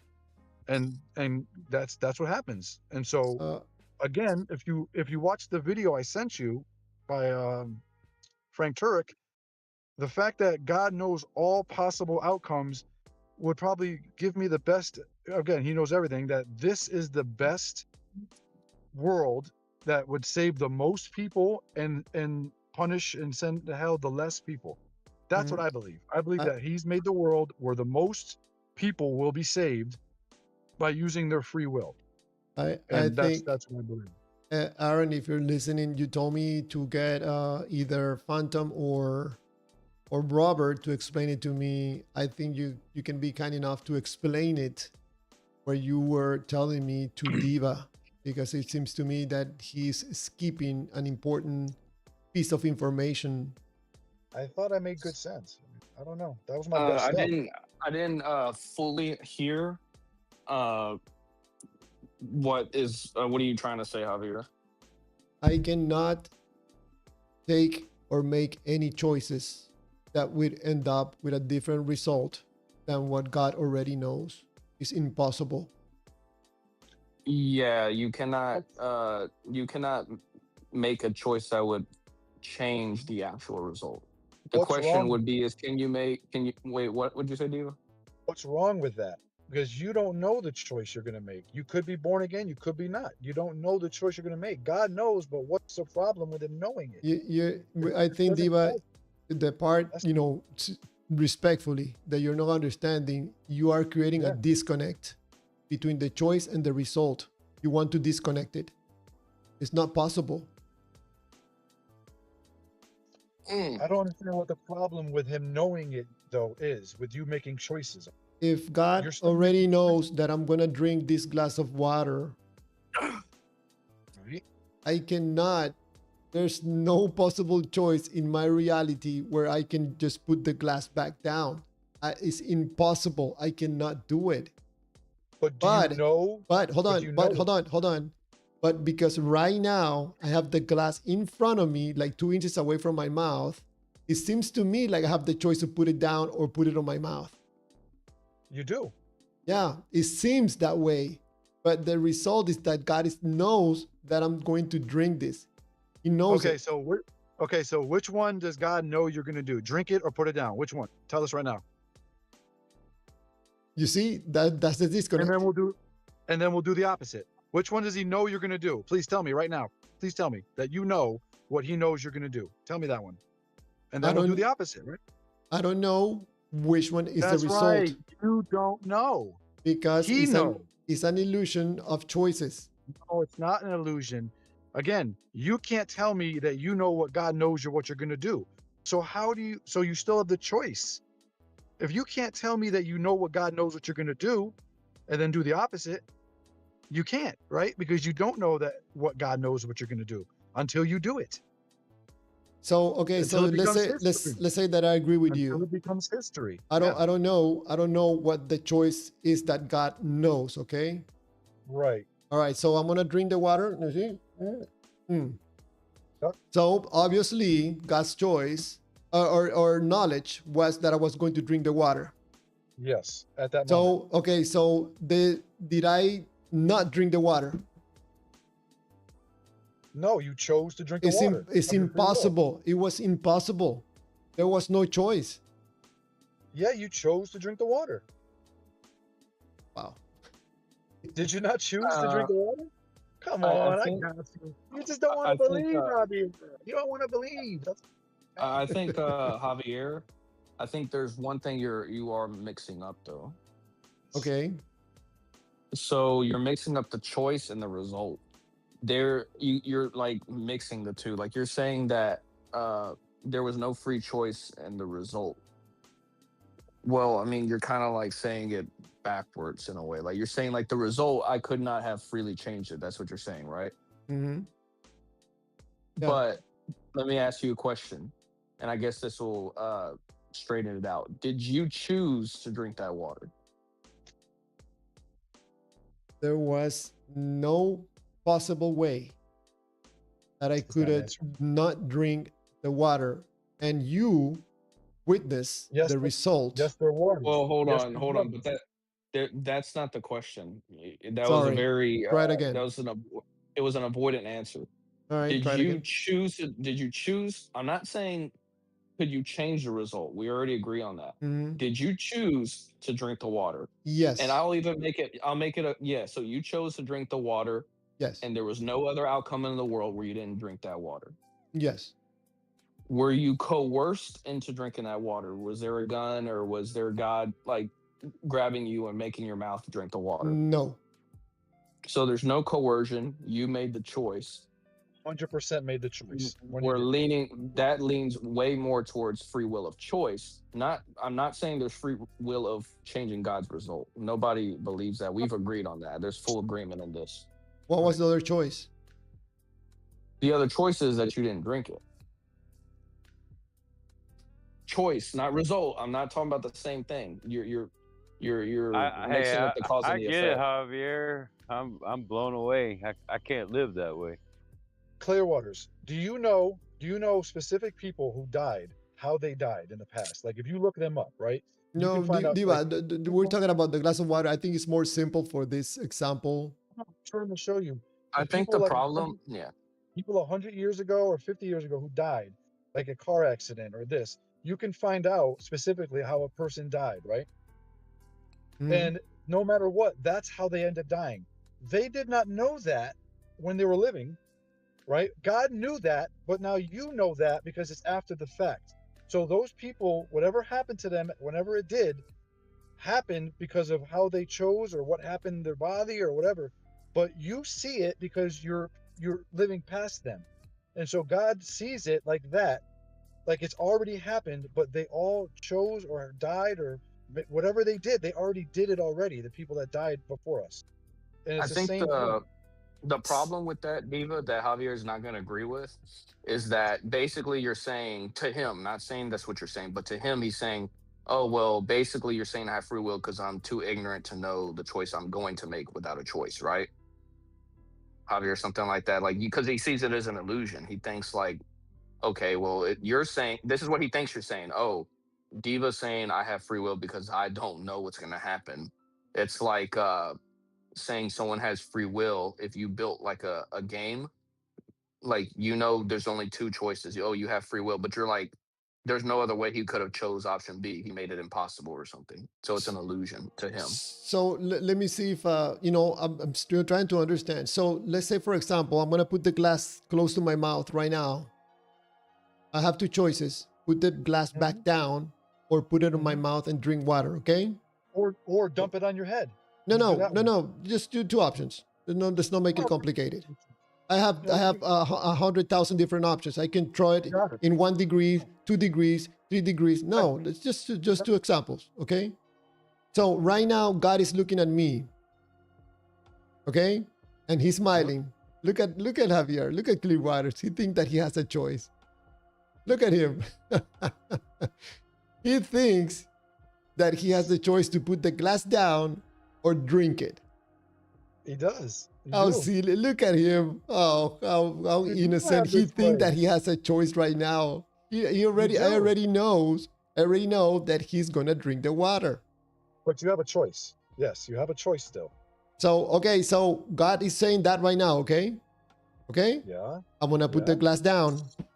I just Okay. proved God is not all-knowing. Why? Please, Aaron, do He me the knows favor to you're explain it to Diva.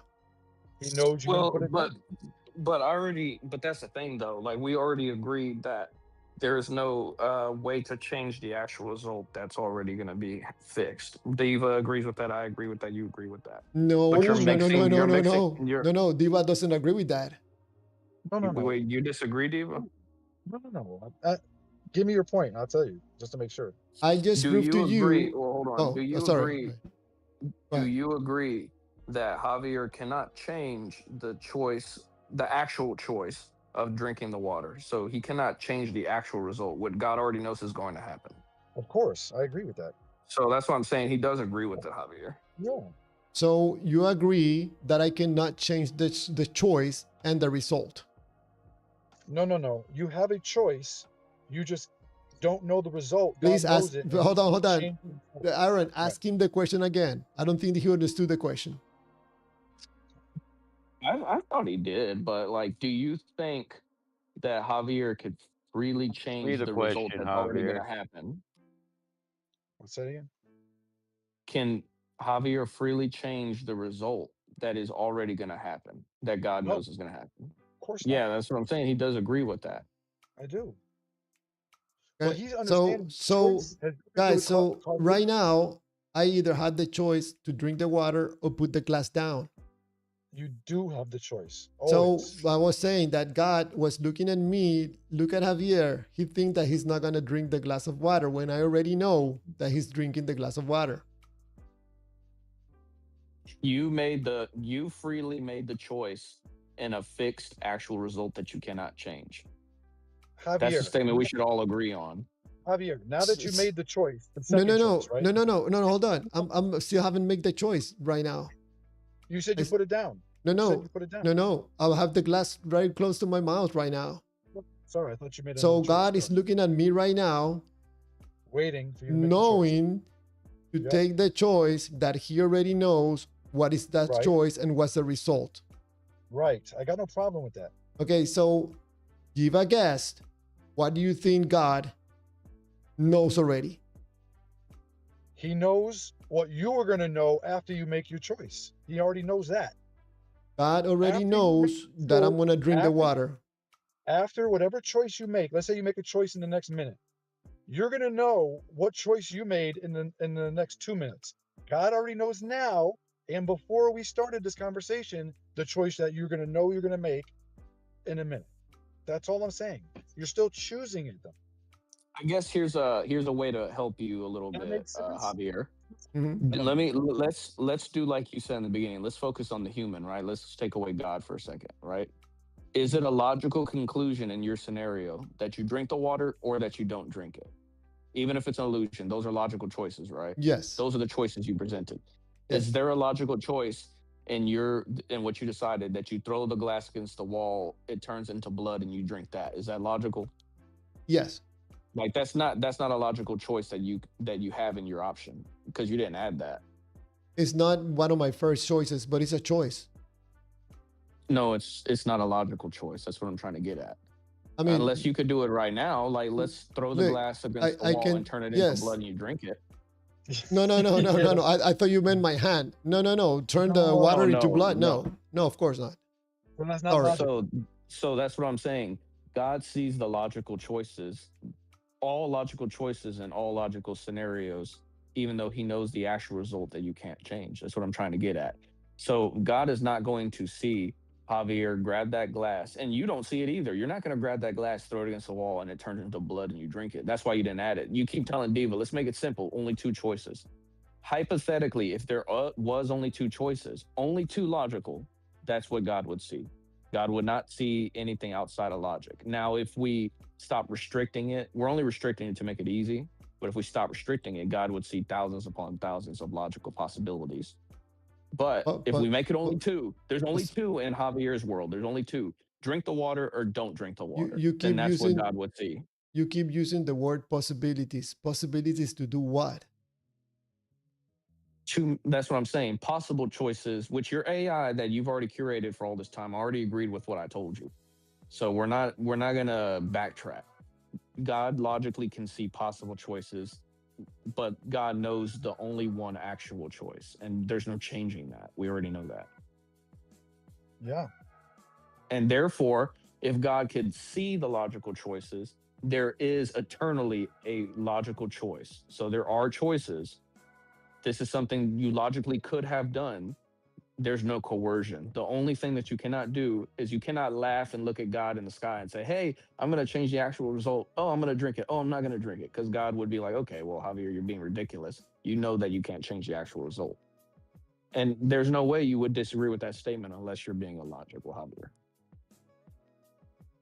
You And know, your AI proves it. It's all on tape, Javier. Your AI even said it. yeah, the AI, I'm reading it. I'm reading the response again. And of course, it's not coming to a conclusion. It's saying that this is a debate between compatibilists and incompatibilists. That's what I told you. Not the first part. I'm talking about the first part. You're talking about whether it's an illusion or a choice. We're not talking about that. We're talking about if God could see the possibilities.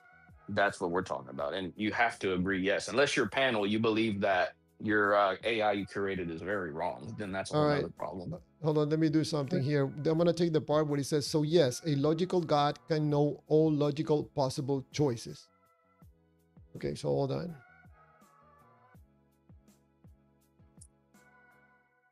Remember the tape, the basketball game? Remember that was? I thought that was a good one.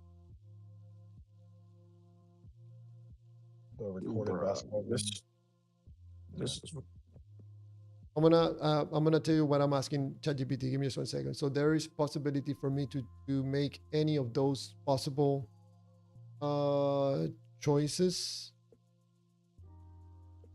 or only the choice and result that before God. you submit that. Before you Yeah, I'm not submit gonna that, press. I have I'm a not gonna feeling. submit it Yeah, yet. I'm gonna know the answer. I think if I believe what it's gonna say, it'll Okay. say it should say that there is no chance that you could possibly change the actual result. So there is possibility. So is there possibility for me to make any those possible choices, or okay, sorry, to take. And then if you want to submit it, let's see, because I think I know the answer by the way you worded it. Okay, so is there possibility for me to make any to take sorry to take any of those possible choices, or only the choice and result that God already knows I took? Is that a okay answer with you? I'm sorry. Okay, question. You probably need to say will take. So is there possibility for me to take any of those possible choices, or only the choice and result that God already knows I took? Yeah, let's see what it says. I have a feeling I'll know, but let's just see. All right. This is exactly where philosophers disagree. If you assume God's knowledge is infallible, God has eternally known that you chose A, then it follows that you will choose A. You will not choose B as the actual outcome. The question is whether you could have chosen B. We go to the same thing. Compatibilist answer: yes, you had the capacity to choose B, but you freely chose A. God's knowledge reflects that choice. That's in the mind or compatibilist. Incompatibilist answer: no. If it has always been an infallible fact that you chose A, then B was never genuinely available as an actual alternative. So if you're asking me which view your question supports, I would say your reasoning naturally aligns with the incompatibilist position. If only one outcome can ever become reality because it has been eternally known by an infallible God, then it is difficult to see in what sense the other outcomes were genuine possibilities. That's Okay, so hold I on, just to finish the last sentence. That's a Yeah. well-known philosophical objection. It doesn't settle the debate, but it identifies one of its central tensions. So I know how to solve this. It's about to be solved right here, Javier. So if you could type out regardless of incompatibilist or compatibilist. So if you could type that out. And let me know, I'll put the other part. Regardless of incompatibilist or compatibilist, Mm-hmm. can God see possible choices?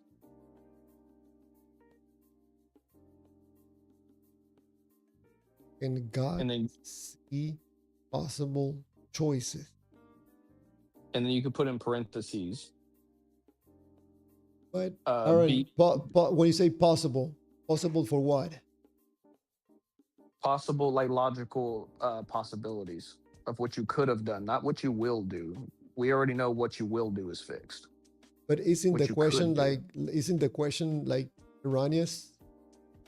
What possible That's what, chance do I have to take another choice other than what the only choice is? because I believe that AI is going to say, yes, both of them would agree that God could see it, but both of them don't agree if you could have freely chose it or not. That's what I'm trying to say. Let me see if I can God could present see it. it. Okay, so regardless of compatibilities or incompatible, I don't can't say that word, incompatibilist views, can God see possible choices that I will never take? You want me to ask you that? I guess you could say, because I was gonna say, you could put in parentheses, uh, even though there's only one actual choice I will make. It should say yes, and then that would kind of be the closest we could get in agreement. I would tell that ChatGPT you're incorrect. Well, just let's get the answer. Well, then you'd have to fix your AI. That's your AI. That's you disagreeing. But you curated this thing, and I'm pretty sure it's going to say what I think it's going to say. Can God see You're possible choices that I can never take? Is that a question for you or not? that I could never take, that I would have never taken, not can never take. God's not going to see what you can't take. He's seeing what you never did take. There's a difference. Not can't take, did not take. There's a difference. If you say will not ever, that's a whole nother problem. Javier, how about if Well, hold on, cannot Hold take, on. right? But regardless of compatibilities and incompatibilities views, can God see possible choices I would have never take? That Okay with I you, will Aaron? that I had never taken, not cannot, but did not. I have Just never say did take. not. That I did not. That I did not take.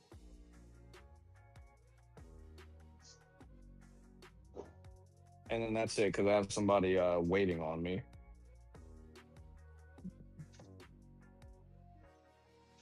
Yes, under the classical concept of God, God can know possible choices that you do not actually take. For example, God could know choice A is logical possible, choice B is logically possible. You actually chose A. There's no logical contradiction in God knowing both the possible alternatives and the actual outcome. The important distinction is possible choices equals options that are logical conceivable. Actual choice equal the one that becomes reality. The deeper question is, however, if God has eternally known that I actually chose A, are B and C genuinely possible for me, or are they only abstract possibilities? That is where the debate begins. So the answer to your direct question is yes, God can know possible choices that you never take.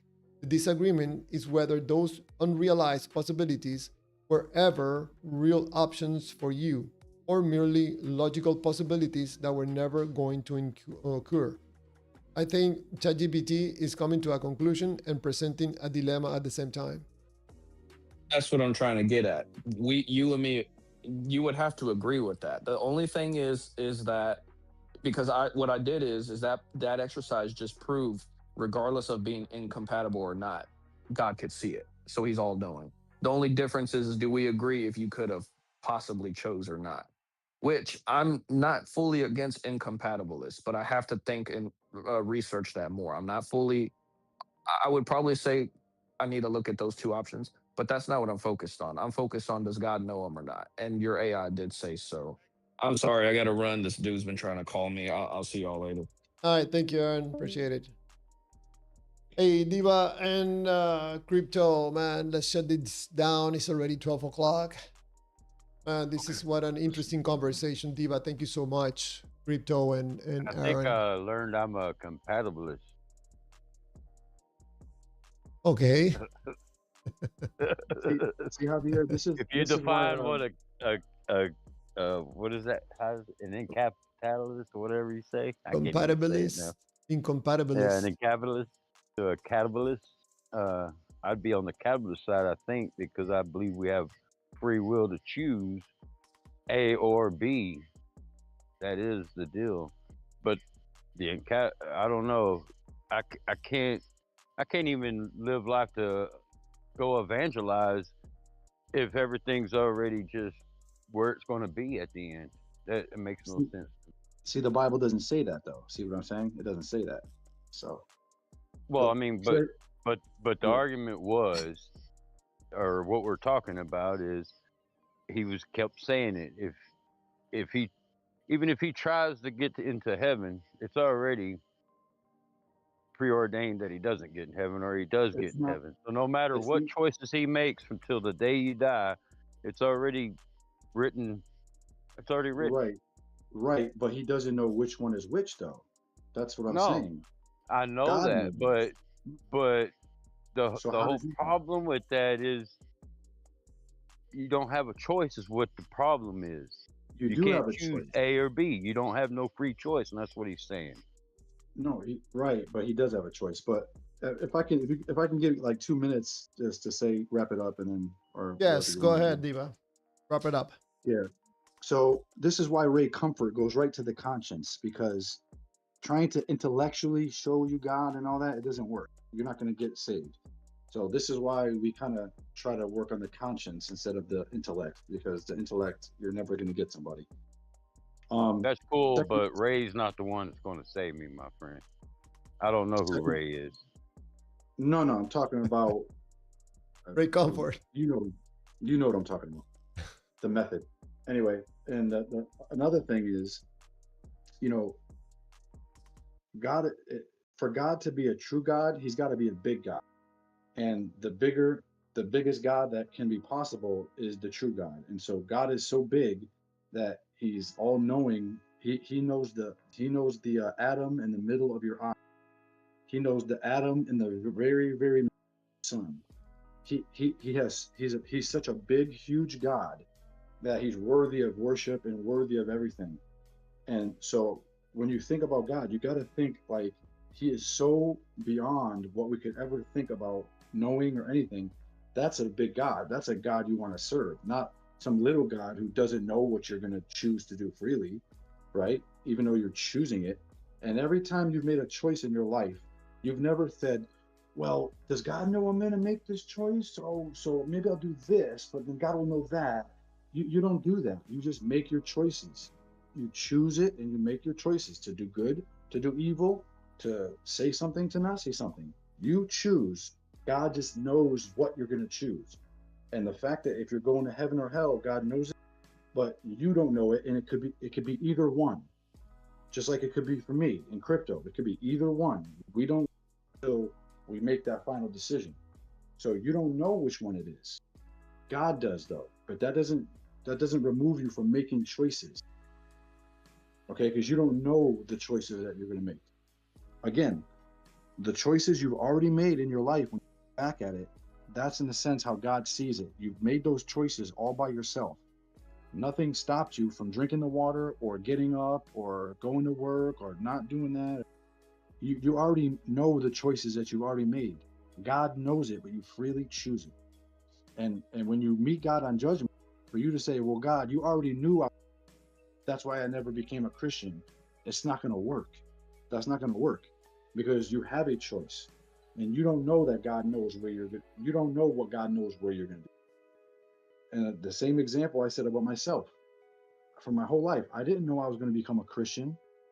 God knew it, but I still had to choose it when I chose it at that moment. And so again, you could still be a Christian at some point from now until the day you die.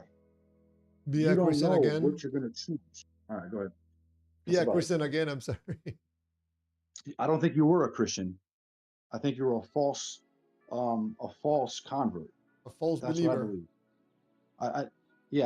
I don't think you were a true And that convert. experience that I have with the supposed Holy Spirit, it was the devil maybe, and with my feelings. No, I think it was just your feelings. I think you were just your feelings How about would you being in know church this? or feeling. I don't know that. I'm just saying is because once you receive the Holy Spirit, you know there's no turning back.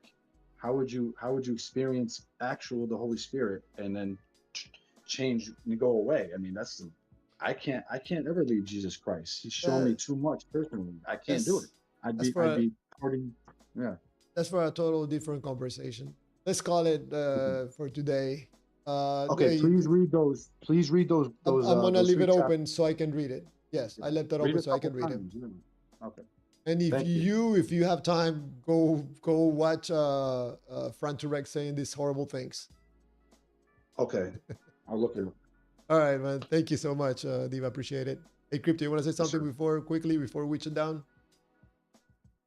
I'm out of here. Nah, man, I'm good. I'm gonna call you Crypto. What? Cannibalistic. All right. Have a good night, everyone. For anybody that's still on the live stream watching, thank you so much. Dragon Karaxi, man, you still there? Diva would confuse God in 5 minutes. All right, I'm out of here. See you tomorrow. Have a good night.